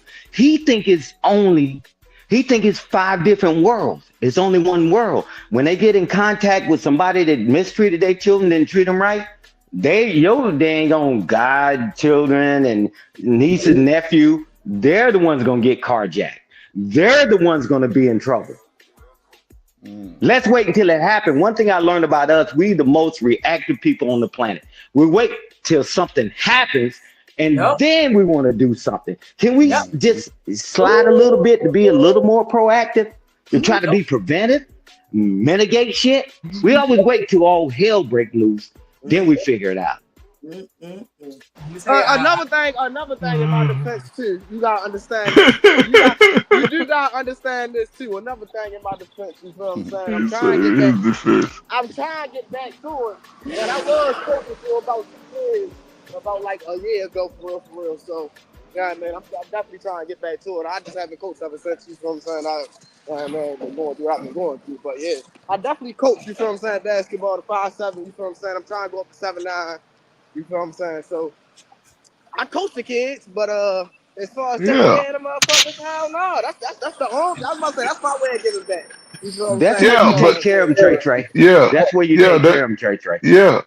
And that's not a bad thing, Trey. The fact that you even giving those children time that they otherwise wouldn't get from a man. And I'm sure if you anything like you are on these panels, then you're going to give them the information that they need to be better. That's all. There ain't no 100% cure of making people better. You know what I'm saying? I was about to say, not only do you give them the information that they need, but at an early age, I teach them how to think under pressure. So instead of just doing the regular practices, I put like little math problems, little, you feel what I'm saying, like little stuff like that they like. I know that they know on the board, and after they get tired from running laps and stuff, before they can get that water, they got to answer those questions right. I mean, that make them, you feel what I'm saying, help them think while fatigued, under pressure, and all that other stuff. That, you feel what I'm saying? It's a lot to coach that a lot of people don't know. Hey, Trey, you answered your own question, and thank you for your service. Right. Jesus, man, it ain't always monetary. It ain't like you got to do all this stuff. But if everybody do their part, man, give them a chance. That's it. Because a lot of people didn't get a chance. Now they're adults complaining about they don't get a chance. And then when somebody try to give them a solution, they say, I'm grown. Don't nobody tell me what to do. Well, cool, man. Hey, the graveyard is full. We'll make room for you. They'll make room for you. Yeah. They ain't never ran out of room at the graveyard. Nah, I promise you that. But Trey, salute to you doing that stuff. Hey, Daryl's sitting up there on this damn thing. He quiet as hell. I done seen his Alpha Phi Alpha shit and all that. That motherfucker, he get in the community. He do all that shit too. Don't let Daryl fool you, man. Daryl doing all this stuff, man, behind the scenes. But they're not. Him and his wife, rather. They doing the thing behind the scenes, man. Because if we don't give back, bro, what is our existence? It's easy to love my own children and love my own family, but can you give of yourself to others? Nah, that's the challenging part. But see, the thing is, though, right? See, when we having this conversation, you got to have a conversation, you feel what I'm saying, in a way to where you got to make people understand. The way I do it, I don't really got to think about it as giving back. I'm just doing something that I love, you feel what I'm saying? Playing sports or something that I love. So if I see somebody playing, you feel what I'm saying? If I see a little boy playing on the basketball court or a little girl playing on the basketball court, football field, whatever. You know what I'm saying? If I can give them advice and play with them a little bit, that's what I'm going to do just because I love to do it. You know what I'm saying? It don't got nothing to do. I don't really think about it as giving back. Y'all might, you know what I'm saying, look at it like that, but I really don't. I just think about it as, you know what I'm saying? Hey, Trey, words have meaning. That's giving back to the community. No matter what you call it, that's giving back to the community, man. If all of us, imagine it, if the majority of us was doing what you were doing, Coach Bird, Drip, Shanika, Miss Joy is doing, man, what better place would it be? I'm telling y'all, and I'm going to say it for the last time, the cavalry is not coming to save us. We all we got and we all we need. And until we get that through our thick skull, we will always be lost. Yeah, I agree, Stan. That's why I didn't like the movie Black Panther, because it showed like false unity and shit. Like niggas want to be like T'Challa and have a Wakanda. And be like, oh yeah, everybody in Wakanda are the same. No, them niggas wasn't. It was like 5 different tribes in that mother. You know what I'm saying? And they still, when it was time to fight Thanos, them niggas became one tribe, bro. Them niggas fended off Thanos, bro. One country forever. Feel me? Them niggas were going crazy. You know what I'm saying? But at the end of the day, yeah, I don't like that kind of, because to me, I agree with you, Stan, but I just, you know what I'm saying, I done lost faith on these niggas. These niggas is lost. You got some people saying black culture is trash, bro, so it's always going to be some, you know, some lost niggas somewhere. Yeah, but not the children. That's why I start with the children. I agree. I agree. Yeah, man, because watch this. You know how they make a cane? They don't wait till the tree get big and then bend it, you'll break it. They, over time, they bend it, and they mold it. Man, come on, man. You rough behind the ear jokers, man. Nah, kata. Man, it is what it is. You start with you. I mean, because I'll tell you what good is me talking to you hardened criminals. You hardened guys that getting all the women on the planet and now everybody on YouTube rich as hell. You ain't gonna listen to me nor Coach Ferg, because y'all think y'all got it until you in that nursing home and that VA hospital and you're there and someone like sit up there, the LPN or the CNA running your pockets and leaving you in that dirty, nasty diaper. That's when y'all will get it. I'm trying to keep the youth from getting that far before they end up in that situation. Because one thing, the beauty behind life, and I'm gonna land it here, Drip. I know I've been talking a lot, man, but I'm pissed about this property. But this is the thing. This is the beauty about life, right? You get born, right? Cool, no problem. As you getting older, you get to look back and see the beginning of life. You get to see the end of life, and nobody pays attention. Oh, this ain't gonna happen to me and all that, man. All of us end up 10 toes up under the ground. You're in control. You go to a funeral, those dashes mean something. That's the stuff you have control of in your life. And you don't have the control of the beginning or the end, but the dashes in the middle. We ain't taking control of that because everybody hard. Until I see them up there with that glyphosate bag on their side, and they need somebody to help them walk. And now you got it. Now you get the message. Now you get the message. Man, I I ain't ain't gonna getting lie, that man. message now. I I had a know to partner. love and to care about people. I knew that from my youth. I'm not gonna wait to that far. I mean, why would I wait that when you can't do nothing about it? Man, I had a partner. I had a partner that But it's all good, this man. nigga. Hold on. I had a partner that you talking about. This boy was a terrorizer. Like he was almost like a Mo3 in his time. I'm talking about anybody who fought me, he knocked him out. Like literally. Like and he wasn't a big dude. He was solid, but whatever dude had, like I mean, bro had strength of a lion. He would knock everybody out. And like one day, people would try to fight him. So somebody came through and hit him with their chopper. And all the girls wanted to talk to him. All the niggas wanted to be around him, because he would pretty much run the show. And, he cool dude, he play ball. But when that boy got hit with that chopper stand, like when I tell you, bro, nobody was in that hospital but the nigga mama and his baby mama. Thank you, Drip. I Only don't want people that that to was be there, bro. us. And that boy had to wear a bag for a good minute. Like, cause bro, you don't really survive them choppers like that.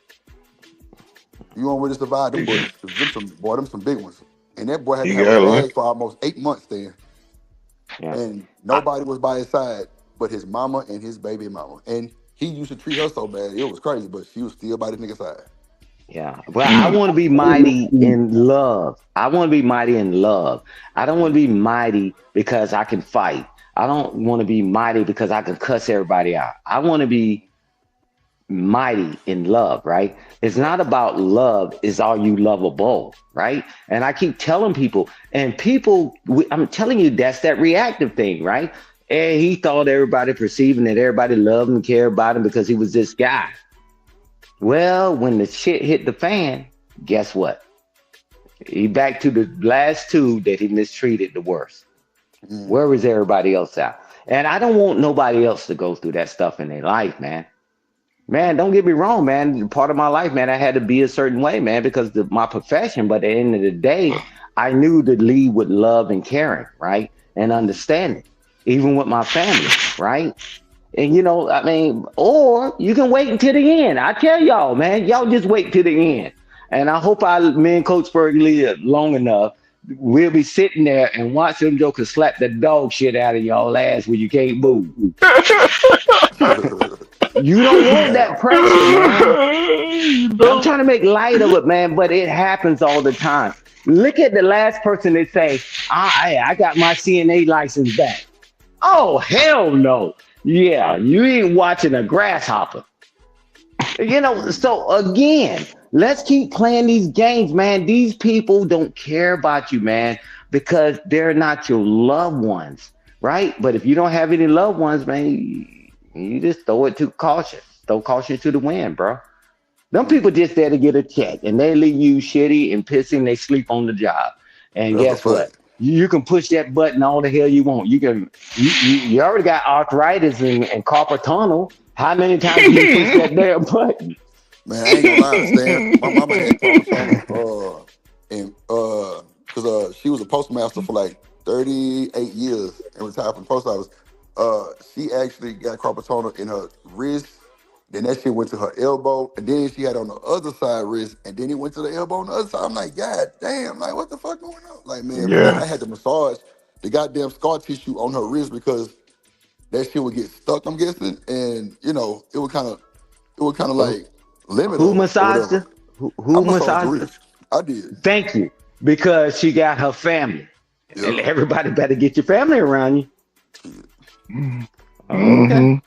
Nobody love you like family. Okay. You hear that, sugar bomb? So when you got your colostomy bag on, bro, you crazy, and man. somebody run up and slap the shit out of you, you go wish you had old Coach Ferg around to take care of you. But again, I just like messing with her because she be trolling. Yeah, man. But I just tell y'all, man, the people that I built relationships on here and off in here on, man, I because I get it, right? Challenges happen, right?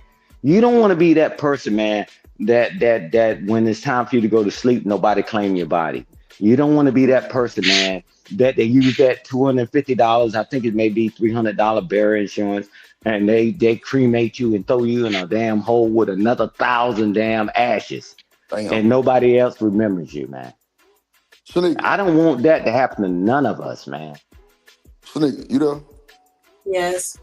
Is that what you was talking about? What Stan just said about when you pay like 300 and they it kind of like cremate you and shit? Remember you was saying I'm, something ta- about that? At the I'm hospital, they talking had about some kind of program or something? I'm talking about the Oh yeah, default my mama burial used to insurance. say that.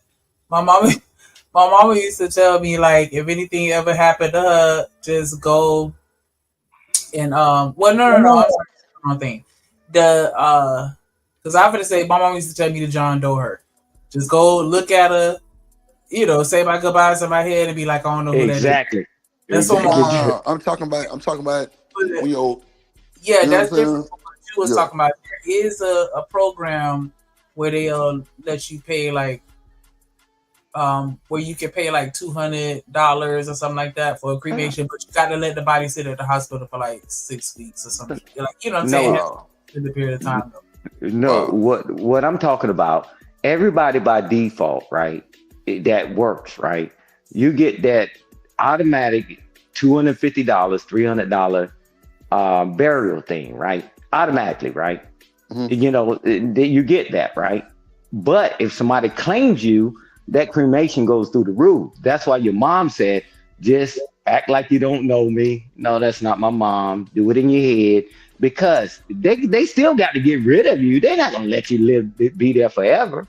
That's why that burial insurance is already baked in, like with all the taxes and stuff you pay or whatever, man. Nah, man, who wants to go out like that, man? Nah, I feel you, Stan. That's why I was asking Shanika, was that the same thing she was talking about? But nah, I feel Oh you. yeah, because what my homegirl was going through, her mama let her sit there too long because she was trying to get that discount. Because they'll give you a hardship, you know what I'm saying, price or whatever. And then once we offered to pay, then that fucked up her little jug. So yeah, that was exactly what Stan was talking about. Yeah. I don't want none of us to go through that, man. Unfortunately, right? I feel you. I mean, because once we see something happen, won't we prepare for it today? Right? We won't, because it ain't gonna never happen to us, Strip. I know. I got it. Man, I joined the biggest gang in the world called the United States Armed Forces. Man, guess what, man? I'm gonna get the damn flag, the bugles, and everything else. And man, but I know that's not. I know that's not. The goddamn salute. They gave my grandma a big ass flag and shit, all that shit. Yeah, but I know that's not the majority of Americans, like less than 1 to 2% ever serve. So I want to talk about us being able to prevent things, right, on the other side of the house, right?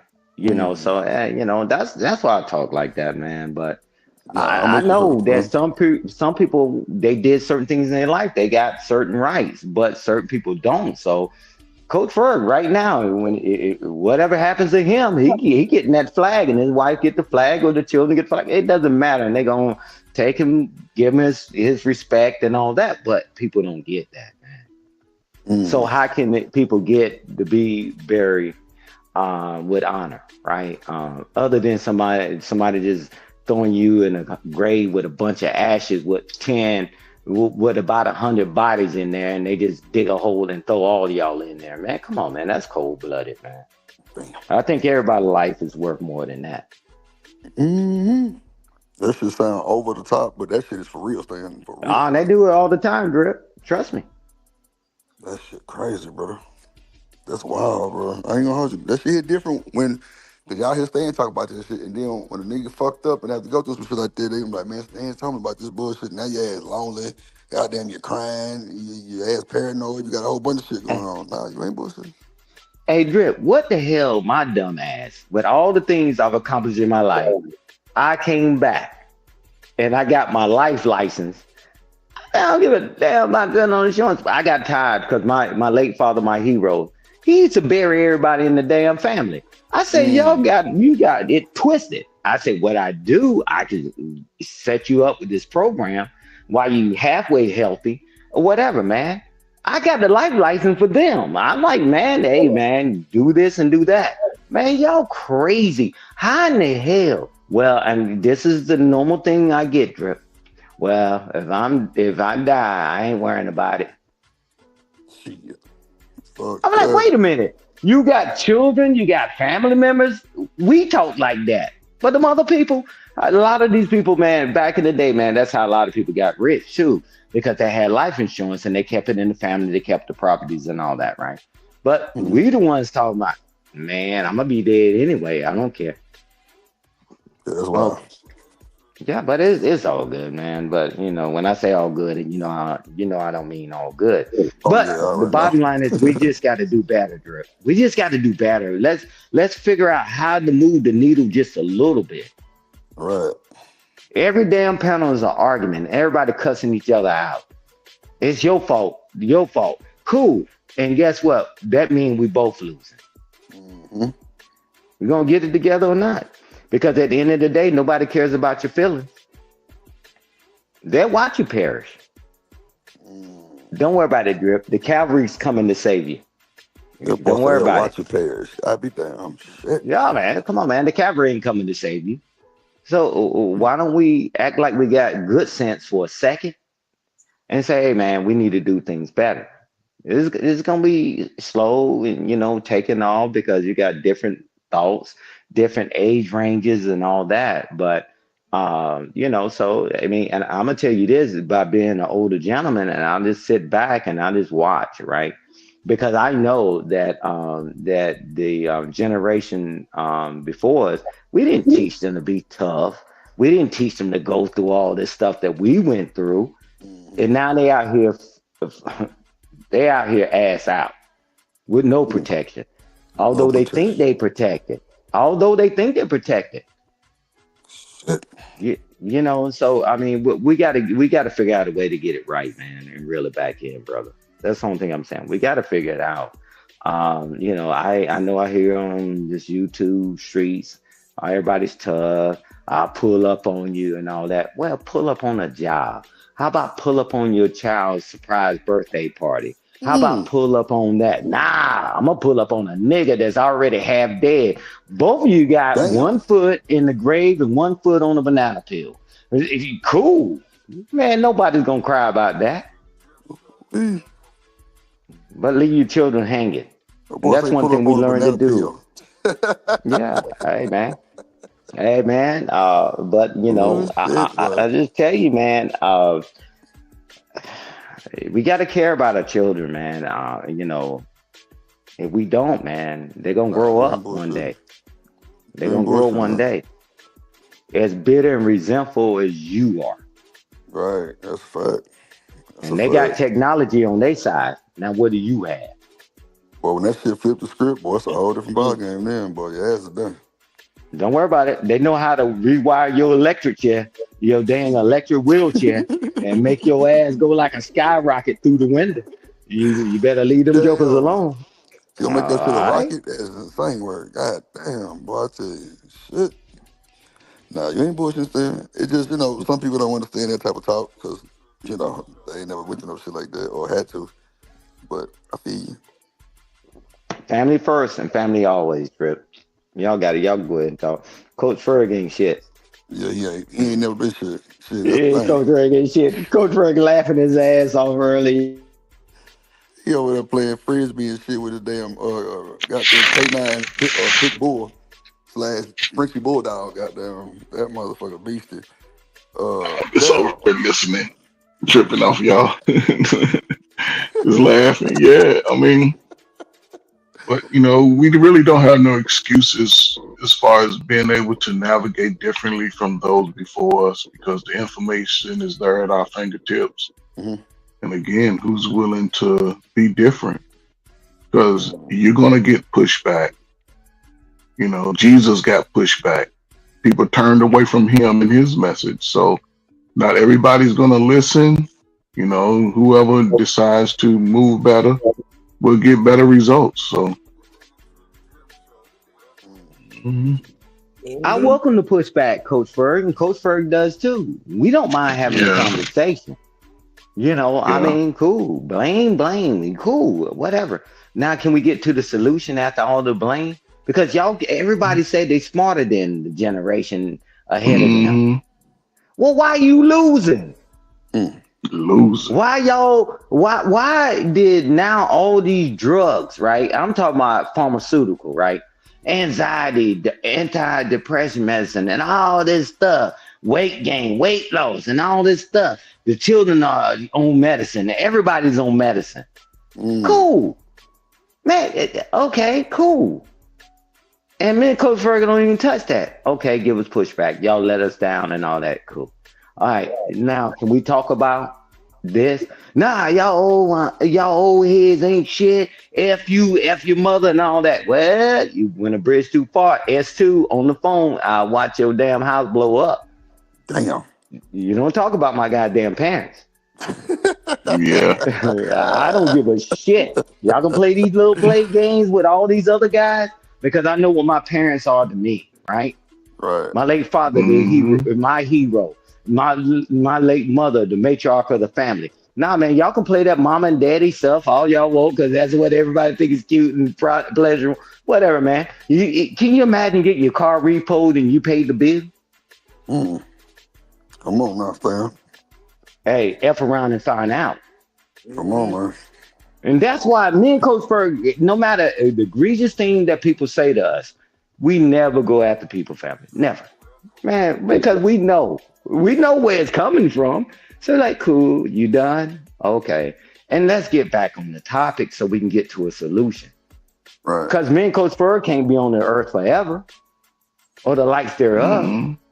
Because if your mama didn't teach you, pimp named Slipback already. Shit. yeah, but because if your parents and your uncles and your auntie didn't teach you anything, maybe you need to do what they call shut the fuck up and listen.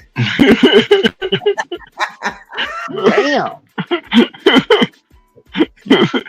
Saying, man, when they gonna be through with your taxes, man? When they gonna be through with your taxes, man? Now in Texas, I'm dissolving some properties, some communal property and all that stuff, so I can buy some and just straight in my name. But nah, man, this week. But I'm just telling you, man, I'm pissed, man, because I've been paying all these damn lawyers all this money. So I came back over here to just get back on the conversation. But I'm just telling you, man, on a serious note, man, we got to get this shit together, man. I don't give a damn what they say about me and Coach Ferg, man. We got it. We rocking out. Yeah. But we still hang around so we can maybe get to a solution. We don't have all the answers. We give you a way, not the way, but then you listen to people that don't have no way. Amen. And that's who they listen to. The people don't have no way.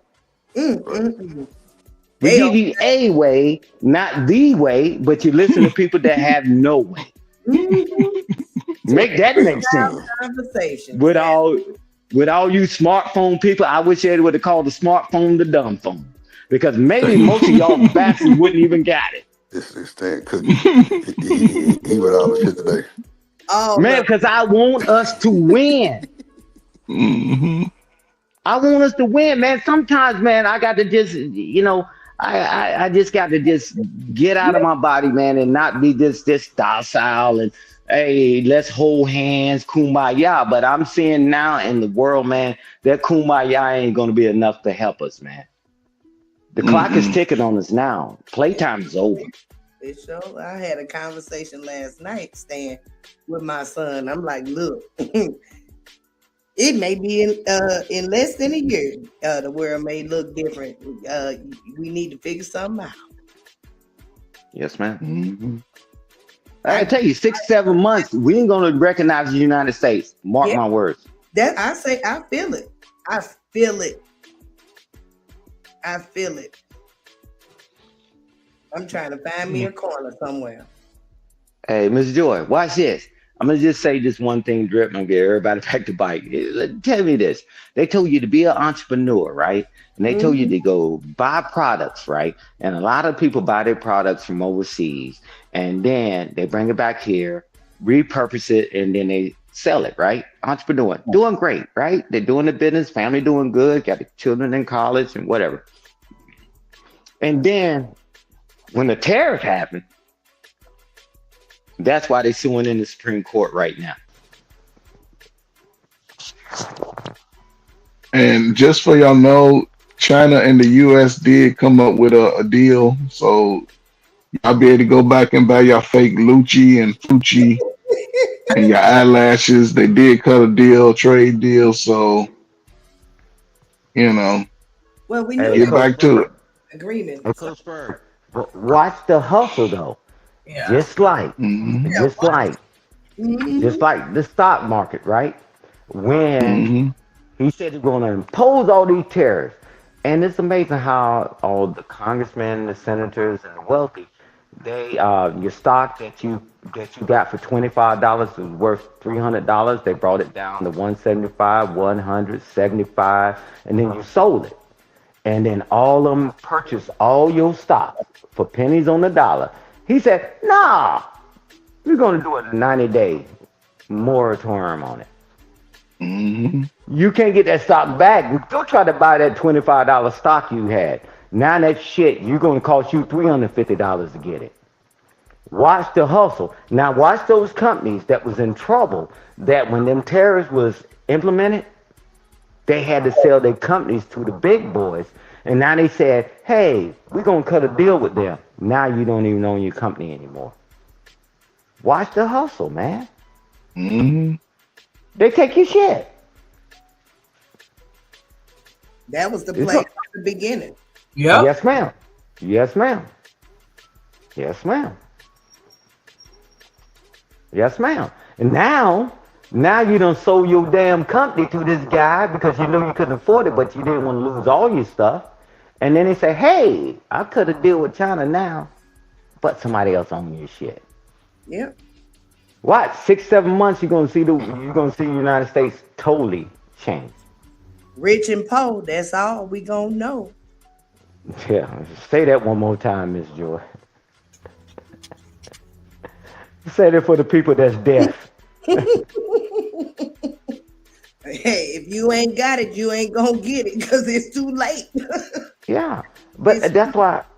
Hey, Drew, you remember when you did the platform? It's been several weeks back, and then we was talking about how the property and stuff. They trying to fire. They firing all these people, and people dissolving properties and all that stuff because they have no choice. And then they're gonna drive all this stuff down so they can purchase it. And again, this is nothing new. They did it in 2008, 2009. I'm telling you. This time, I got a couple coins in my pocket, and I'm gonna do the game, and I'm gonna go buy, right? It's better to be the buyer than the seller, right? That's how you get the dividends. But at the end of the day, it's sad. And no matter how you look at it, it's sad. And if we don't watch this play that they're playing, man, you're gonna lose. Mhm. Oh, and all these jobs, and newsflash, and I'm gonna whisper this to you. I'm gonna whisper this to y'all so nobody knows. Hey, watch this. They ain't bringing no damn jobs back to this damn place. Are you crazy? Show not. Show not. Man, you think with your attitudes, poor customer service, motherfucker, I gotta pay you $20, $30 an hour, 401k, healthcare, for profit sharing. Man, they not doing that. Are you crazy? PPEs and all that other shit. You gotta wear protective gear. Them jokers over in them damn factory with flip-flops on. No days off, no vacation, no PTO. How you compete with that over here? Yep. Why would you, as a capitalist, right, as a business owner, ever say, yeah, bring it over here? You done lost your damn mind. Mm-hmm. It ain't coming. Y'all can gather that one. And all them damn mega hats and all them shirts made in China, made in Taiwan. Man, we can't be this slow. Tell them to pull that tag out.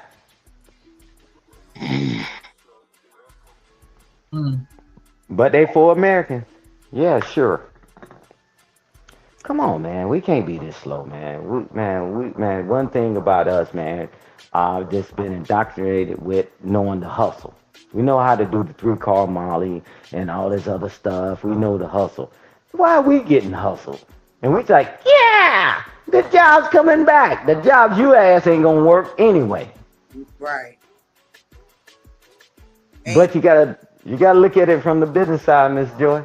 Why would you go from making 75% profit and bring it back over here and make 25% profit? They're not gonna do That's it. not a good business move. Right? No. You know they do it. Same reason why they'll dump all that sludge and oil and all that foolishness into our rivers and streams instead of spending a couple dollars to these more, economic or that was the wrong one, but y'all know what I'm talking about. Eco-friendly, excuse me. They're not gonna do that. They all about that bottom line and getting all the money they can. They don't care. Don't make no sense. Our country showing up was based off the wrong thing. Why pay somebody here $10 to $12 an hour for something you could pay somebody in another country $6 an hour to do? And they doing it smiling. Hey, they Indian. Hey, Shanika, you understand that the benefit package that costs too. Healthcare, 401k, workman's comp, and all that. Whoa, insurance. Oh no. I think it cost an employer thousands of dollars just to bring you on as an employee. Oh, it does. They gotta cover you. It covers you. I mean, it's a lot that these jobs have to cover you for. Like damn, he's doing this job, doing this damn thing. All this shit, they gotta cover him. If something happened to him, he going to these people's houses, man, they gotta cover his ass. But the motherfucker wearing flip-flops in another country, they ain't gotta pay him shit. Not a thing. I'm telling you, I'm watching a content creator build a restaurant over in Bali right now. The men that are building this building, they wearing no hard hats, no steel toe boots. They just over there in flip-flops putting this whole building together now. Yes, ma'am. And he's doing this for pennies on the dollar, where over here it probably would have cost him 10, 15 million. Thank you. So that's why I'm telling people, don't get sung a song that what they doing is to help us. Them jobs ain't coming back here. Hey, watch this. Hey, let's do a quiz. Where's Tesla biggest plant at? Uh-oh. I have no idea. Clue, it ain't the United States. I figured it was. I'm like, guys, stop listening to them talk about they gonna bring jobs back here. They are not gonna get rid of that bottom line. That profit. Man, they got used to eating off of 75%. Man, they can't go back to 25% or 15% profit. They're not gonna do it. Yeah, they do. Yeah. I'm gonna put all these tariffs on China. Cool. And guess what? And then they started cutting deals. Well, we ain't gonna put it on the iPhone. We ain't gonna. They started cherry picking shit. And then now Coach Ferguson, I got to look at what he's talking about. They like, man, come on, man, because those companies that's here in the United States that do business abroad say, man, you hurting us. Yep. Come on, man. Yeah, man. His friends that we have dinner with, on a Wednesday night. Yeah, because we won't get any money off no tariff. When the last time you seen a tariff check? Yeah, okay. Don't worry, I'll wait. They get that money all the time, residual. They do. That's where the business could happen up top. But man, don't ever think these jokers bringing all that stuff, because remember when the big thing was going on, the pollution, and like Shanika was saying, they was dumping that stuff in the rivers and the oceans and all that. They do it in their countries for free. They love it. Mm-hmm. If you happen to conk out and die, they bury you in the back 40 and get another person in there to work. And they don't do that in the United States. You see what I mean? Too many laws, too many rules and all that. Why would they even go through that hiring you? Yeah. Too Come on, many man. laws, too many rules. Which that is needed. It is needed. Yeah, but that's why they tuck it abroad. Yeah, because it's costing them too much money. Hey, watch this. They Them want to have companies. 10 houses instead of one. Hey, watch this. They got a summer home, winter home, a penthouse for their mistress, and they Uh-huh. got 3 or 4 jets and a yacht. You think they giving that up for what? Not at all. Yeah, come on, man. Let's act like we got common sense. Because if I was in that position, I wouldn't give it up either. Mm-hmm. But we're gonna bring the jobs back. Hey, Drip, I'm sorry, man. I had to get rid of my yacht, man, and I had to get rid of my jet, bro. Hey, man, I know we normally go to my summer home, man. I got rid of that, man, because I got to give the raises to the employees. Man, please. When they moved it offshore, watch this. Nobody got a raise in the United States. When they moved all that stuff offshore, they didn't bring up your benefit package, the ones that were working here. They didn't. They kept all the profits. Oh, but now they're gonna share the profits. Come on, man. Let's act like we got good sense. I'll be damned. I was part of that industry. I was laid off 3 times, Stan. I said, "Oh, the hell with this." Yes, ma'am. What you mean you were laid out 3 times? I was laid off from 3 different big companies that took their business overseas. Yeah. What are artifacts? How you guys doing? Just Salute, just joining the Artifact. conversation. How y'all doing, bro? All right, man. How you doing, Miss Joy? Good morning. Shanika. Hey, good morning. Good morning. What up, boy? Chilling, man. What I you got to just, say, Artifact? Because you've been in the chat man, doing your thing. I appreciate you too, boy. I actually been in and out. So I've been in and out on the conversation. So I'm trying to get more clarity on what y'all talking about. Okay, yeah. Stan is selling food stamps and Shanika on the block. Yeah, the last thing we was talking about that the mirage that they trying to say that this is going to bring jobs back to the United States. It's always been a sucker's bet from the beginning, and they got the profits from over there, and they never gave anybody a raise here. And with all the requirements, like get your job now. I'm pretty sure you got profit sharing, 401k, health insurance, workman's comp, and all that. They don't have to pay them that over there. They're not gonna get rid of that profit margin, man. That's the last thing we was talking about, artifacts. Well, good afternoon. No, I don't fully. Good afternoon. I don't fully disagree with you. I don't think that our economy will be as big as it once was. I think it's going to be condensed to a large extent. But I'm just looking at the newer generation and how all those degrees and certifications, what's that's going to do, how that's going to benefit them. Because from my aspect, I just always thought that work ethic defeats all. You know what I'm saying? You got to already know how to put in work to get those type of jobs and get those type of opportunities.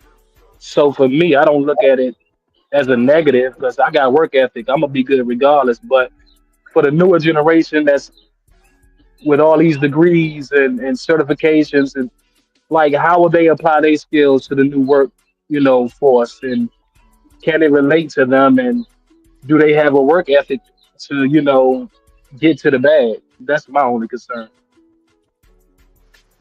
Yeah, well, I'll tell you this. One thing about work ethic is good when it's a job available. But so right now I got out doing the project managing thing, engineering and all that stuff, going out to job sites and all that, right? And I'm looking at the building industry, right? And I tell you this, and no insult to anyone on the panel or in the chat. I pull out a tape measure and ask you what this is, and them other going, what the hell is that, right? And I'm telling you, when America took the trades out of schools and automotive and HVAC and all that stuff, right? It allowed the influx of everything, but we never taught anybody. Now the workers that's been doing it, we usher them out the country.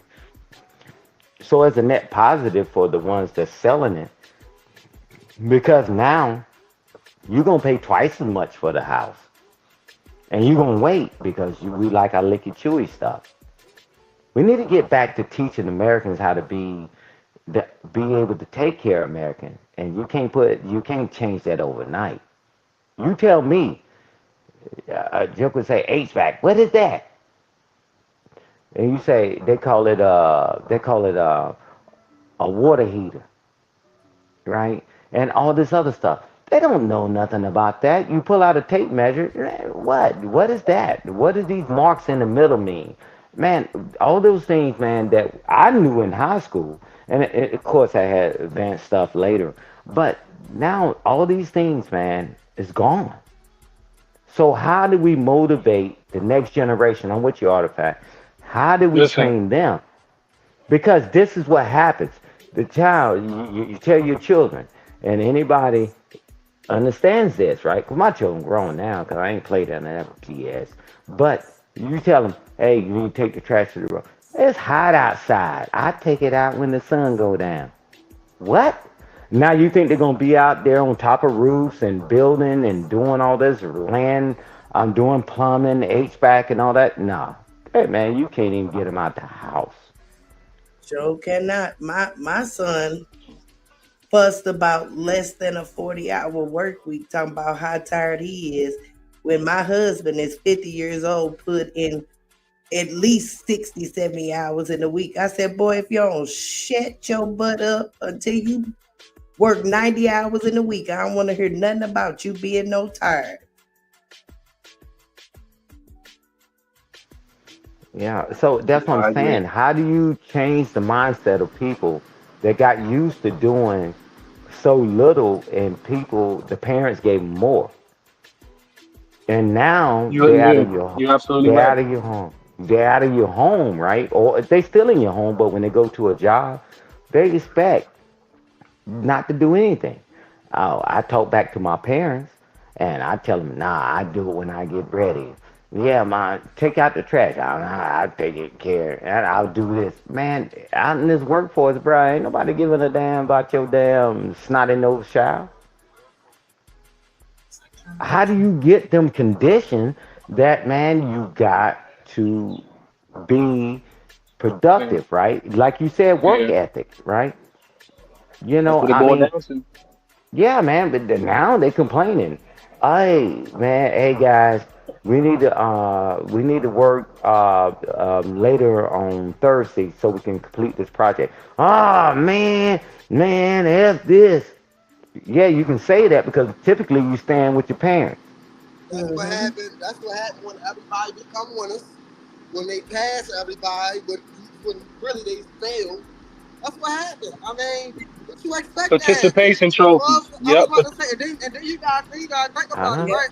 See, the thing is, No child left behind. the reason why I'm able to speak so confident, Ooh, that one right there. is because during, you know what I'm saying, even during the summertime, my grandmother ain't play that shit. You was gonna read a book, you was gonna write about it, all that. I'm talking about something literally. You had to read 2 books in the summertime, at least 2 books. I'm talking about something. This when I'm in middle school. Big chapter books. These ain't no little books. These big books. You go write 2, 3 papers on there. How many other pages you want? You know what I mean? And then on top of that, you're gonna go to a little math program or something that you gonna you're gonna do something like that in the summertime. You're not just about to be sitting around while they at work and you just in the house. That's what's wrong with these kids out there. Hey, but I'll say this. I grew up in a time, man. We used to look forward to the summer because we would all get summer jobs. And this joke said, man, this guy pays whatever amount. Man, this guy pays $1 more. Hey, man, can you go talk to him? And say, man, I got a couple friends that can do it. We used to look forward to working in the summer. Now, man, it's punishment. Now you're like, man, they do look and all that shit. I'm like, shit, man, I was already more experienced than most adults are today in my youth. Indeed. We look forward to summer jobs. Hey man, last year, man, I worked at this company. We got paid this. Man, I know I built a rapport with the company. So when I told the guy that was doing the hiring, I said, man, I got 2 or 3 friends. They like you? Yes. And they say, cool. We look forward to that. And when we got our money, boy, woo, woo, woo. But now it's a punishment if they do it. Yeah, It's a punishment. technology has created a monster. Yep. It has its good things, and it definitely has its bad things. And this generation is definitely the generation of sitting on their butts and not really using their bodies to benefit them. I had to tell my son, because I'm like, are you looking for a better job? Because he works at McDonald's. I'm like, okay, that's fine with between the ages of maybe 16 and maybe 19 at the most, if you haven't been offered any type of promotion, which he has, but still, I want him to strive for better. And he's like, yeah, I'm looking. I'm like, well, you may have to revert back to some old ways, take it back to when I was younger instead of applying on the internet, which everybody is doing. Go in some buildings, go talk to some people, shake some hands. You know what I'm saying? So they don't even they don't even want to step outside to even try different avenues. They're scared. And Mrs. Jordan, can I give you 2 cents? Sure. Because I don't know your son, but I know of you, right? Mhm. The thing is, what he need to be pushing for is take advantage of McDonald's scholarships to go to school, right? Two, to go to the McDonald University, right?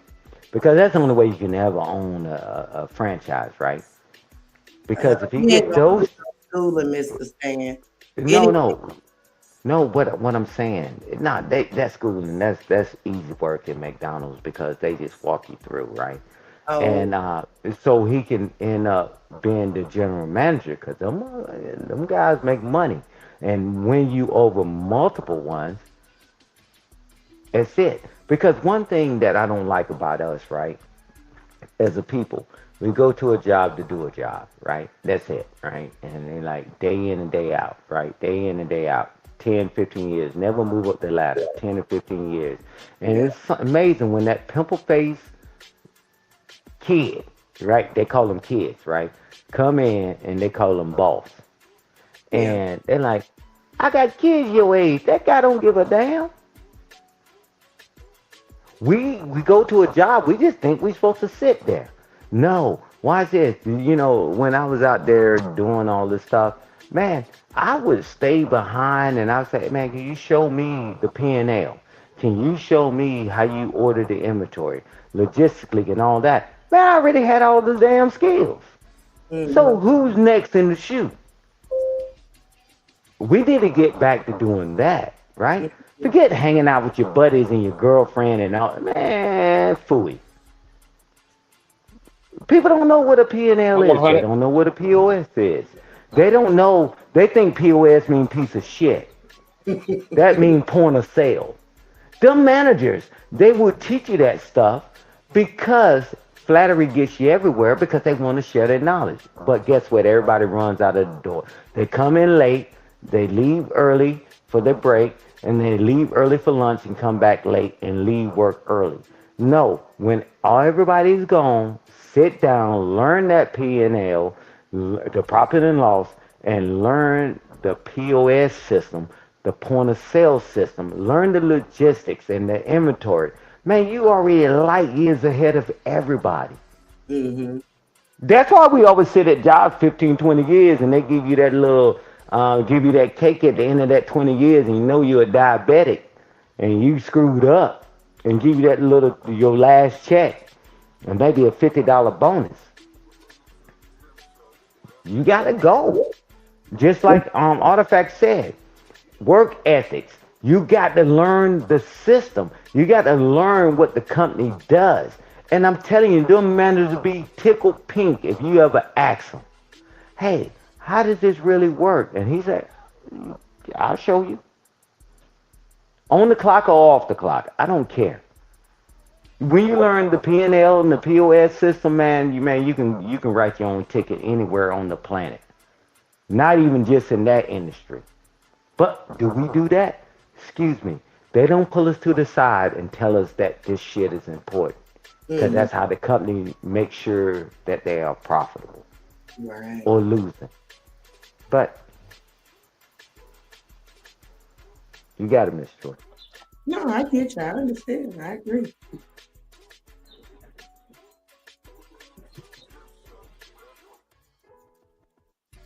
I think a lot of people are waiting on the 1%ers to just hand over their demise, and that's never going to happen. Indeed, for sure. I believe that too, Shanika. Why the rich stay rich? Duh, because that's the goal. But see, I think our people had a different motivation back in the days. You know, we was coming out of, if you go back when we was coming out of slavery from the South, we had a motivation to leave the South and come up north for better life for our family. And then during World War II, we had the war to think about. So we had a certain level of motivation besides money. Now the motivation is strictly money. Yeah. It's all it is. It's all it's about. And for me, I've always had the work ethic, the drive at an early age, but I lacked at certain things. And so now I'm learning how to practice to strengthen the weak points that I have to better myself overall. Because life is just not about money. And I'm realizing that now because I was an extreme hard worker getting to the bag. But like Stan said, I was looking on the outside saying, where my friends at? I ain't got this, I ain't got that. When really you just need to focus on yourself to get to that next level. And I just thank God I got people that still support me and love me. And you still you gotta take care of the people. And you also gotta pay it forward. Yeah. I mean, if you don't have anything, the best thing you can do is serve people. You know what I'm saying? Is to look out for people the best way you can. And I promise you, it will come back tenfold. This life is a marathon. It's not a race, man. So you out here Servant competing leadership. with, you know what I'm saying? You out here competing with somebody when really that's not even what God had planned for you. You know what I'm saying? So just keep your mind and your eyes open to the possibilities of great things, man, in the future because we all are beautiful and talented people out here. And I want to see everybody successful. It lit. But the saddest thing is how people sit at a job all these damn years and don't even know what the damn job does. And that is like the wildest thing on the planet. And that's why I just shared just a couple things, whatever, 3 things, the P&L, the POS system, and logistics, right? Because every company has that, right? And, but you just sit there. You just sit there. You just sit there. Take your little cost of living raise every year, and for what?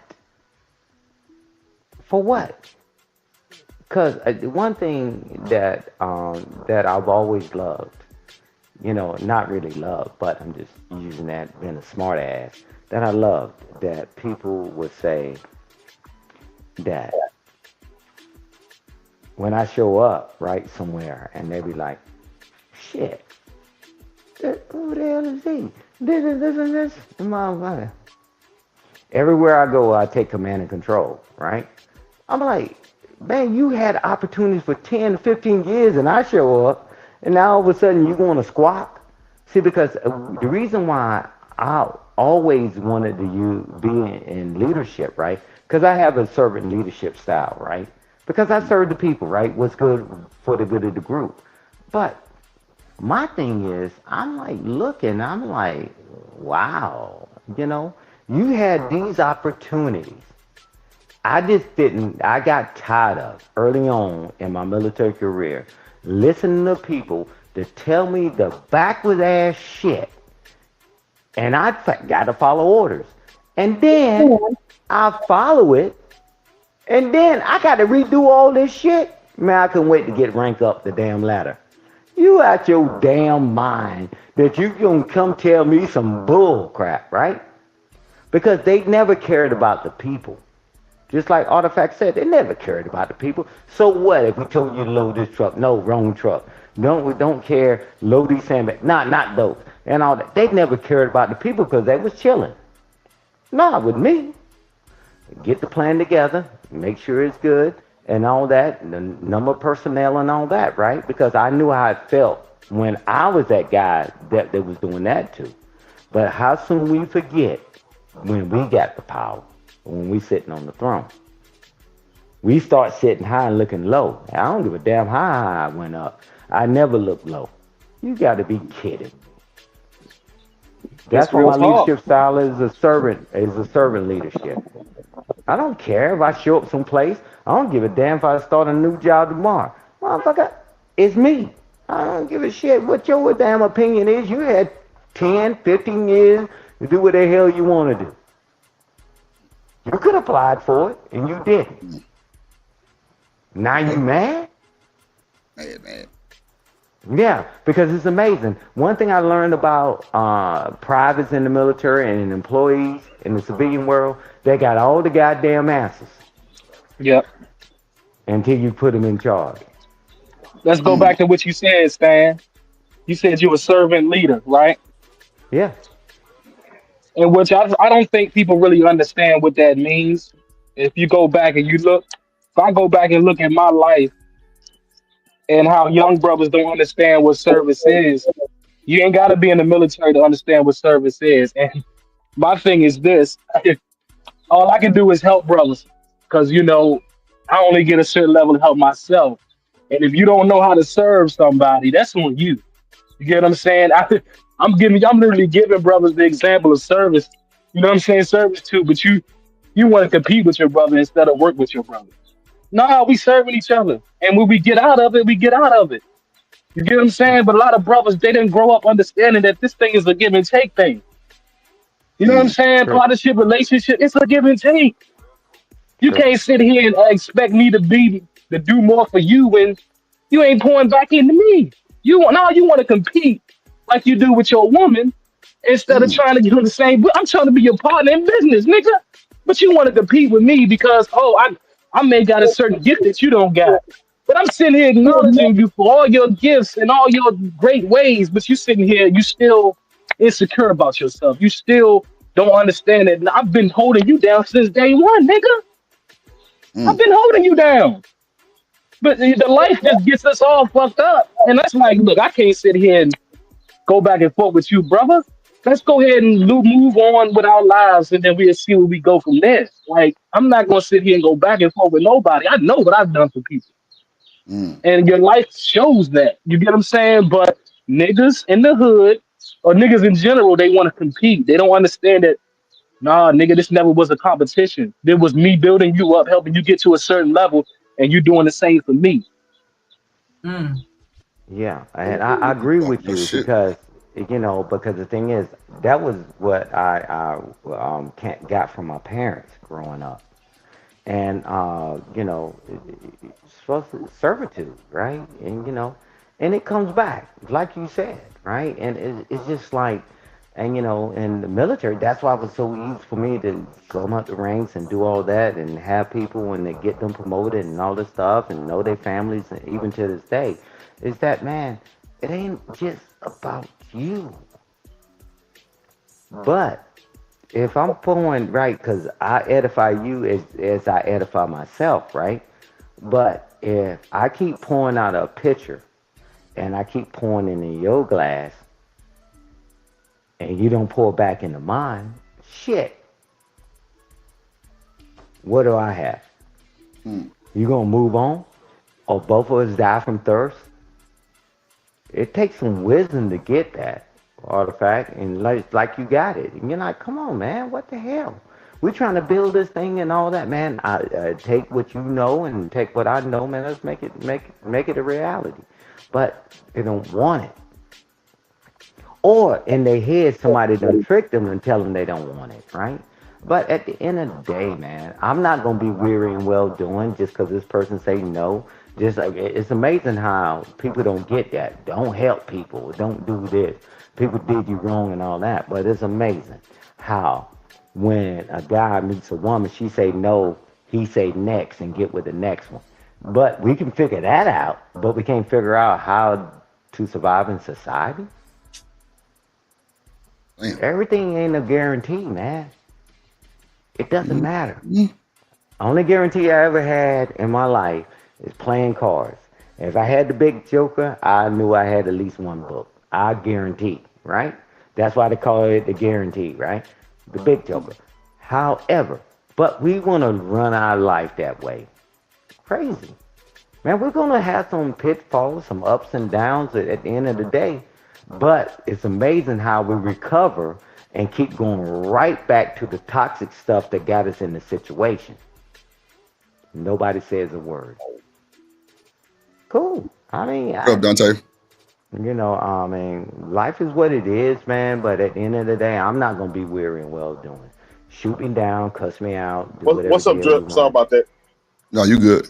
Hey, salute, Dante. But you can do what you want to do, man. I know my purpose, and I know my purpose. Therefore, I know my worth. And if I know my worth, therefore I know my value. So I know it's not all this ignorant stuff, man. You don't believe in you. And like Shanique was talking earlier, a lot of people, right? Because I used to tell people all the time, look in the mirror. Look in the mirror. What up, Lord? That he is. What up, Irvin? And you tell people, look in the mirror, Drip. Yeah. And when you look in the mirror, be honest with that person. Every morning, even after I got in the military, man, I do an AAR, after action review. Every morning, I wake up, and I set up my plans. And then at the end of the day, I do an AAR, after action review, what went well, what went wrong. Because I still got to edify myself, right? And I still got to figure out how to do things better, right? But a lot of people, they just I can be raggedy. And they don't care. I'm grown. So what? Accept my BS. Accept this. Accept that. Cool. Fine. If anybody says that, hopefully they don't have children. They don't have nieces and nephews. Hopefully they're on an island by themselves. They eating hot Cheetos in a house by their damn self and working remotely. Because that's that same poison that is eroding America. People just keep complaining, Drip, and they don't want to get better, but I think it's some gratification for people that they can point out the wrong shit and blame somebody else. But nothing's ever worked in my life, and I land the plane here, Drip, that nothing ever worked in my life by blaming someone else. Nothing. I had to figure it out, Drip. You ain't bullshit. You got it. We finna get up out of here anyway. Y'all had Self anything to say on that? motivation, brother. Oh, Dante. Self motivation. Yeah. Look at yourself in the mirror. Yeah, he right. I co-sign that. It's all about self motivation. Look in the mirror. Look. If you want to know the problem, where the problem coming from, look in the mirror first. First you deal with the problem that's in the mirror first before you deal with anything or point fingers at anything that I co-signed it, brother. Brother said a mouthful, man. Man, can I get my final thoughts real quick, man? Go ahead. Try. Let me turn this music down. Yeah, I was about to say it's been a hell of a goddamn show, for real. Man, we was talking about, you feel what I'm saying, work and you know what I'm saying, all that. The baby mother, the baby father, you know what I'm saying? We basically covered everything about, you feel what I'm saying, about life for real. Only thing we ain't really get into was the, you feel what I'm saying, type food that we eat for real. So yeah, y'all, you feel what I'm saying? Y'all be doing y'all thing on here. I just got to let y'all know. I was entertained while I was in the show. That shit crazy. Think about it. Oh, and one more thing. And one more thing I'm gonna add to the conversation y'all was having about us brothers not want to work with each other, build with each other. For years, we got a problem of practicing rugged individualism. That's one thing that's wrong with us amongst black men. We practice rugged individualism. Before we try to build with each other or build each other up, we're stun on each other and talk down on each other before anything. You know, fact. that's that. Yeah, that's facts. That's Drip. Gems right Nah, there, Dante, man. you cooking on that one. That's the problem with black people. We always want to one up, or we always got to be better than everybody that's around us. Yeah, That's why you good say you one, want to flex Dante. on them. That's crazy work.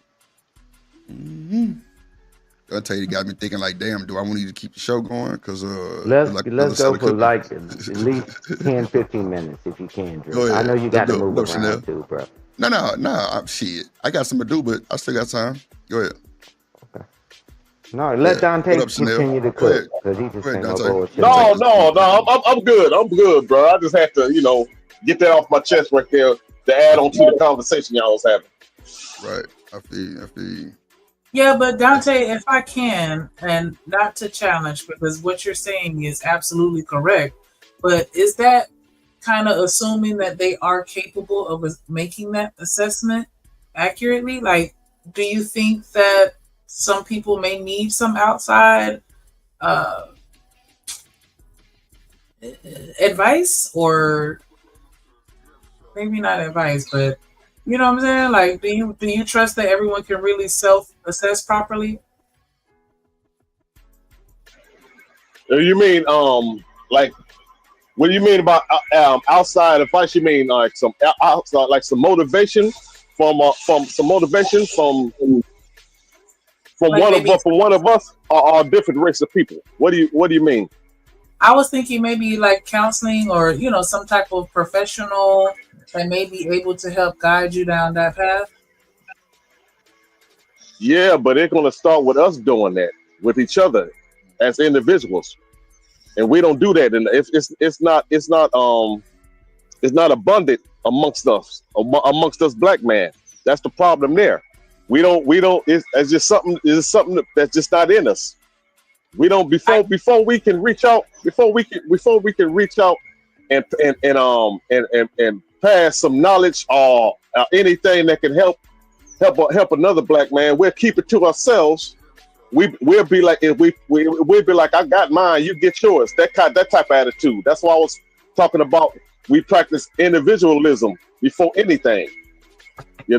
So it's possible, yes, but for right now, the state of mind, the state of condition and state of mind that the black man in, it's going to be a long hill decline. We've been here, we've been in America for hundreds of years, and we still ain't got our goddamn piece of pie yet. We don't own any industries. We don't have any political influences. We don't. So we gotta, it's a long hill to climb. But what you was about to say? Well, I don't think we have those things because we don't put love first. You said because we don't do what, Ms. Joy? Because we don't put love first. I believe once we start realizing that love is part of the equation, we will get there. We don't have a lot of things achieved because those things are achievable for us in 2025. Of course, yes, we have barriers. We do. We have barriers. However, though, we are missing our fundamental thing that's needed for growth, and that's the love for one another. We still too busy. I was gonna kind of touch on that a little bit too, because I feel like everybody has such an individualistic mindset to where it's like, I'm just gonna focus on me, F the community, F my, you know what I'm saying? And I feel like that's where we have that disconnect, because you have situations where a lot of situations where we treat ourselves like trash, but then when it comes to other people, we respect and value them on a level that they don't even deserve. That they don't even deserve. That they don't. We extend that grace to them and not ourselves. But everything we talking about is after the main ingredient that we haven't seen in the last 50 years, and that's family. If our family don't love us, can't nobody else love us. Most of us are coming out the gate already stained because the people who should love us the most are not. By default, we would expect our parents to love us, people who birth us to love us. And even in their love, no matter how flawed it may be, we'll say we didn't get nothing out of it. That's real And talk. then we pass it on. So if you can find a way, especially going forward, all the information is out there. All the history about us and about our lineage and the shit we did is there. If people are choosing not to move a certain way today, don't come 56, 57 years old crying like a motherfucker. It's too late because you got 20, 30 years right now to pass it to your slow ass kids and your overweight sons. And I'm being facetious when I say this because, again, y'all said it. Everybody's focused on self. Trey said it. F them kids. F everything coming behind me. Because didn't nobody love me. Didn't nobody show me. They showed you a form of it. But again, it's up to us, the modern people, to take it to the next level. The world is going to be wide open in 4 years in America. You got to understand that. The Olympics will be here in 2028. When these people come here, they're going to have money to buy your grandmama's house that you won't pay the taxes on. Yeah. They're going to have the money to move into that fancy condominium that you can't afford because you don't spend all your money on this fake shit that you've been buying for the last 20 years. So those who make a decision today to move better, they will have the best results in years. But again, I'm an old dude. I got more years behind me than I got in front of me. But I'd be damned if I let one of these little cheerleader feet, weak, no calf having, no push up, able to do ass little young niggas push me out of the way. You're going to have to earn that shit. And when you earn it, guess what I'm going to do? I'm going to step back and say, take over.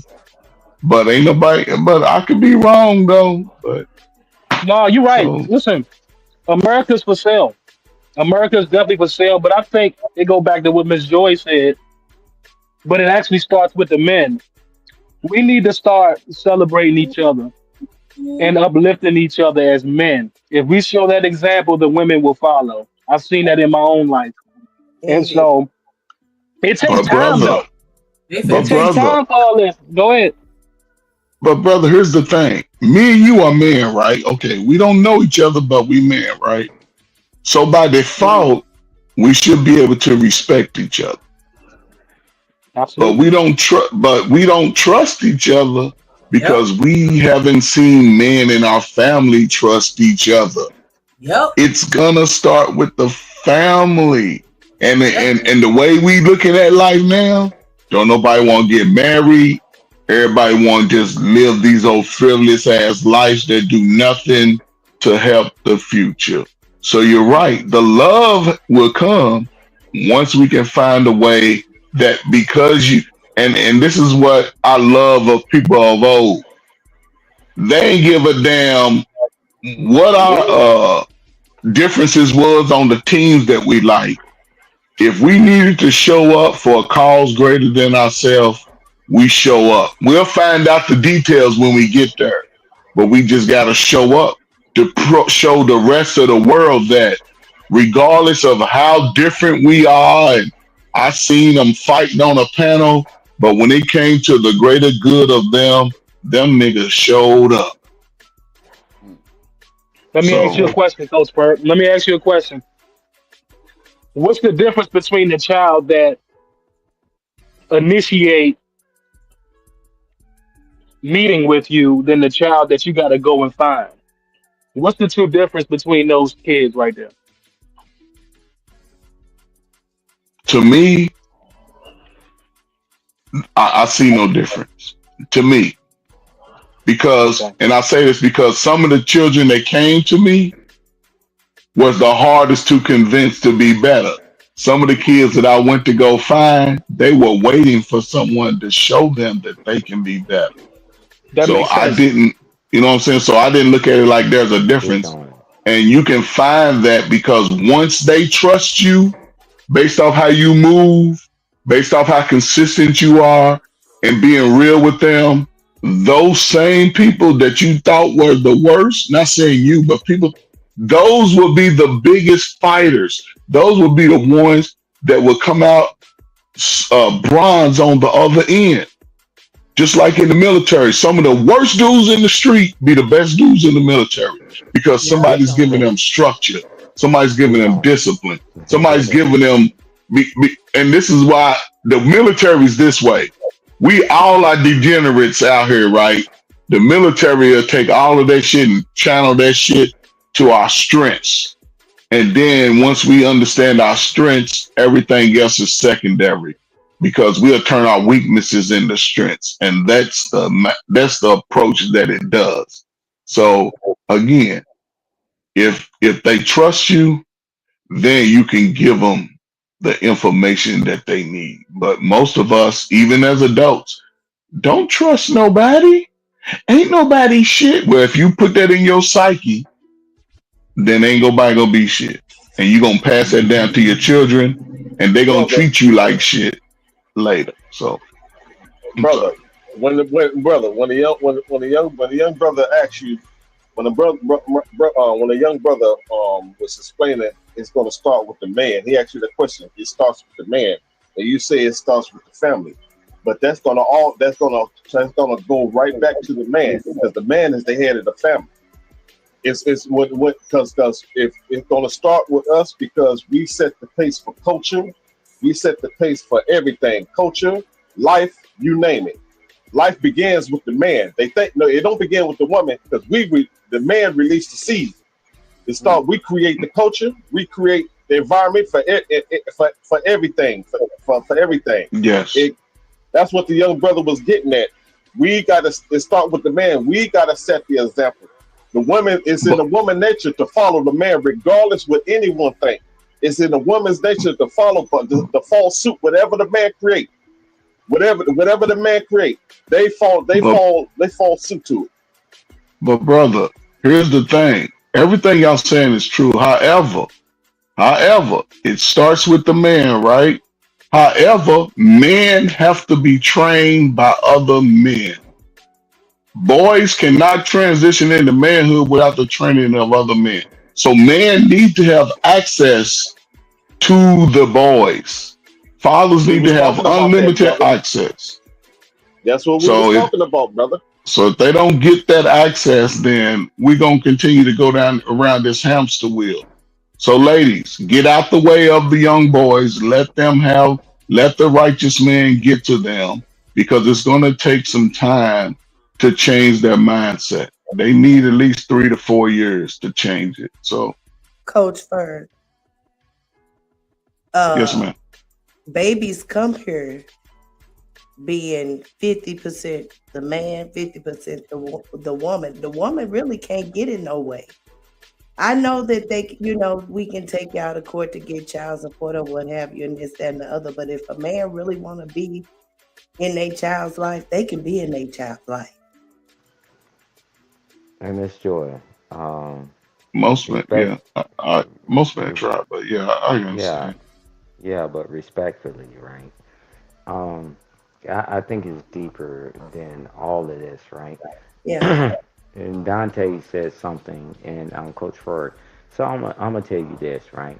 So when I would always get the mic, right, and talk to the 2-star, 3-star general, and the star majors, command star majors, the star major of the army, and all that, I said, man, all you have to do is care a little.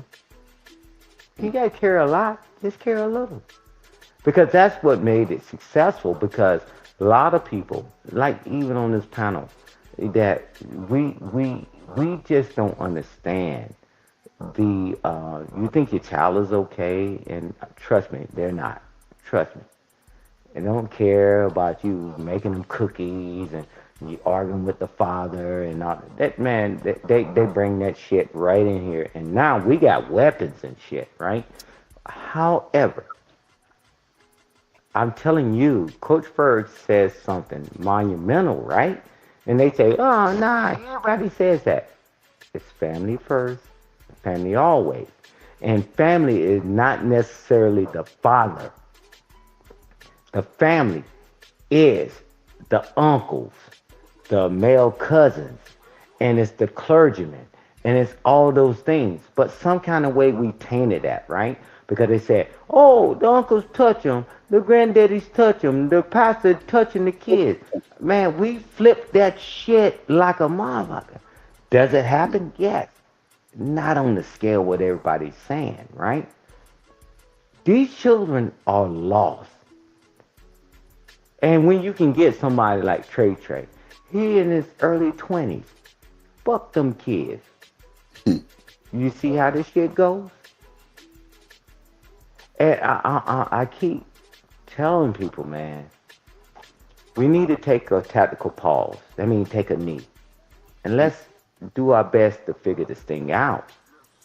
Because we're heading in the direction, man. You think that after the 40 or 50 years that the turning around, let's go another 40 or 50 years. Good luck with that shit. Because after that, nobody wants to turn it around. I don't give a damn. Mom's still breastfeeding the child. Not literally, but figuratively, right? You did. Man, whatever. Fully. That's just my wife. I've been married over 30 years, and I don't know how I got there, but at the end of the day, man, when I'm talking to my sons, I'm talking to my sons, and all that little stuff that you want to do and all that, no. Because people are going to always go to the path of least resistance, right? They're going to run to mama. Because mama going to say, it's okay. It's okay. No, it ain't okay. But then you turn them out to this nasty-ass world where you can't protect them. But when something happened to them, guess what? They want the father. You let this happen to us. Now it's our son. Well, yeah. Or now it's our brother. The whole while is your son. Don't talk to my son like that. My son, I want to put him over here. Yeah, he can go stay over here. That's my son. And then when they get older, and when they go, and even when they're younger, they do something wrong. You know what your son did? I'm like, come on, man. And I'm just sharing that because I want to be personal too. Man, had them issues, man. You out your damn mind. Because I already know what the world looks like. Clothed in my skin as being a man. And the mom, typically, I'm going to protect you. You can't protect yourself. Move out of the way. As long as he ain't gorilla stomping, all that stuff, right? But get out of the way. Because you're going to have, one day, you're going to have to turn them loose. Whether it be voluntarily or you 10 toes up and you worm food. And now you left your child out here lost. And I keep telling people, man, we got to get this shit together. We keep coming up with all these excuses. Nobody taught me this and that. Cool. But when somebody try to teach you, right, this is what you meet this resistance. You ain't my mama. Now you done talk all the trash about your mama and your dad. And then you tell them to do something. You ain't my mama or my daddy. God damn. That's why the military gave me the opportunity to, with structure and policies and all that. All they had to do is care a little because they know they couldn't get them out of pocket like that. But it's challenging for people like, more challenging for people like Coach Ferg that have to deal with them day to day because they can say whatever the hell they want to say. but he still stayed in the fight. Y'all stop calling these guys, man. And it's amazing. I'm gonna land the plane here, Trip. Man, it's amazing that now, see, because one thing about time, you can't get rid of it. Women are complaining about the men that they raise. And I'm like, wow. I'm like, wow. You raise these jokers. You told them, leave him alone. Don't say nothing to him. Yep. He's Yep. okay and all that. And I'm not putting it on the women, man, because the man, he has a duty and responsibility Yeah, too. the absence of the father has played a significant role in the raising of our children, and Right, even my generation. I'm just right. thankful that I got to see, my parents at an early age function, which gave me a decent outlook later on. Because if I didn't see that, then I'd have probably been the same way. It's just, yeah, these dudes out here moving, they moving exactly like the women. You know, Mm, you can't react because she reacts the way she acts. And I'm saying she's emotional. And a lot of these Okay. dudes, they want to combat with women. They, you know what I'm saying? It's okay to have a discussion and maybe an argument here and there, but to be as petty as a woman is, I think you were the scum of the earth, bro. You know what I'm saying? Find something else to do because that ain't never do us right. We can't act emotionally out here just like women do. And I just think from the bottom of my heart, I just think that's just sad from a man perspective. Yeah, we get in our feelings. Yeah, we get emotional, but don't be as petty because somebody did Daddy and something to Caddy. you. You know what I'm saying? Like have a better outlook, have a better outcome on the situation. And every time I've done that, it's been better for me. Yeah, we're gonna be mad at each other for a couple of hours or a day or two. But you know that my intentions will always be pure and I'm looking out for you for your interest instead of me trying to get back at you because of something that you may thought I did or something like that. I just think that it's just we gotta get over that type of stuff. Brother, how old were you when you realized this? Oh, I was well into my 20s. Okay, so I was about, yeah. Hmm. so just think about it. You well into your 20s, right? And you had some type of example somewhere that you knew that you could refer to say, okay, I could be different. A lot of, like you say, over the last 30 years, you are what you eat. mm. If that's all they've been eating is, flipping hands and twirling the necks and switching, that's what a lot of them gonna be until they see different. A lot of times it's too late. For us in our 20s, when you go into our mid 20s, it's too late. We fighting uphill, and a lot of them don't see any. I guess they don't see a end to it, so a lot of them choose to give up too soon.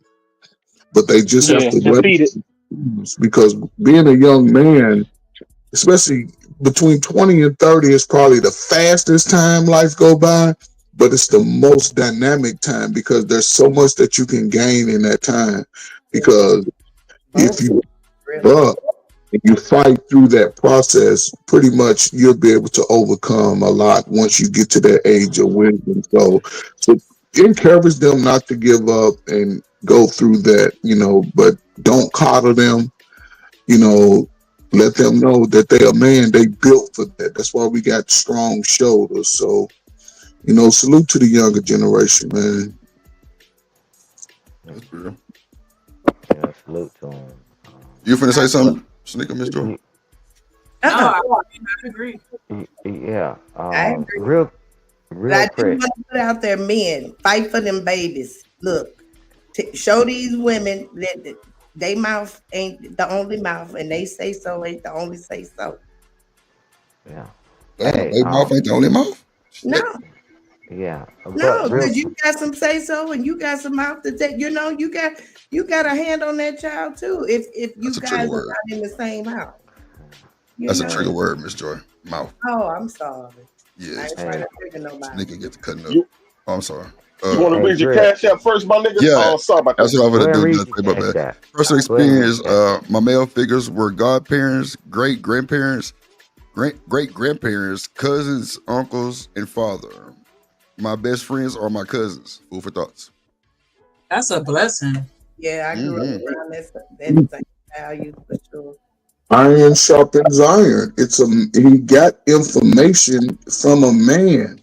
And Miss Joy, when you say you listen, there's no way, and I'm just saying this, I should have to fight for maybe the first 2 months, but when my son started running through that house, there's no way I should have to fight for him. I shouldn't have to fight for him. I'm going to fight with him, not for him. Allow men to fight with their sons, not for him.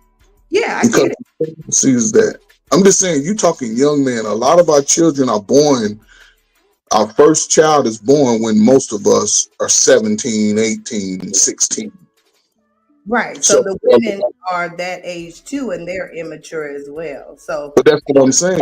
But what I'm saying is they have to allow those men to fight with their sons and not have to. I shouldn't have to fight to see my son. well, at that particular age, it'd be other things going on. So I understand. to We combat do all understand that. to combat all the immaturity and all the rigmarole that you may go through, because you shouldn't have to fight. However, though, we know that does go on, and so to just to nail it in the head, get in these courts, let the 16, 17-year-old girl know, hey, you can't be using this baby as a way to argue with me. This is what it is.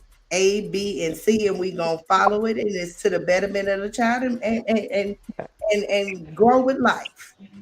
And Miss Joy, respectfully, um, you said that they're young and immature, and then all of a sudden they got a science degree. I'm gonna tell you this, right? No. Because No, usually the when you're having a baby that young, usually some parents are around. no, wait a minute, wait a Help minute. you Yeah, with yeah, that. that's what we think, right? But listen to the parents that's on these goddamn YouTube streams. Them jokers is damn unhinged. 36, 40 something years old. F these women, F these kids. I'm telling you, I don't know what world we think we're living in. They are ill equipped. Well, So you Stan, think they're going to teach them?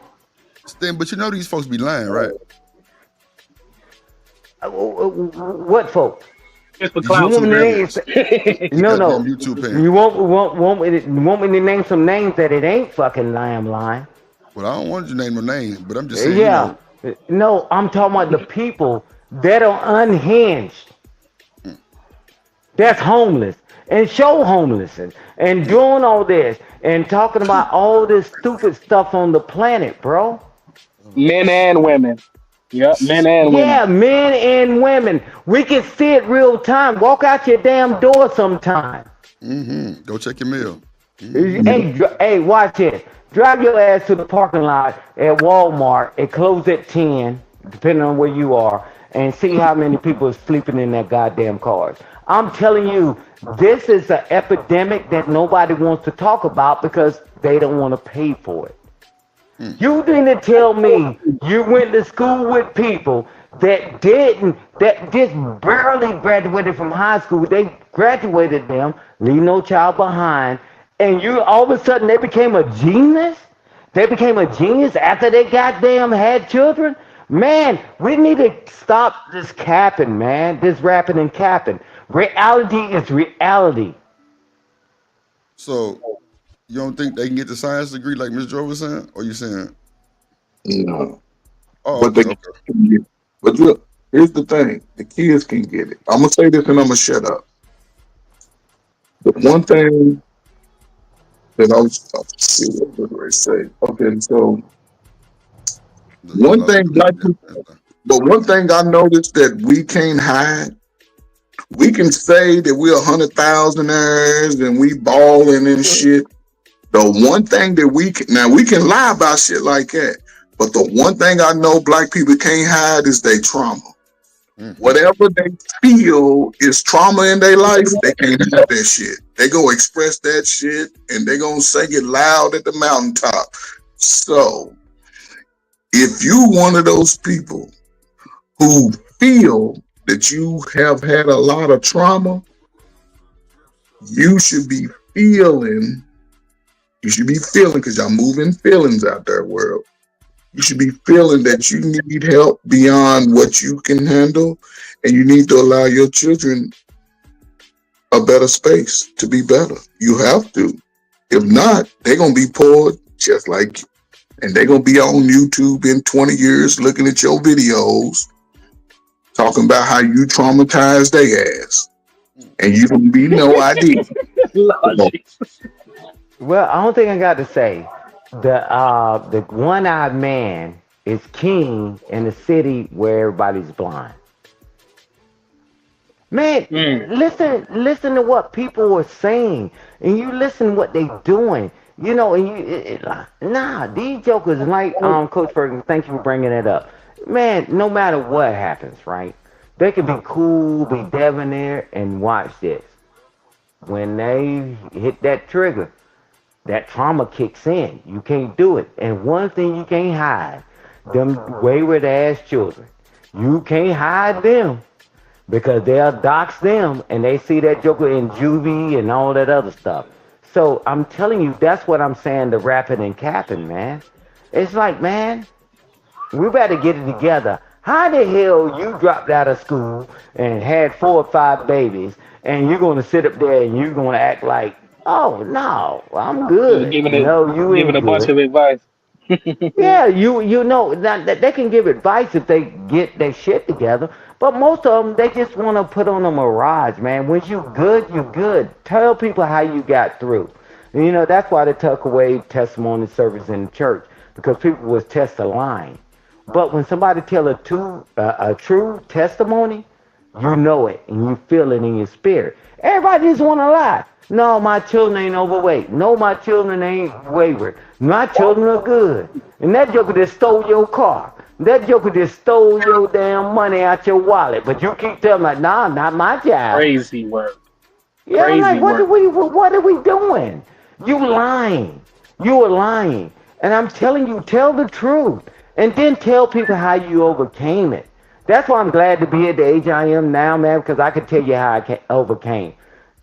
I'm like, hey, man, I did some stupid stuff. A lot of the stupid shit y'all saying right now, you know, on these panels, bro, I ain't no way I would ever done none of that stupid shit. But I could talk about my experience, how I overcame. And I'm like, man, it's just sharing the damn testimony. Drip, you was getting ready to go to the combine. And you say, bro, you were ready to go to the NFL. You said, bro, I got on that goddamn motorcycle, motherfucker. I should have never got on that motherfucker. My mom told me and all that shit, don't do it. That's your testimony, and you look at you now, how you overcame. But nobody wants to tell the truth because everybody got to be perfect on this shit. And it ain't going to help the children because they see your sorry ass. They see you sitting there, guys running in and out the house, or the women running in and out the house. Listen, you talk to their mom like they ain't trash, like they ain't nothing, like they don't mean anything. They listen you talk about their father like they ain't shit. Them children remember that shit. Remember this. When you talk shit about your parents, guess what? Them children, they're going to remember it. I see you in the nursing home in the VA hospital when they knock over your damn checkerboard and slap the shit out of you. Talk. Listen, what it do? I think it boils down to shame, because everyone has a level of internal shame that they're fighting and running from, and which is why everyone is projecting this. You know, they're trying to remove shame from society and how we're programmed to see things, because they don't want to have to deal with that shame. Like, it takes a certain type of person to stand in front of a congregation and actually admit that they did a lie off of J-Lo booty at a Diddy party. Like, ain't nobody really trying to put their truth out there for real, because they already know they're going to get judged and they don't want to. They don't want to have to accept that reality and just deal with it. They'd rather sweep it under the rug and pretend like it didn't happen. But I say real quick, Drip, I don't give a rat suit. I don't give a damn.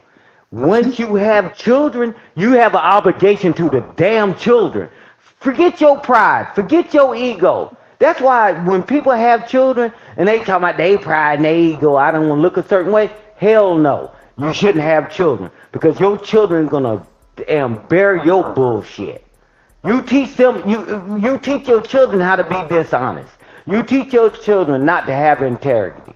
You teach your children not to love their family. You teach them not to be loyal because you're not. Don't have children. Fuck your shame. You gave it up. Damn. Move out the way. You gave it up. They children about integrity when they know that they sleeping with their sister husband. How can That's what I'm saying. That's what I'm saying, Shanika. When I'm you're doing everything that I'm telling you not to do in your face. Yeah, you're right, Shanika. Man, when you have children, man, it's a whole nother level playing field, man. Now they want what they want. They don't care about them kids. They care about what they want. Thank you.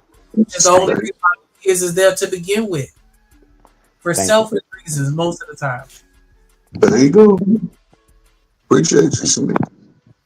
Yeah, thank you, Shanika, for flushing that out. Because at the end of the day, hey, my child is bad. He steals. He did it, man. He saw you put that shit in your bra.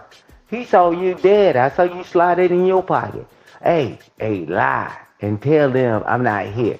Man, we teaching them all this shit, and then we punish them for what we told them to do. Oh, okay, cool. That's what I'm telling you. You're going to have children, man. You got to change all your dang on way you see the world and all that. But a lot of people, unfortunately, want to keep saying, I'm grown. That's why I can do it, not you. Well, eventually, you didn't realize they're going to be grown too, and they watch all that crooked shit you've done. That's like when people go to prison and they charge them as an adult, they learn how to be better criminals. Because eventually they're going to get out. And that's the same thing in your damn house. Man, come on. Do you care about children? That's the real question. Do you even care about your children? Well, let's look at the way the world is. Obviously not. You put yourself first, you're done. And guess what? And then you want to punish your children. Cool. Yeah, that's crazy. You got it. And you through. That's crazy work. That is crazy work. Hold on. So, Shanika, did we get through that video or we didn't get through it at all?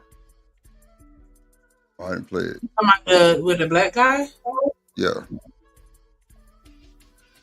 I don't think we got through. I think we barely got through it. Yeah. Shit, we was cooking some motherfucker. Hey, thank you, Drip. This is a Drip Show, Ignite TV. Shout out to you, my guy. Shout out to you.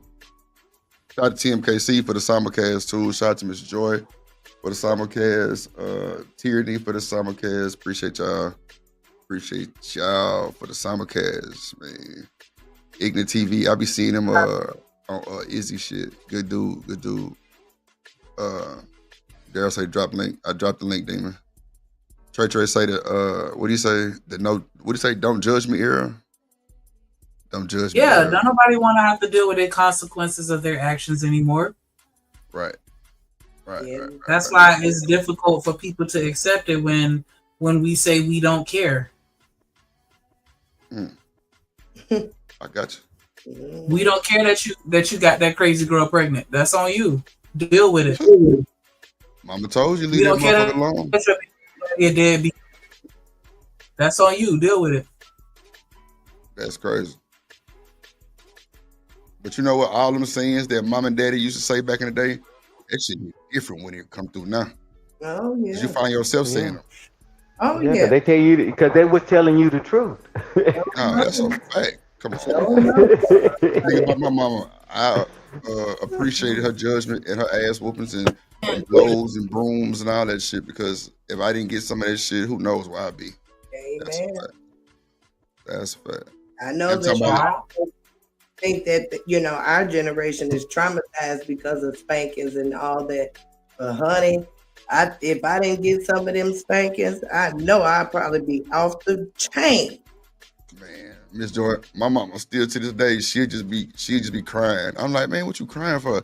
I just did you so bad because I whooped you and I whooped the other kids. And I used to beat the shit out of you, and you turned out like this and that like this. And I told you about that goddamn bike. Like she stressed that bike Yeah. all the fucking time. But I'm just glad Trust me, you I just know, Drip. you and you better and you my son. I'm like, mama, come on, man. You with the bullshit. Like, did she snap out of it and be like, yeah, get the fuck out of my house, go home. I'd be like, man. But I mean, that's just me and my mama dynamic though. Like, it's different than my brother and sister dynamic because me and my mama can cuss. Like, not like a cuss out, but like I'm her son that she just really molded her whole family with. Meaning she did, she tried and error with me. But right now, my mom can call me and be like, what you doing? I can tell her I'm smoking a blunt. She gonna tell me, yeah, your ass been smoking. Every time I call you smoking, what you gonna do? Smoke your life away? And she get to going on a rant. But it's like I was the firstborn, so it hit a little different. It hit way different than my brother and sister because she never really beat them like that. Like Because the she expectation learned. was high for you, Drip. The expectation was high for you, and she learned through trial and error. She didn't have it all right, but now she can look at you and say, "Look at my baby. He's a grown man now." Mm-hmm. So yeah, you know what I'm saying. A lot of people just don't focus. She focused on her children when she had y'all. Mm-hmm. And she probably didn't have to whoop everybody else because you was probably on their ass. Yeah. Now, them seeing me get my ass whooped, scared the shit out of them first. Shit. That's all it takes, man. Exactly. That's all it takes. That's So, Say shit. Your mom was playing with Drip ass up. Didn't I tell you not to? Well, look, salute she to the heard me mama. crying. They heard me Hey. crying in that motherfucker and them blows, and then seeing what she went in there with that wasn't just a belt. Oh hell, no, they wasn't. Nah, they wasn't. Hey, Drip, but you got your family. Y'all kept the family union together, man, and that's the most important part of it. Say, Ma, I get it. Ma, you name me one ass whooping you got from your mom, right? I didn't deserve that. You might have maybe one or two. You say I was covering for my siblings.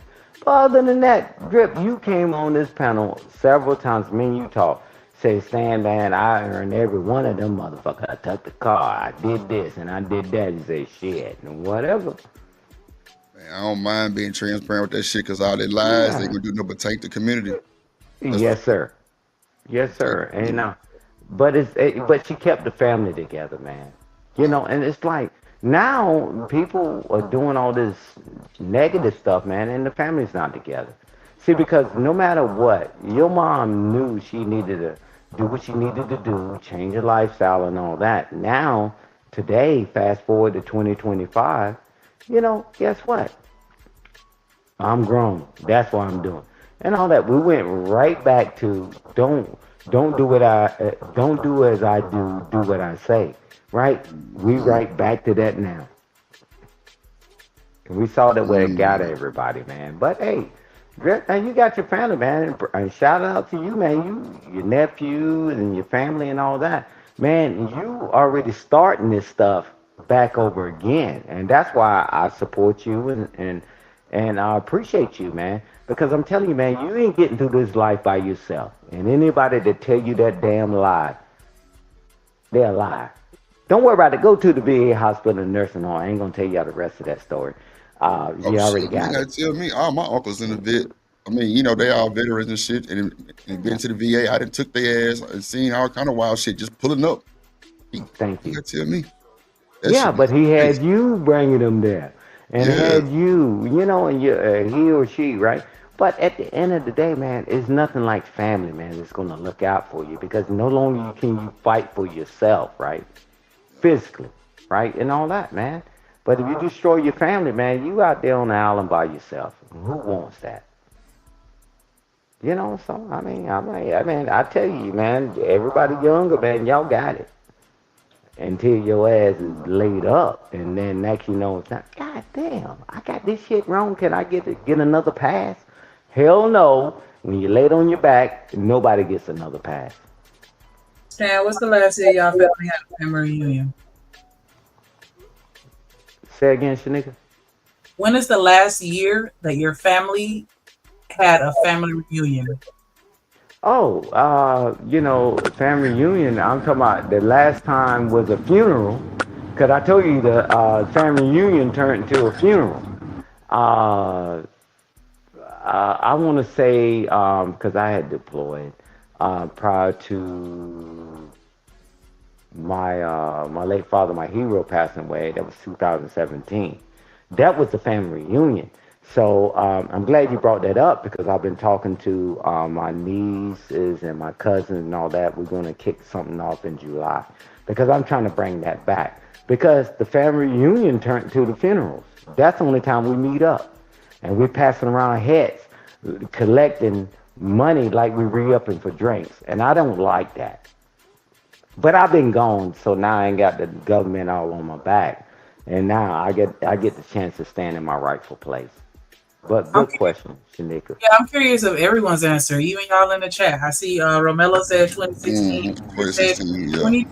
Okay, 2022. That's real recent. Mine We was haven't like had 22. a pandemic. I had family reunions One every we had year. was My right family. before the pandemic. Hold on. And Go ahead, it's Tima. been so long for my family. I No, I can't ain't want even to think of interrupt her. She good. Well, now we just going around getting the dates. Mine was 22. What was yours, Dana? We do ours every year, bro. Every year. Every year? I thought it was like every 4 or some shit like that. It's up to I don't you. know. bro. Maybe it's just We us. we had our first reunion. I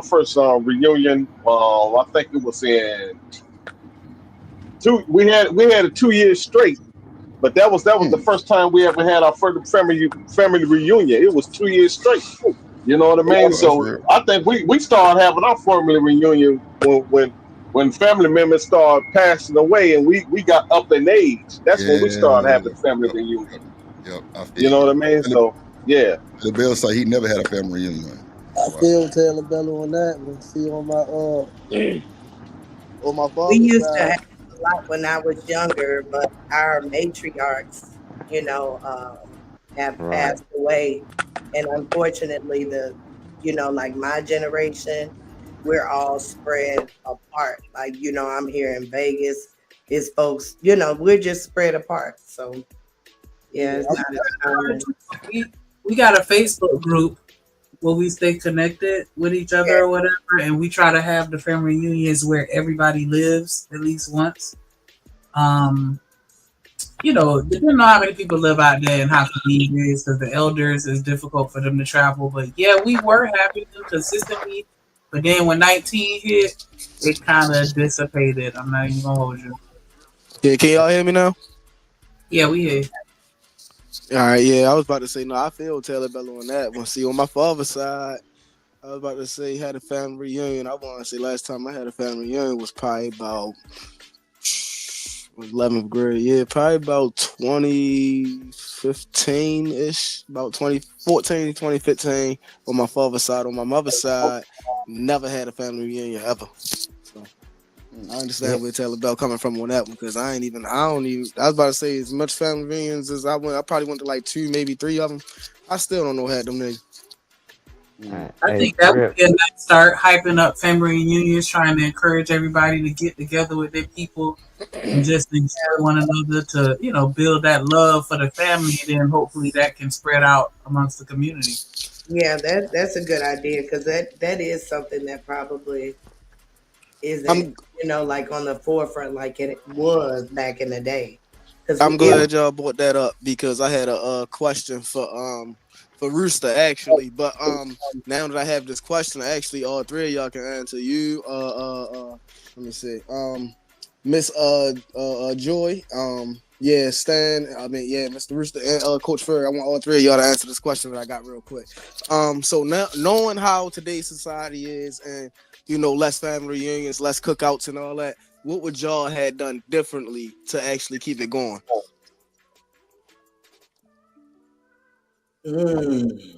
For me, I think having those like quarterly group chats, group calls, meaning, not waiting to funerals, not waiting Christmas times, but throughout the year, having designated people throughout the family connect and talk about possible things to sort of keep the family together, creating family trees, showing the lineage of, as far as how it's growing, who's passed on, just constantly having, what I'm saying, just reaching out to family members that we know and just sort of having, group communications throughout the year. So there's no one way, but in this I'll answer the question. So with me, right, is that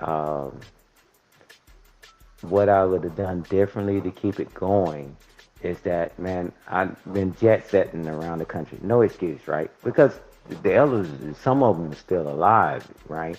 But and I go with what I was saying earlier. When the matriarch of the family passed away, everybody started doing a divide, right? However, if I had to do over again, I don't know how I would change it because it takes somebody to organize it, right? And who's really serious about it, right? The T-shirts and make sure the locations and all that. I wasn't in a position like right now. If I call the family now, right? My cousins and my nephews and my children, whatever, said we meeting in August. They'll move, right? But I wasn't in the capacity where I could do it. I can't do that from Iraq, and I couldn't do it then, right? But now I'm back, and that's why. Thank you, Shanika, for bringing that up, because that's why I've been talking to my nieces, my nephew, and my children, because we're going to kick it back off this year.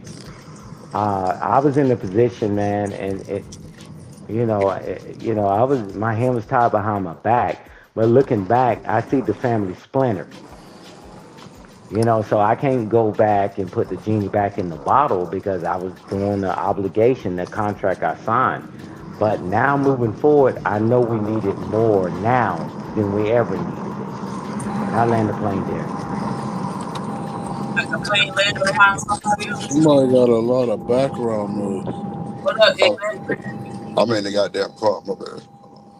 Mute, please. Salute Grand Rising to the I queens was on about to say here. Miss Joy still got an answer. Go ahead, Queen. I wanted to speak real quick because we brought him up on the panel. Oh, my bad. I mean, it's whatever. You know what I'm saying? I'll wait. Go ahead. Okay, No. Go ahead. All Thank right. you. Peace and blessing. I just want to say Big Mama's gone. We missing Ida, Ruby Lee, Maybelline, they all gone. Now we got the crackheads left, the crackhead mamas and all that. And the sisters that wasn't there that had to work all day and left them badass kids in the house and they just destroyed the neighborhood because the sister had to go to work. You know what I'm saying? So that's who the grandmamas we got. We got the grandmamas that want to party because they missed partying because they was working all the time. So that's the grandmothers we got now who's alive. So that's why stuff don't come together like that. And it's really it's a no judge policy now for these older women because they want to do what they want to do. So they don't want to judge you because they want to be in the club next to you and they 60s and you know what I'm saying? So it's the dynamic is all gone. And one more thing, and I'll land the plane. I want to give these crackers. Can I say crackers? Yeah. Okay, I want to give these crackers all of their stuff back. Let's give them their holidays back. That's for their mama. Let's give them their mama's day back. Let's give them back birthdays. Let's give them all their stuff back. Let's just do our own thing. When it's your birthday, you celebrate the people that brought you on this planet. Let's For flip it real. up. I was about to say, I agree because I was about to say as far as birthdays and holidays go, like that shit really don't mean shit at the end of the day. Yeah, you cut me off though, baby. I respect that. Thank you for agreeing. But 3 seconds and I'm done. Like I'm saying, all of the holidays, give it back. Let them have their stuff. These ain't us. They ain't us. These people believe cleaning their body was bad luck and witchcraft. Let them have their stuff. I digress. PJ, time out Sugar Bum for 10 seconds. Ms. Joy, I believe that you were about to answer Trey's question. I If was you don't, just if gonna you don't say, remember, I can ask it again. no, I remember you said what I would change to possibly keep like I guess the family together, basically, right? Yep. Okay. So what I believe changed as far as like in my family, you know, when the matriarchs start dying off or what have you, we stopped coming together for the Sunday dinners. So I think that that's what, you know, I would probably bring back the Sunday dinners. Me personally, I feel like I would hunt out the people that are most passionate about the family, because I feel like every family got that one historian that know everything about the family, the person that's invested in us you know, being together. And you know, you always have that one person that really truly loves family, right? So I would get them. I would get the person that has a lot of time on their hands, because either they you know, getting government assistance, or maybe they just not working, whatever. I will find somebody that is young, that is hip to the current platforms and things like that can help us stay connected. Like I would try to build my little dream team of people that are willing to be committed to the family, so that we can, you know, have those meetings and conversations like what Coach Ferg was mentioning, just staying in touch and making sure that everyone is connected, because that connection I think is most important. Because you know, you can have a organize a family reunion, but if I don't fool with you, or you know what I'm saying, like, or you know, whatever, like you want to have that connection, that camaraderie or whatever. But yeah, I would just try to find the people that would be willing to put in the work and just make sure we all stay on the same page and keep everybody connected. What up, Chanel? Hey, Shanika, let me tell you this. That sounds wonderful, right? It sounds great. But what Miss Joy was saying, the matriarch of the family, that means it's somebody had to be the leader, right? No matter what you're doing, I don't care if your ass is in New York and you live in Florida, right? Or you live in Mexico, right? Whatever. It got to be somebody that have that leadership that said, get here, get here, right? Because, like I'm saying, I'm not messing around. If I call my family right now, we're going to meet here at this date, at this time, and, you know, they're going to move, right? And that's what we're missing, because people move for certain reasons. If you call somebody and tell them to move, they say, yeah, whatever. But we got to reestablish that dang on hierarchy, right? The reverence of respect. If you don't have that, man, you don't have anything. I do understand what you're saying. I'm just, I guess, trying to adjust for the changing times, because, you know, kind of like what Coach Ferg and Ignat, you know, mentioned, like we have a different breed of women. And so once the matriarch is gone, I feel like one of the main factors or components in the family crumbling as a result of it is because there's nobody else that was designed to be the successor. That Or was step, stepped up to the plate, because stepped up to the plate. Yeah, because it's trying to land on me, but I keep trying to dodge it. Hey, but I agree with all that. But with that matriarch, it was that guy that was supporting her, right? That means they was a team, right? Because let her be sad, that guy standing the fuck up. He get on that goddamn phone. Hey, Johnny, you better be here. Man, you know, man, I just lost my job, man. We ain't talking about that, right? Man, hey, we're gonna get a van. We're gonna make sure the person that got license and all that, y'all get here, right? That's how all OG, those things was moving because it wasn't just the woman, it was the man I that agree with you. he would call on the goddamn phone. He's a man. What the hell is going on, man? My job ain't this, man. Nobody wanted to hear the excuses, right? So I They got said, another man, question. you got it. Can I just interject this one thing? I was gonna say basically, Stan, what you're trying to say is incentivize. You need to incentivize your people to be there.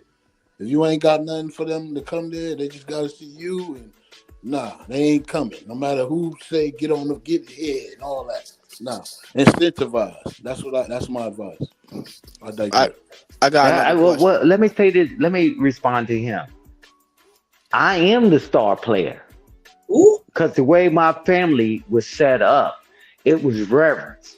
Everybody, right? When I gave my father his final salute, you would have thought I was a movie star coming outside. It's the reverence and the passing the baton, and we quit passing that baton.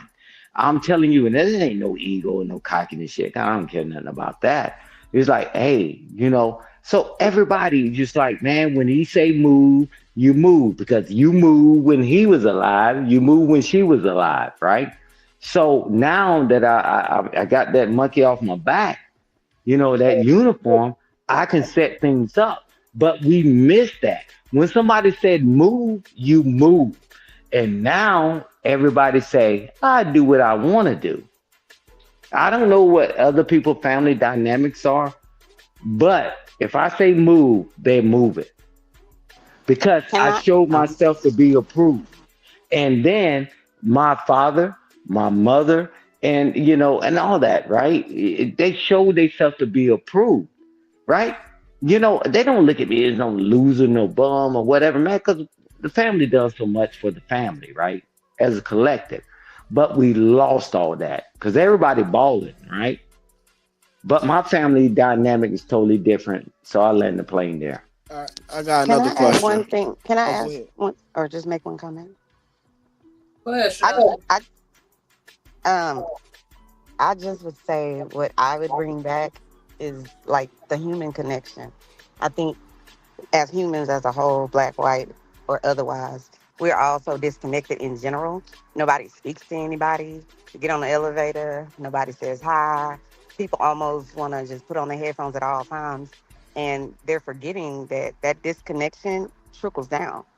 It's why, the 2-year old sitting around with an iPad all day, disconnected from the mama, disconnected from the babysitter, disconnected from the daddy, disconnected from her siblings, so on and so forth. So I wish that we as a people could be more connected, meaning show some effort to be connected.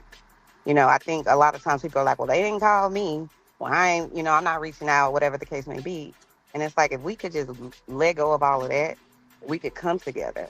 And I also agree with Mr. Stan talking about, I guess, the patriarch part of it, because I agree about the matriarch part, but I wish our men could come together as well and say, you know what, we're not having this foul behavior. We're not allowing, the complete utter disrespect of black women, so on and so forth.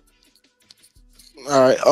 So my next question. I'm glad you actually said that because my next question relate to your last part. Um, it's more so. Stan, you said that you the man, right? In your family, if you say jump, they gonna jump, right? So my question is, right? So with all this disconnect and all this going on out here, right? How do you? I was about to say, where do you go? What do you look to when I was about to say, how do you go about, what I'm saying, being like looking for the patriarch of your family or being the patriarch of your family when it's like no clear, what I'm saying, example, or it's like all the adults in your family are, you feel what I'm saying, basically hypocrites, you feel what I'm saying, but hypocrites basically their whole life. So the younger generation really don't respect them. How do you get, you feel what I'm saying, everybody to come together? Because you feel what I'm saying, like you can connect to the younger generation, but you feel what I'm saying, when you say jump, you feel what I'm saying, you really don't really expect the older generation to jump. But it's like, you feel what I'm saying? So that's basically my question, if you get what I'm saying. What do we do Yeah, if we don't have a stand I in was our trying to. family? Yeah, that's what I'm saying. Because it's not a. I mean, I appreciate the question, but my family is rooted that way. No, I'm saying, how do you create one? Basically, like, how do you create one? In that sense, as well. Outside of it, but in my family, it's just that, man. It's always Uncle Stan and this and that, right? So outside of that, what the best advice I can give anybody, right? You got to start from the basics, right? You know, hey, talk to your dang on in quotes for words. Talk to your crazy ass parents with their slow ass kids. But one thing about it, communication, right? So you got social media, and then guess what you do? You say you call your brother, you call your sister, and say this is what we're thinking about doing. And now with social media, hey, Coach Ferg, or let's say Artifacts. You say, hey, how you doing, nephew? How you doing this and this and that? Hey, man, I'm trying to set up this event for all of you. So all of us can get together as a family. It's got to be the with 'em approach. What's in it for me? But you got to start somewhere, right? Because with me, I don't have to start that far down because the family's connected. But I'm saying start there, connect with whatever your brother did to you when you were 12 and he took your girlfriend and people don't talk, What? whatever. But now they got children. But can you be the uncle? Can you be the great uncle or whatever? You got to start there because you got to start with the youth because the youth will forgive you quicker than their parents will. So But you Stan, got you to do the basically saying wisdom approach. communication, right? Because they get Yeah, lost communicate. in translation when you keep going. I lost it. Is it communication? Yeah. Start the Okay. communication. Let me slow it down. Communication. Thank Start you. with communication. Thank you. Because if you ain't never talked to your brother in 10 or 15, Yo, Communication was you good, asked saying OG. that question, ignorant. You asked saying that, saying. Can you hear you? Can y'all hear me? Yeah, I Yeah, can hear you. girl. Okay. Yeah, I hear you. Stan. He was asking you the question, right? Oh shit, Stan Yeah, probably I at my was horse asking. now. I was about to say, I was asking everybody the question. I was asking Oh, Stan okay. for anybody who want to answer. Oh, go ahead, then, Iggy, my bad. I'm on my phone, so Nah, I ain't, he I ain't gonna clarified hold it. I you. just wanted to know because I heard him, but then he kept going. So I was trying to take it all in. Pause. I'm writing Yeah, it down, right. and he said because I was just trying to get how do you start it because that was a good question that Buddy proposed. So I It was just was trying a to very get. good question. I would have said find the person in your family that you think fits the mold of someone that could, um, hold that position and have a real nigga conversation with them. Like, The hey, stress yo, too high on him right now. I was about to say I can't even go to him. The stress way too high on him right now. Like Okay. he in and out the hospital type shit. So I ain't even trying to do all that. So Trey, the come fact there.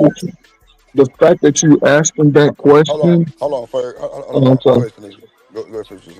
I'm sorry. But Oh no, I was just saying. Then you become that person. Then yeah, that's it. All right, go ahead, Ferg. No, that's all I was going to say. The fact that he's asking that question, he should think about putting himself in that position.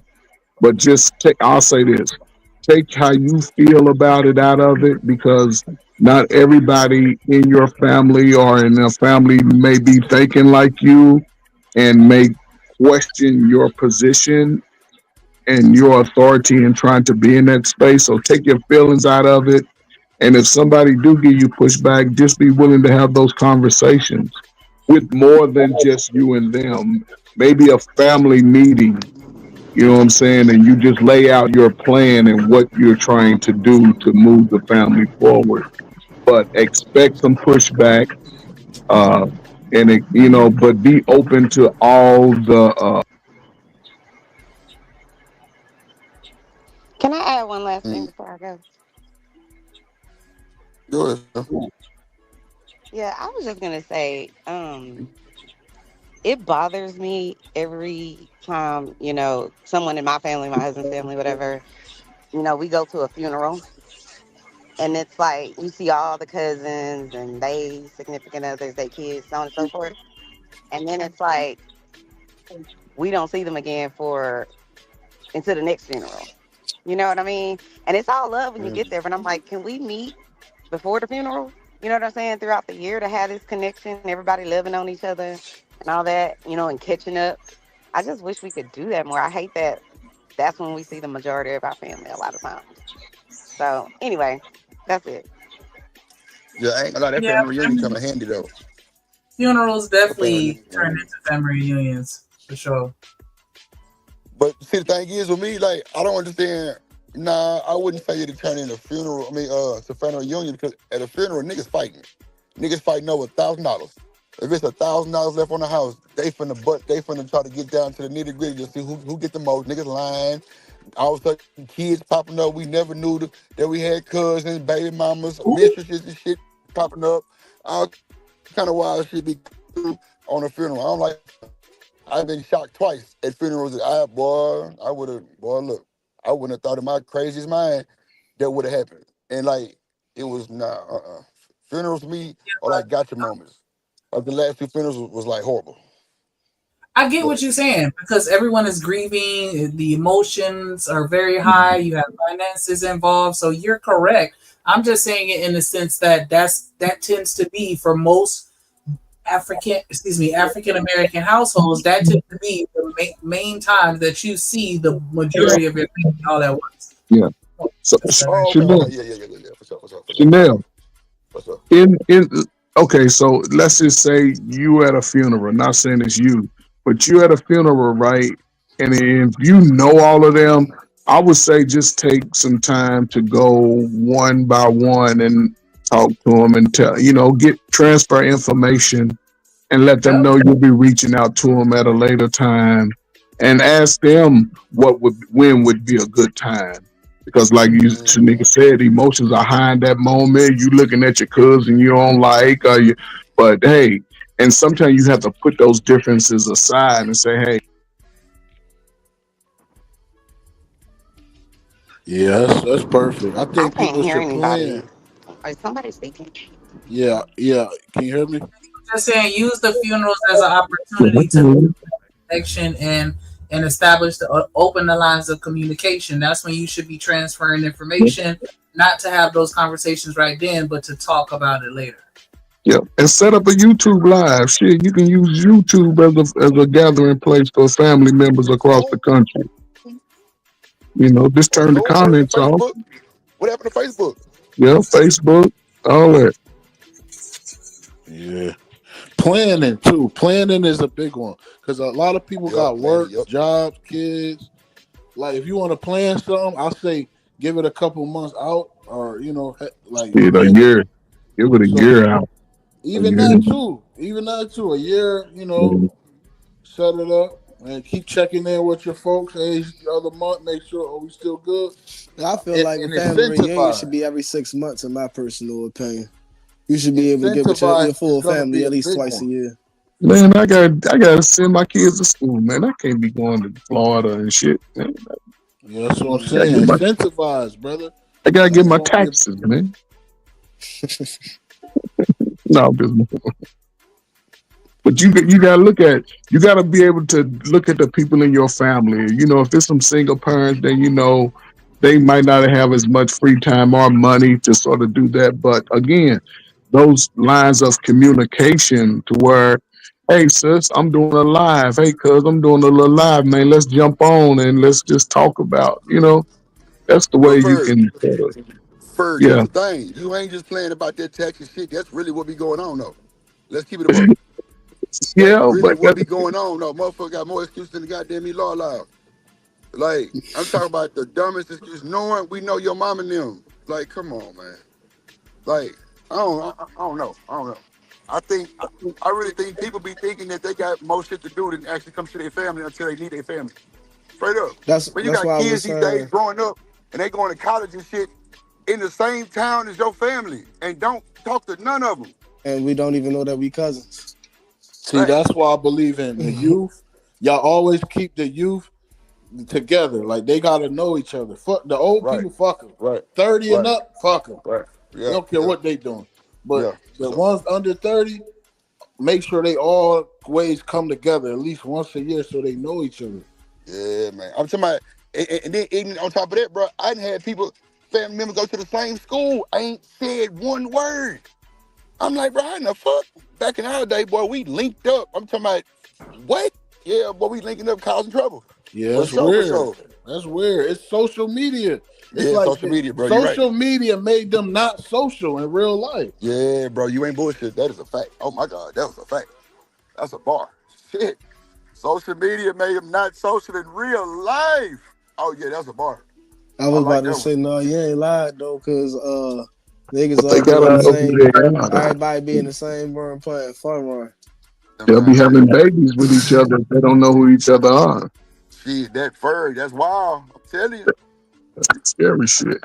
Lord ADS told us. He say, shit, nigga, I found out I talked to my cousin. I'm like, oh shit, goddamn.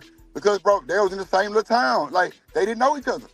That shit is crazy. But at the end of the day, like, them be them extended families and shit that grandma and them that, for every time about how, grandma was talking to Mr. Earl and goddamn Mr. Willie come down and pray for everybody and shit.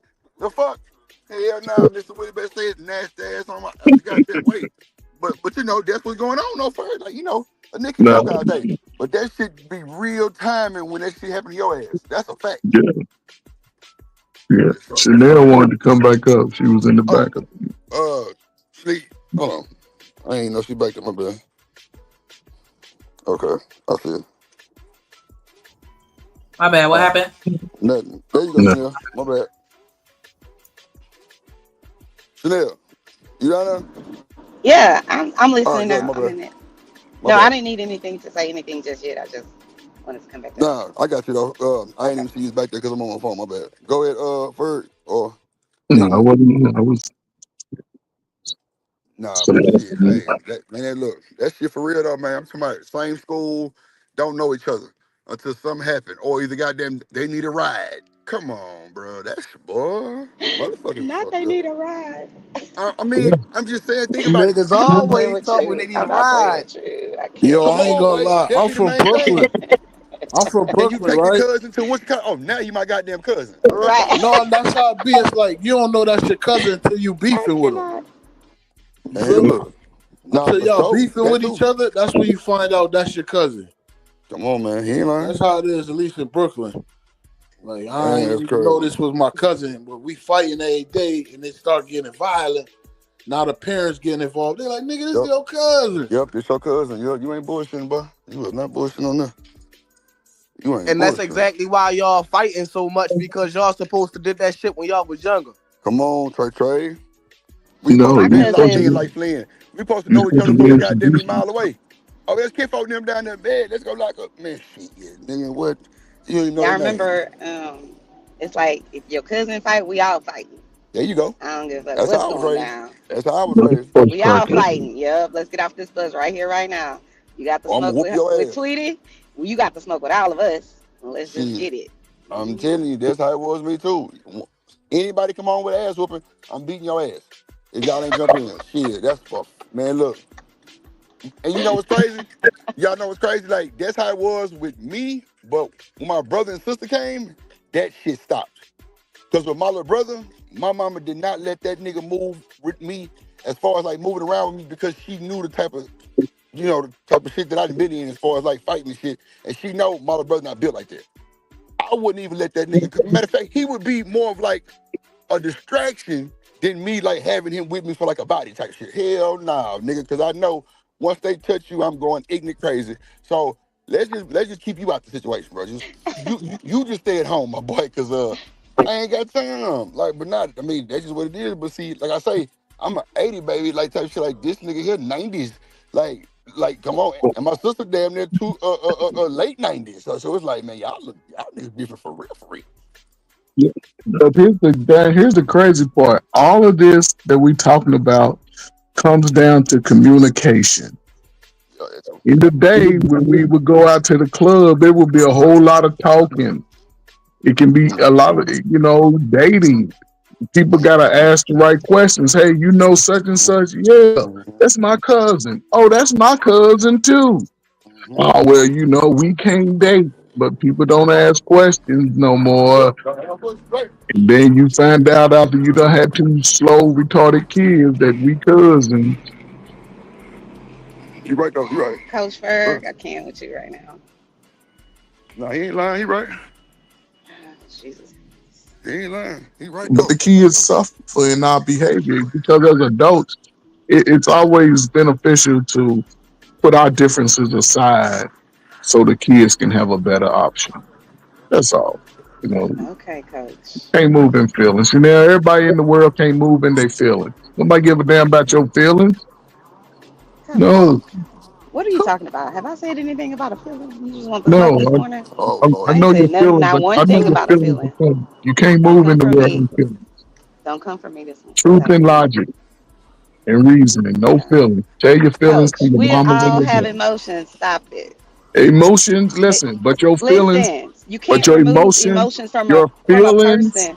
No, but your no, feelings no, no. should be If you exhibited to your remove, family. Coach, if Nobody you care about your remove feelings at the someone's job. emotion, Coach, if you remove someone's emotional feeling, whatever you want to call it, then you have psychopaths and sociopaths, people who have zero empathy for whatever you're going through. And what you're talking about in terms of communication, there won't be any because can't nobody say anything. They have to always be hard, have to always be strong at all times. We're humans. There's a reason, and it's a natural movement to be angry, frustrated, upset, pissed off, excited, happy. All of these things are normal.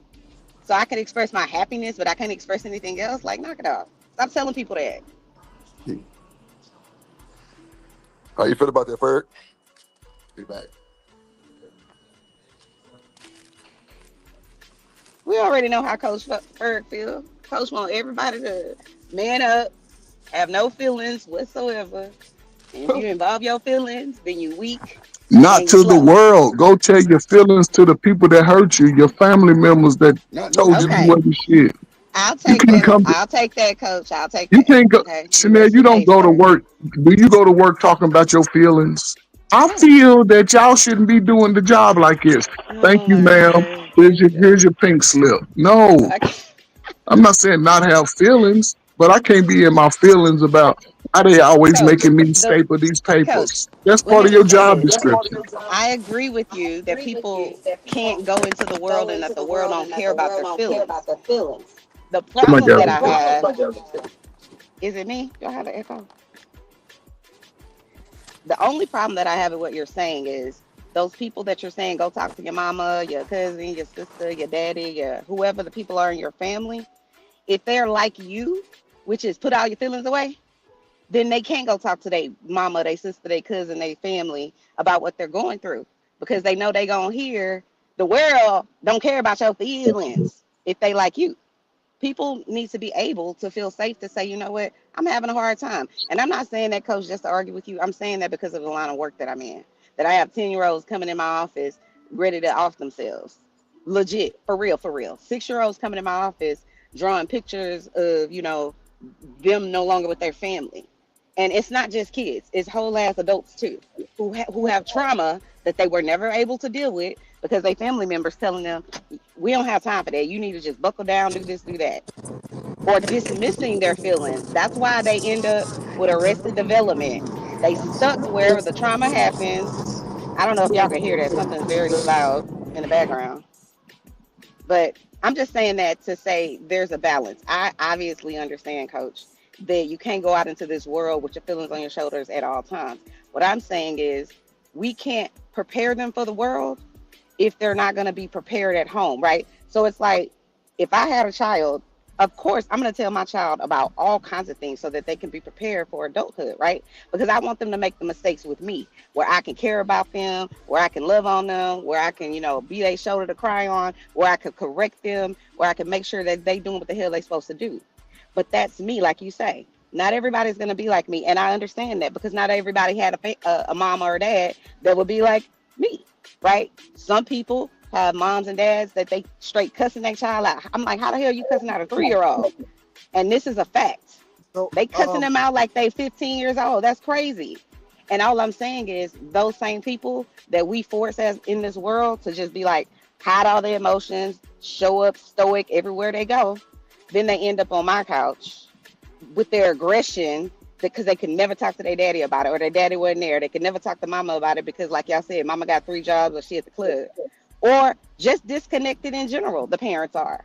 So all I'm saying is, what you're saying is right. Yeah, they should be able to talk to the parents or their within their family.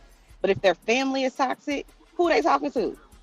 All of those people that you're talking about, those children, they didn't get that behavior from nowhere. Behavior is learned most of the time. So if they're acting out and doing the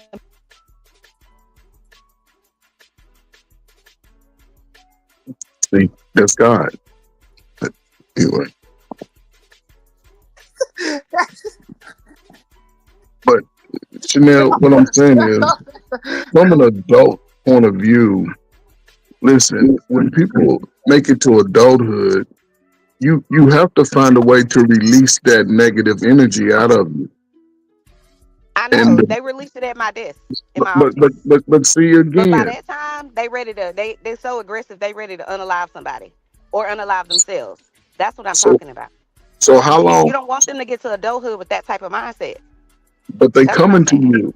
What I'm saying is this, because if we okay, I'll just say this: we both have worked in the similar line of work, right?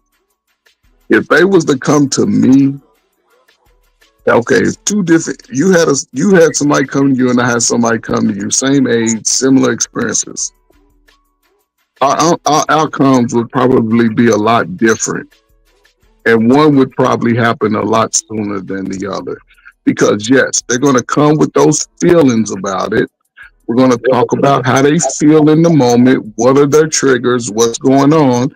And then once they release that energy to you, now my job is to ensure that they come up with ways to be better in it. Not to say, you 24 now, you can stay in your feelings for the next 20 years and it'll be okay. No, you have to release them. And when my job is to build them up and go approach those people who harm them, not for those people, whether they receive it or not, is to release that off of your chest, off of your pain, so you can move in a better space. Is all I'm saying. I'm not expecting, I'm not worrying about how the other person will feel about me coming at them with my issues with them. But as long as I can release that, now I can be in a better space because I know it ain't me. It's them.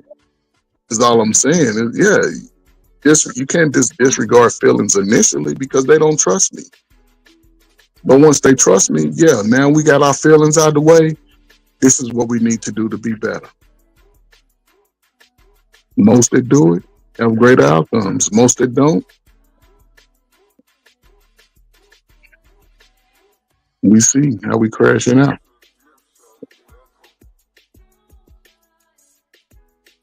Mm. Let me ask the panel. I want to ask the panel a question. You think it would be? Do y'all think it would be a much more more structured, foundational based family if we be more selective of who we choose our mate, who we choose to marry, who we choose to lay down and procreate with? Like they have societies like Jack and Jill. Y'all probably already heard of that, where they are very selective for who they associate with, who they get their daughters and sons with. But Indeed. my personal opinion, yeah. Go ahead, Fed. Yeah. Oh, it'll be quick. My personal opinion, I would say yes. Thank you. Nah, I'm through. I agree. I really want to go back to the days of arranged marriages. I'm a keep contesting, putting that out there, Drip. You say you do? Yeah, I want arranged marriages. But that goes back to what I said earlier. Without the family, none of this is possible. That's true. If a father can be in a child's life from the beginning, then a father he's going to try to give the most, I guess if he's a man about who he is, he's going to probably give the best unbiased advice. He's going to be there to be able to see a low down, dirty dude like me coming over to the crib trying to get some cakes from his daughter. Be like, no, not that ninja right there. Not him. He light skinned. He wants sex. Yeah. But a father can see that and be like, no. That's the problem. That's what we're saying. We don't have that as a foundation in our community. Our children are born at a single mother rate at 80%. So there's no marriage. There's no family. We just two people having good sex until the baby here. So yes, we could have that if the family could find a way to be. And when I say family, it's more than just mom and dad sometimes. It's the extended family. Some people are raised by hell of a grandmothers. The grandmamas put the children first. The people that put the child first have the best results. The people that move selfishly about what they want, the child suffers. So, yeah. Let the daughters get close to the fathers after age 11. So first, you mean to tell me I should tell my son, yeah, I met your mama after the club and I hit in the back seat. Yeah, you got Age appropriate. If your son come to you saying you ain't shit, mama said you left us and da da da da da da da. What do you say? That's so crazy, for I ain't gonna lie to you. Like, I don't know if I would have the balls to tell my kids. But what I'm saying, as older, okay, most children when they already hearing the bad stories. Oh, okay. Your daddy ain't shit. You ain't shit. When I come to you, you ain't shit. How do I know you ain't shit? Now it's my first time having a real conversation with you. Mm-hmm. What form my opinion that you ain't shit? Right. No, I'm just saying somebody told me, and they kept telling me, right? But now when I sit down and talk to you, you a real dude. You've been trying to talk to me since I was born. You done paid your money. So how can I say you? But again, hey son, you want to hear the truth? And that's what I'm saying. It's hard. Not saying tell a 10-year-old, but at 18, listen, man, you need to know what really happened. Right. So don't move like me. I tell my son all the time, don't become a baby daddy. Don't do it. Your results is gonna be a whole lot different than people of old. Trying told them first. So They be mad yeah. when I be trying to tell them, like, look, that's one of my biggest fears, like becoming a baby father. And it's like a lot of people not understanding. It's like, yeah, like it's about the money and it's about the foundation. You feel what I'm saying? At the end of the day, but you feel what I'm saying? Like, you gotta think about it like this: if you work for something your whole life just for it to be taken away from you by somebody else. Yeah, man, that's just crazy work. Just because you have a child with them, like that's, you feel what I'm saying? Like that's wild. Yes. The quickest way for a black man to be broke for 30 years is to have a baby out of wedlock. Trey, you know how to slim down those fears of not becoming a baby father. Can you hear Don't me? want a goddamn condom. Well, yeah, that too. Or not sleep with women that or don't sleep with nobody that you don't feel like you can have a baby by. Yeah. That's easier But said see, than that's done. hard with black man though. That's hard with us. That's hard with the westernized. That's hard with us. And I'm gonna put it out there. Y'all can, as men, y'all can agree or disagree. But I'm gonna put it out there. We as black men, we are some of the most terrible men when it comes to picking appropriate mates to have children with. And that's for real. Fact. You wonder That's why? You wonder why? You ain't lied. You wonder why? You want to know why? You always hear black men going to jail behind what's the child support? Or you always hear black men complain about their baby mama don't want them to see their child, or their baby mama done this or that, or their baby mama abused their child. It's because we are poor pickings when it comes to choosing mates to have kids with. So let me ask you this, brother. Let me ask you this. out of that problem too. Y'all don't make the decision by yourself. So it ain't just y'all, it's the women too. Yes. They not Yeah. been either. You know, so it's two people coming together that ain't talking what the real talk need to be about before having sex. Because again, it's going back to that family dynamic. If our children are not getting the best information on how to move when it comes to finding somebody to love, they're going to experience it on their own with nobody's influence. And we have to be real. Most average, hardworking dudes, they ain't getting the access. The women are choosing the man that they want to give their body to.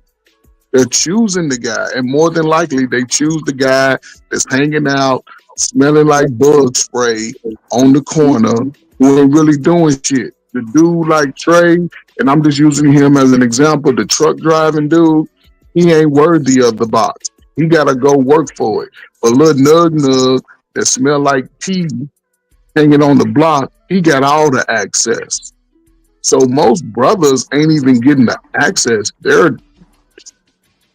They just choosing to give it away like that because if they find you attractive, they going. It don't matter.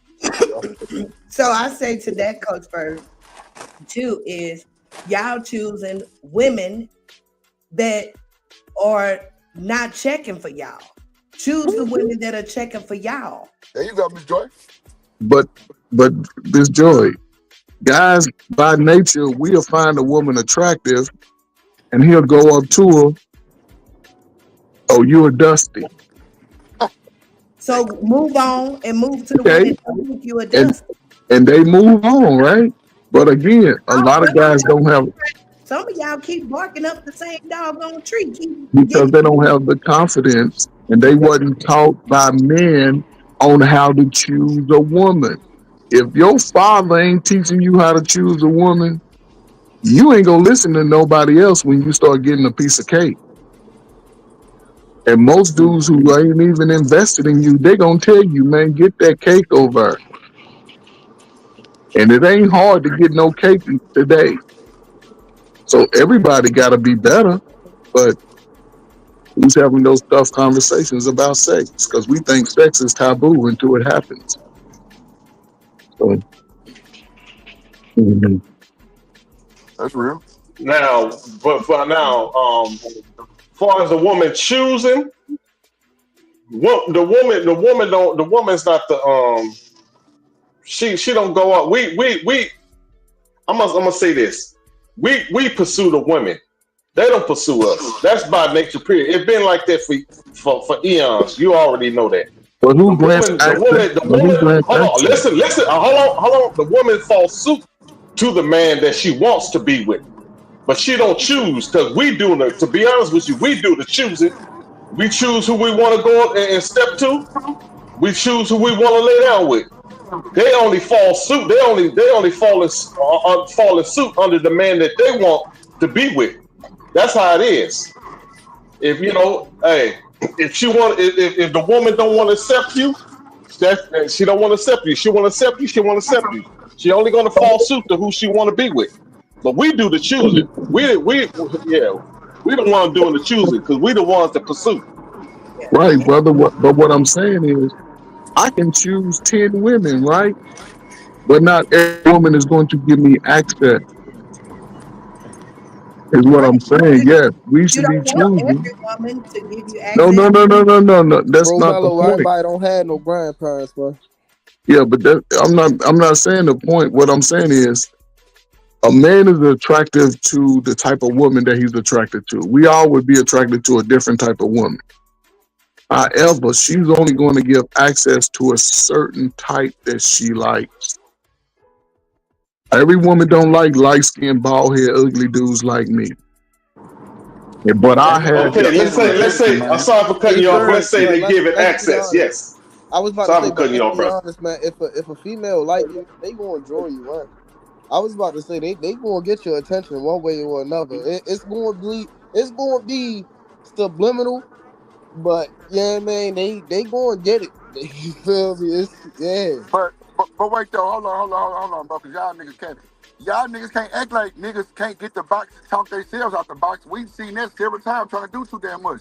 Shut your Hell yeah. motherfucking ass up and just play the field and just chill. All that old, I'm dating everybody to intent, bro. Stop that bullshit. That'd be the problem. Now y'all niggas looking weird because y'all overdoing shit. No, bro, chill out, play the field. If she fucking with you, bro, you'll know. If not, just take yourself out the goddamn equation. Like, niggas act like they goddamn me slow or something. Like, bro, I don't understand, bro, because I'm 6'3", bro, 315, bro, and I'm snatching you niggas' gas by the minute, bro. Like, no bullshit. And all I'm doing is making them laugh. Like I'm funny. So for you niggas to get all crazy, get anxiety, PTSD, get to stuttering, get to tripping over your goddamn shoestring and shit for no reason, bro, that shit weird, bro. And it makes you socially fucking awkward. Me, I didn't have iPads growing up, nigga. Wasn't no iPads. It was a Nokia cell phone that had Snake on it. That was it. That was it. I went to school, played ball on a collegiate level, like damn near professional. Like, it was too easy, bro. Niggas make this shit hard. Women will go if you like, bro. Even if you like socially awkward, but you known, women will fuck with you. Like, come on, bro. That's what I'm saying. If they ain't understand what I just now said, bro, they go. If they want you, they go show you. Right. Y'all need to be trying to date outside y'all motherfucking me, goddamn, resume. And then when the motherfucker deny your application, you want to lose control. No, nigga, keep it moving, nigga. That's all you got to do, bro. I don't know how man, she played with me. Yeah, because you kept forcing. So now she playing with your top. Now she in your pockets. Now you lead with other shit that you normally don't lead with. Come on, man. Come on, man. We got to stop. You ain't lying there. We got to stop. We got to stop. These niggas be on here. You can't tell them that. And I don't be, come on, bro. Drip ain't doing no capping. You niggas get the line and shit. I'm calling that shit out every time, bro, because it needs to be called out. Because everybody on here got women and all this other shit. Ain't nowhere in hell you backed up like that and you screaming at women. And you trying to judge women on what day they put their tampon on. You know her period days more than she, you know what I'm saying? Then she know her own period days. Like, come on, bro. You know when she coming on her period, Dami. Listen, right? These niggas ain't eating pussy because when you eating pussy, you know when you gonna know when she about to come on her period, bro. That's a fact. Come on, man. It's sad, bro, that people actually be trying to judge and tell. And Ferg, I ain't talking about your ass because we know how you don't like wigs. That's cool. You don't like wigs? Don't choose nobody with a wig. And Ferg did a perfect job because he got his wife and she ain't got no wig. She got sister likes, goddamn, and everything. And he love it and he happy. He picked what was best for him. Niggas be out here trying to apply for positions that they don't qualify for. Yep. And women too. Oh, no. Everything I say is vice versa. Everything I say, Ms. Joy, gonna be on both sides. It's vice versa. Because I ain't doing no caper for none of them. Vice versa on both sides. Because women do the same thing. They want a high value millionaire, but that nigga gonna play you like a funky piano. Right. But you want a high value nigga. I don't understand. Somebody tell me something. I don't understand. But you ain't high value. That don't even ain't no value. Ain't no value. No value. You want to come meet a nigga playing in the league and you want to come with the EBT card. Oh my God. Fuck? But you fine though. But you fine though, Miss Joy. You bad than a motherfucker. They want to leave with that face card so bad. Yeah, boy, that motherfucker is invalid. That motherfucker invalid. Yeah, then you find out that her feet dirty. And her feet stink. Dirty and stink. Yeah, wow. Ooh, child. Tell you, Miss Joy, these motherfuckers be delusional. So sometimes. Go ahead, Fred. Go ahead. No. But what we're speaking about goes back to the original thing. It starts with the family. If the family's not a unit, then how can I know how to choose the right woman or choose We the was right playing woman? Pop Warner football talking to the cheerleaders. Come on, man. But what I'm saying is, we was as an adult. What does a good woman look like to me if I haven't had people show me what red flags are? She's you know what I'm saying? Because you hear it all the time. I like a little edgy guy, a little bad boy, a dude that work at Amazon. He's too boring. They like the little edgy dude, but they ain't thinking about what come with that dude. That's why niggas on edge, because he's ready to slap you upside the head. Misconception, Coach Slap the shit out your ass. I really do think that that's a misconception. Women do not like bad boys. That's what they say. They say out their mouth. No, y'all say that. No, women say that. No, I'm a woman, No. and I'm telling you, I'm a I've heard woman. it. Women say that all the time. I ain't never heard no man say that. Women But say it. I only hear I men say always it, say y'all and like me a that's little feisty motherfucker. yeah. I only hear men make that statement. But I'm telling you that most women do not like bad boys. Bad boys go to hell. They are not available. We don't Okay. want men that are not available. Bad boys get in trouble. We And do. guess what? Miss Most of Joy, them hold on, niggas got Ferg. kids Hold on, too. Ferg. Hold on, Ferg. Hold on. Miss Joy, you can't say that. You know why? They got a show called Love After Lockup. And you through. And you through. Say it You ain't again. gotta talk about it no more. What they got Love After again, Drip? Lockup, Miss Joy. And It's who's called getting Love out? After Drip, Lockup. drip. Who's getting out? Who's getting out? Niggas. Those Them niggas. those aren't those are not your average women. You know, those are the women that kind of have it hard Miss out here. Joy, stop it. You got people who working in the prison marrying prisoners. That's Oh, I shit. know it does happen. Yeah, I know it does happen. Ah man, they got Yeah, Miss lawyers. Joy, Miss Joy ain't no fool. She been on this earth long enough to know that girls, women out here that like them knucklehead Negroes. No, She we knows. we may like to sleep with y'all. Yeah, But damn, y'all giving the babies to them. That's what counts the most. yeah, Y'all that's giving true. them the slow ass kids. Babies And the to good guy that work at Taco Bell can't get none. but we don't want y'all to stay. We really don't want y'all to stay if they bad. We don't want y'all to stay. But y'all making babies with Hey them. Ferg, you can't. Hey Ferg, you ain't gonna win this conversation. See, the No, thing I'm just is, saying, I right? ain't You got. trying to win it. The, I'm I just was about. saying though. Yeah, I was about to say. The thing is, right? A lot of people just gotta understand, man. People gonna choose who they want to choose, man. Women ain't no different, man. Listen. The only thing is, these niggas ain't got courage nowadays, man. Ain't nobody going up to nobody, talking to nobody. What Yeah, they doing that's is they trying to be creepy. They trying to be creepy. You feel what I'm saying? Stand next to them. Try to find their little Facebook page or their little Instagram, because you know when you around people, you can do that type shit. They try to be creepy and then slide up in your DMs like, yeah, I seen you at the store earlier. Well, maybe if you'd have said something to her earlier in person when she seen you at the store, she'd have fucked around, gave you your number. Now your right. dumb ass getting blocked, and Yeah, that's how I go I do nowadays. believe that too, because maybe it's the bad Yep. guy that is just the more aggressive. He You ain't know? got nothing to lose. Listen, a guy like that ain't got nothing to lose. He ain't got no future playing with you.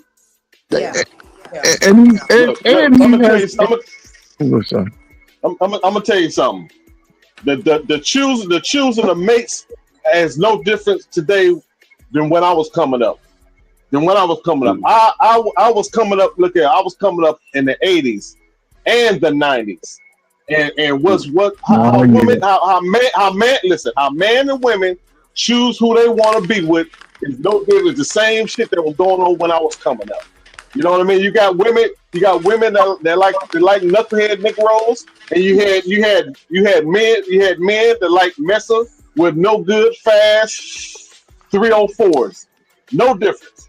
No different from yesterday to today. It's just Hey, another batch of generation of kids. That's hey, all. That's the only Dante. difference. That could be What's Hey, up? true. Dante. Hey, Dante. Let me ask you this. With you saying all that, right? Have you noticed that the scale got tipped?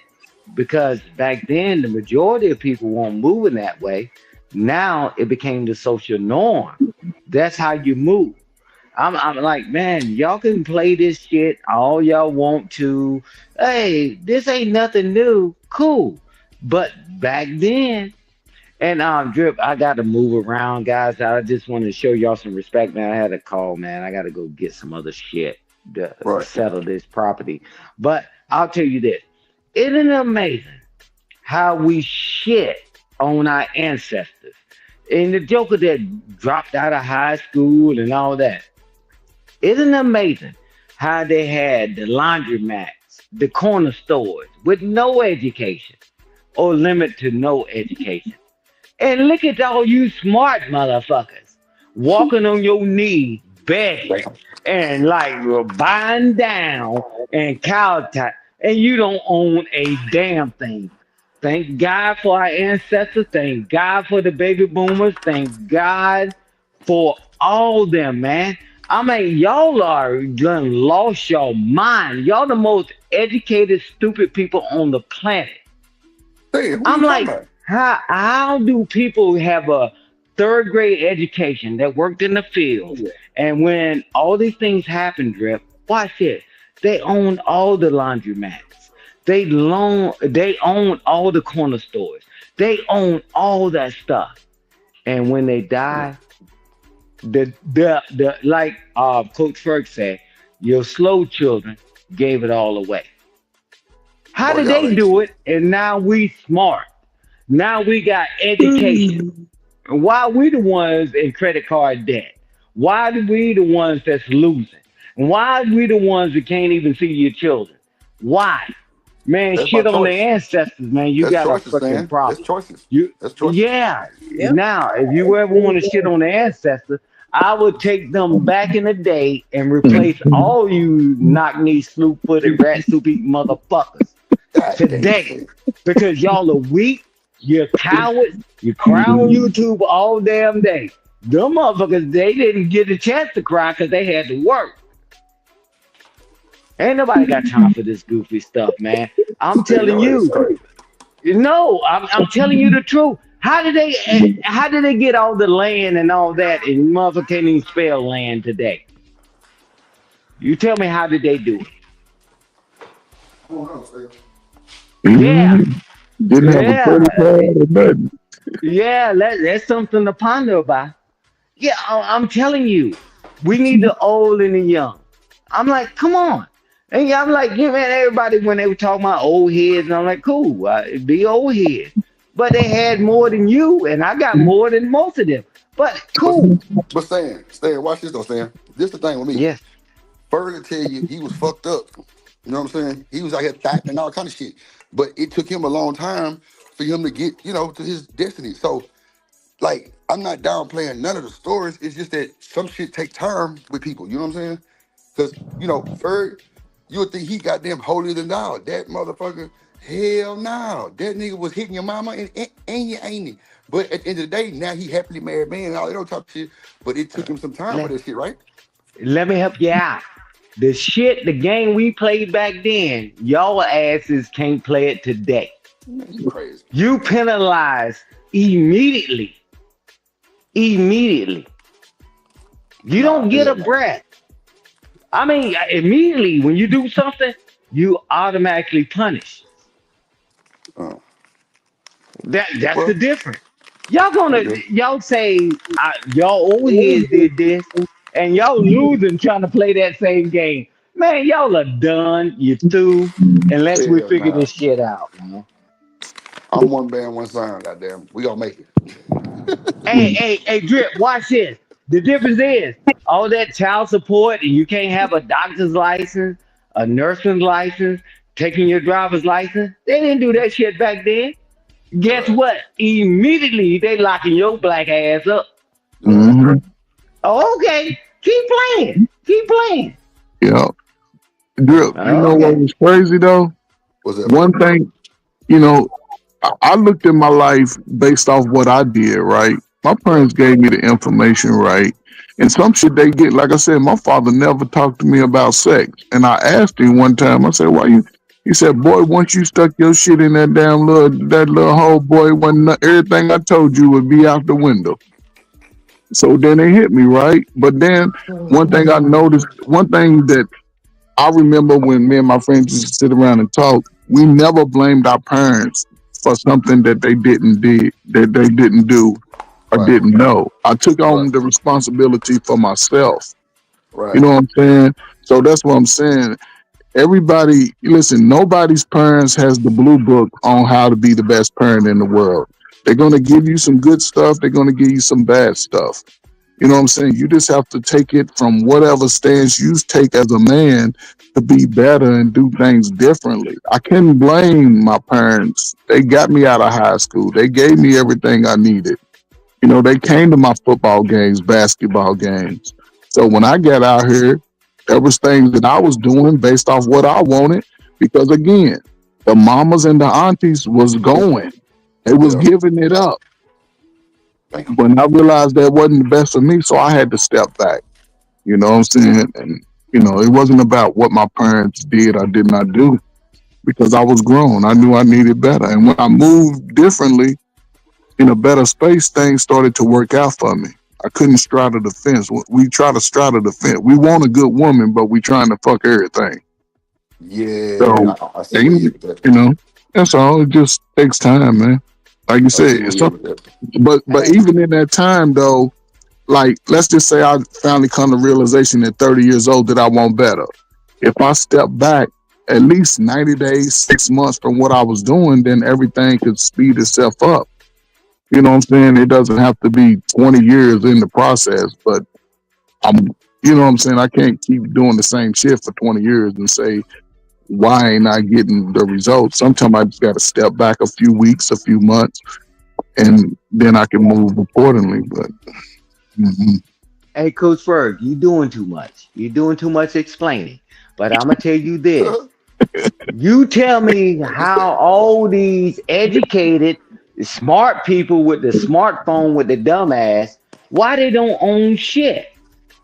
hey, it's their parents' fault, as they would No, say. no, yeah, watch this. With the ones with no education that had 8 or 9 children, how do they Yeah. the land and all that? How did they get that? Mhm. We smart, we wiser. Money. We ain't gonna have children, and we not gonna dang on. We're gonna save our money, man. You ain't saved a damn thing. Y'all Ain't are got some no money. lying, man. You're a liar, and the truth ain't in you. You want I to don't pop lie too. bottles. You want to take all these goddamn trips. How did Mhm. they attain all this wealth to give it to the next generation that threw it in the trash? And they Yep. was the dumb ones. We call them dumb. The mother was getting abused, and the Struggle women mode. didn't have a right, and all that. Mhm. Cool. Well, ain't amazing. You got all the rights, and you Well, got the damn right to sure ain't my be as generation that lost stupid. everything. You got the right to be as dumb and stupid as you want to be. Welcome Hold to on, Stan. Hold on, America. Stan. Hold on. Go ahead, Say bro. the boy Meadow for the $5. You say women are attracted to men that other women are comfortable to be around. Me too. Yeah, to a certain extent, that is true. Yes, this man, you on one today, boy. Bruh, I'm telling you, man, because I'm pissed. I'm tired of, I shouldn't have listened to all them panels over the weekend, man. Because Yeah. I'm just listening to the most ignorant shit that I ever heard in my life. And no Mhm. Stan. solution. Hold Go on. ahead, bro. James Moore with the $2. You say move around or you through. And you through. Mhm. Yes indeed, yes Hey, indeed. hey, Hold on. Drip, Go how ahead. did they do it, Drip? How did they do it? And that's a real question. How did they do it with no education? And they ain't got credit card debt. They don't have loans. How did they do it? And tuck over blocks. How did they do it? Now y'all asses got all the more money than you got sense. That's how it happened. But now you broke, you stupid, can't get a relationship. The woman won't listen and the man won't listen. And there's some shit. I'm like, cool. I'm like, cool. Man, sometimes we got to sit back and like study what we are really saying. Mhm. Oh, let's blame the other generation. Man, they had a generation before them. They didn't blame their generation. They got off their damn sorry ass and went to Mhm. goddamn work and capitalized on it. And guess what? The generation after that gave it back. They gave it back. I mean, come on, man. Let's be honest, man. It's 2025. All of us on this damn thing, be honest, is broke. You ain't got nothing to leave your family. You ain't got nothing to leave your children. And that's why they saying F them children. Yeah, because you ain't shit. Man, it's your Nah, damn fault. Look in the I'm giving you mirror. mine You, something. My mama them left me I'm telling something. you. My grandma and Hey, mama them hey, left me something, Drip. so Nah, I can look, applaud that. I Drip. I ain't talking about you, bruh. Okay. I'm moved away from all this on the panel, so it's not so personal. Man, you are a failure. You're a failure. I But keep Stan, how telling you want people somebody to you're a grow when you talking to them failure. like that, though, Stan? No, But Stan, how you no, want nah, somebody to man. grow? That's the way. No, listen, Drip. I had to tell myself I was a failure. I don't give a fuck what I've ever accomplished in my life. I told myself I'm a failure. People think I'm just a great guy and all that. Man, hell no. One person I ain't gonna lie to. Two people, three Right. people I won't lie to is my clergyman, the doctor, and myself. But y'all motherfuckers can lie to everybody. Mm-hmm. I'm like, cool, I'm fine. Man, y'all motherfucker, we see your damn ankle swelling. We see your ass can't get in a relationship and you can't do this. And you're not taking care of your children. So who the hell you lying to? Because when you first tell a lie, you lie to yourself first. Man, fuck that. The hustle is done. We need to quit hustling each other. Tell the truth. Mm-hmm.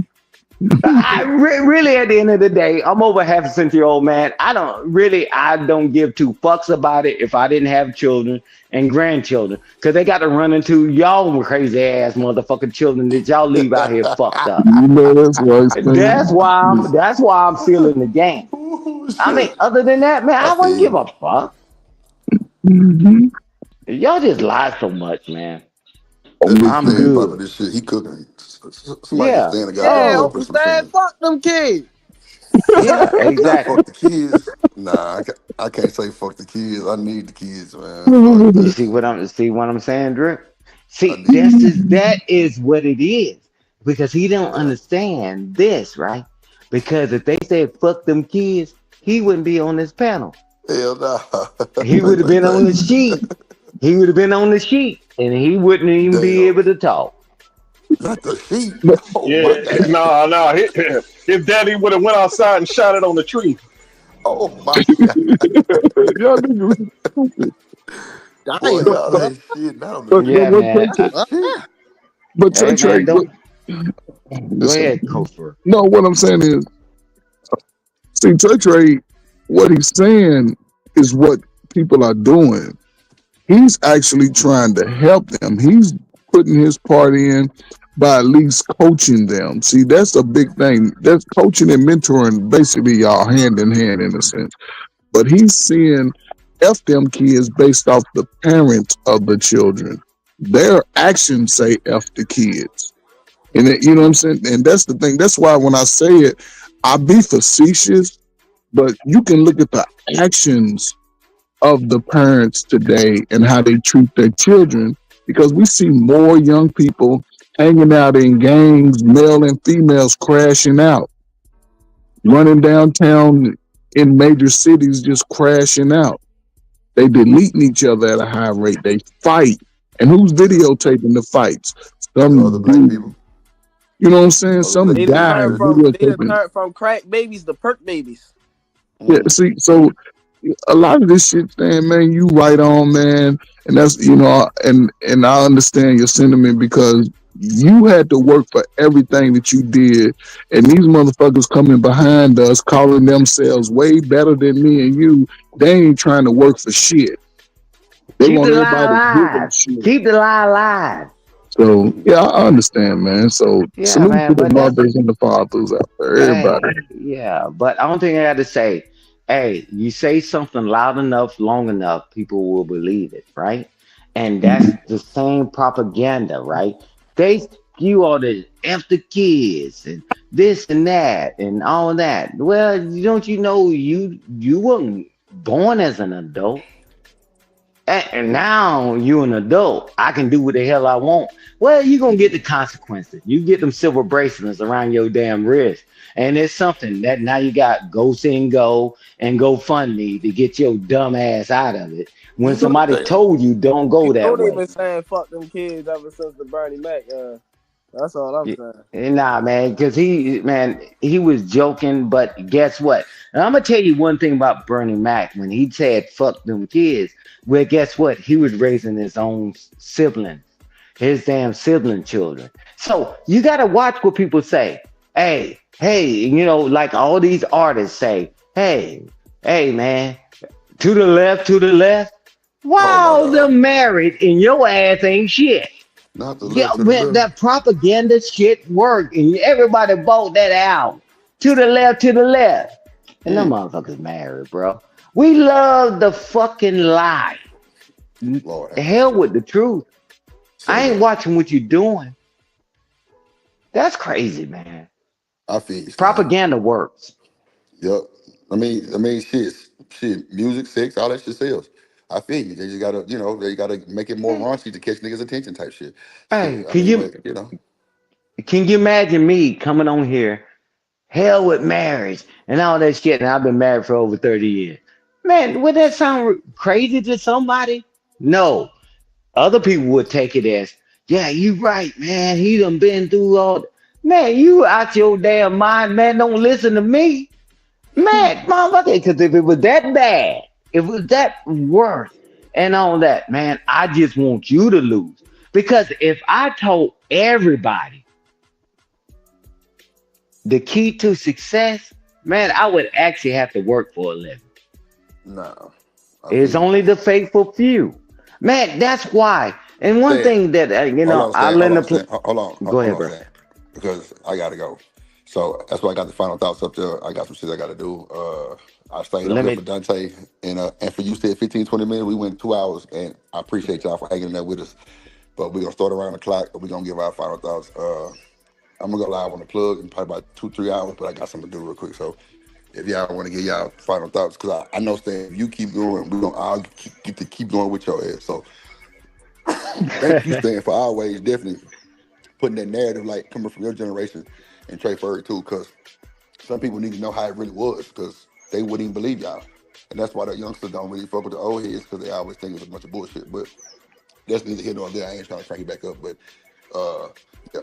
Trey Ferg. I really don't have nothing to say, man, but sorry about that. I don't really have nothing to say, but y'all have a good one. All right, Dante, appreciate you, bro. All right, yes, sir. Man. Be safe, man. Go ahead, Ferg. No, just really, man, it's a good show, man. I think, it was some good topics, man. You know what I'm saying? I think it was some dialogue was back and forth, man. I learned some things, man. And again, man, wherever you go, man, you're going to get little nuggets, man. Just apply some of that shit to see how it works, man. If it don't work, come back and say, I tried, it didn't work. But life is a never-ending journey. Don't give up on yourself. Don't give up on your loved ones. Don't give up on your kids, man. We all strive to be better, man, whether we make it there or not.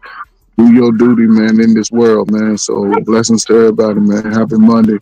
Happy belated Mother's Day to all the mothers, man. And appreciate you, man. That's a bit, Ferg. Appreciate it. Salute, Coach Ferg. Trey, you want to give you 5,000, my boy? Yeah, man. I appreciate all that advice. You know what I'm saying? It definitely was a good pass.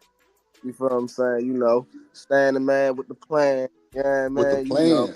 Stand the man with the plan. Hey, you know how he coming through. You feel what I'm saying? He always going to drop that knowledge. Yeah, man. I got told just a little bit. Yeah, man. Yeah, man. Got to get started. Yeah, man. Once you get him started, he ain't gonna stop. You know what I'm saying?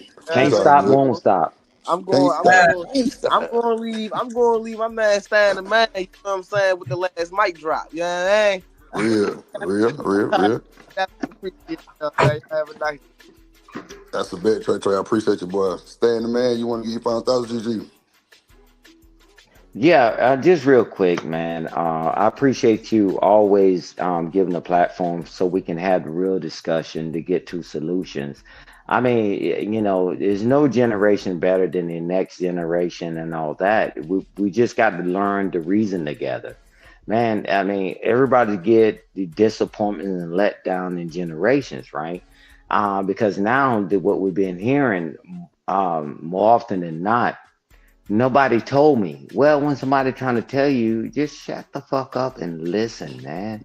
I mean, because especially when you got children, Drip. I'm telling you, man, you can head off a lot of this dang on pitfalls that we went through. But yeah, again, Drip, thank you, and thank you for the panel and all that, man. I got to go handle this business. But man, nothing but love and respect for you, bro. But I'm telling you, and I'm telling you, like Coach Ferg said it earlier, but I'm telling you, family first and family always. Always forward, because if we don't get the family back together, bro, we're done. We can call it quits. Thank you, Drip. Talk to you soon, brother. You want to give you 5,000, man? What you just said? He was kind of cyborg a bit. Huh? I can understand what you were saying. Like all I heard, blah, blah, blah, you're cyborging. Well, I just want to give a shout out to everybody that came through, pulled up, hit the panel, hit the chat. That's what it's called. I would appreciate shout out to everybody that sent the super chat. Romelo, shout out to you for being the show sponsor. Shout out to James Moore for the super chat as well. Anybody that sent the cash app, shout out to y'all.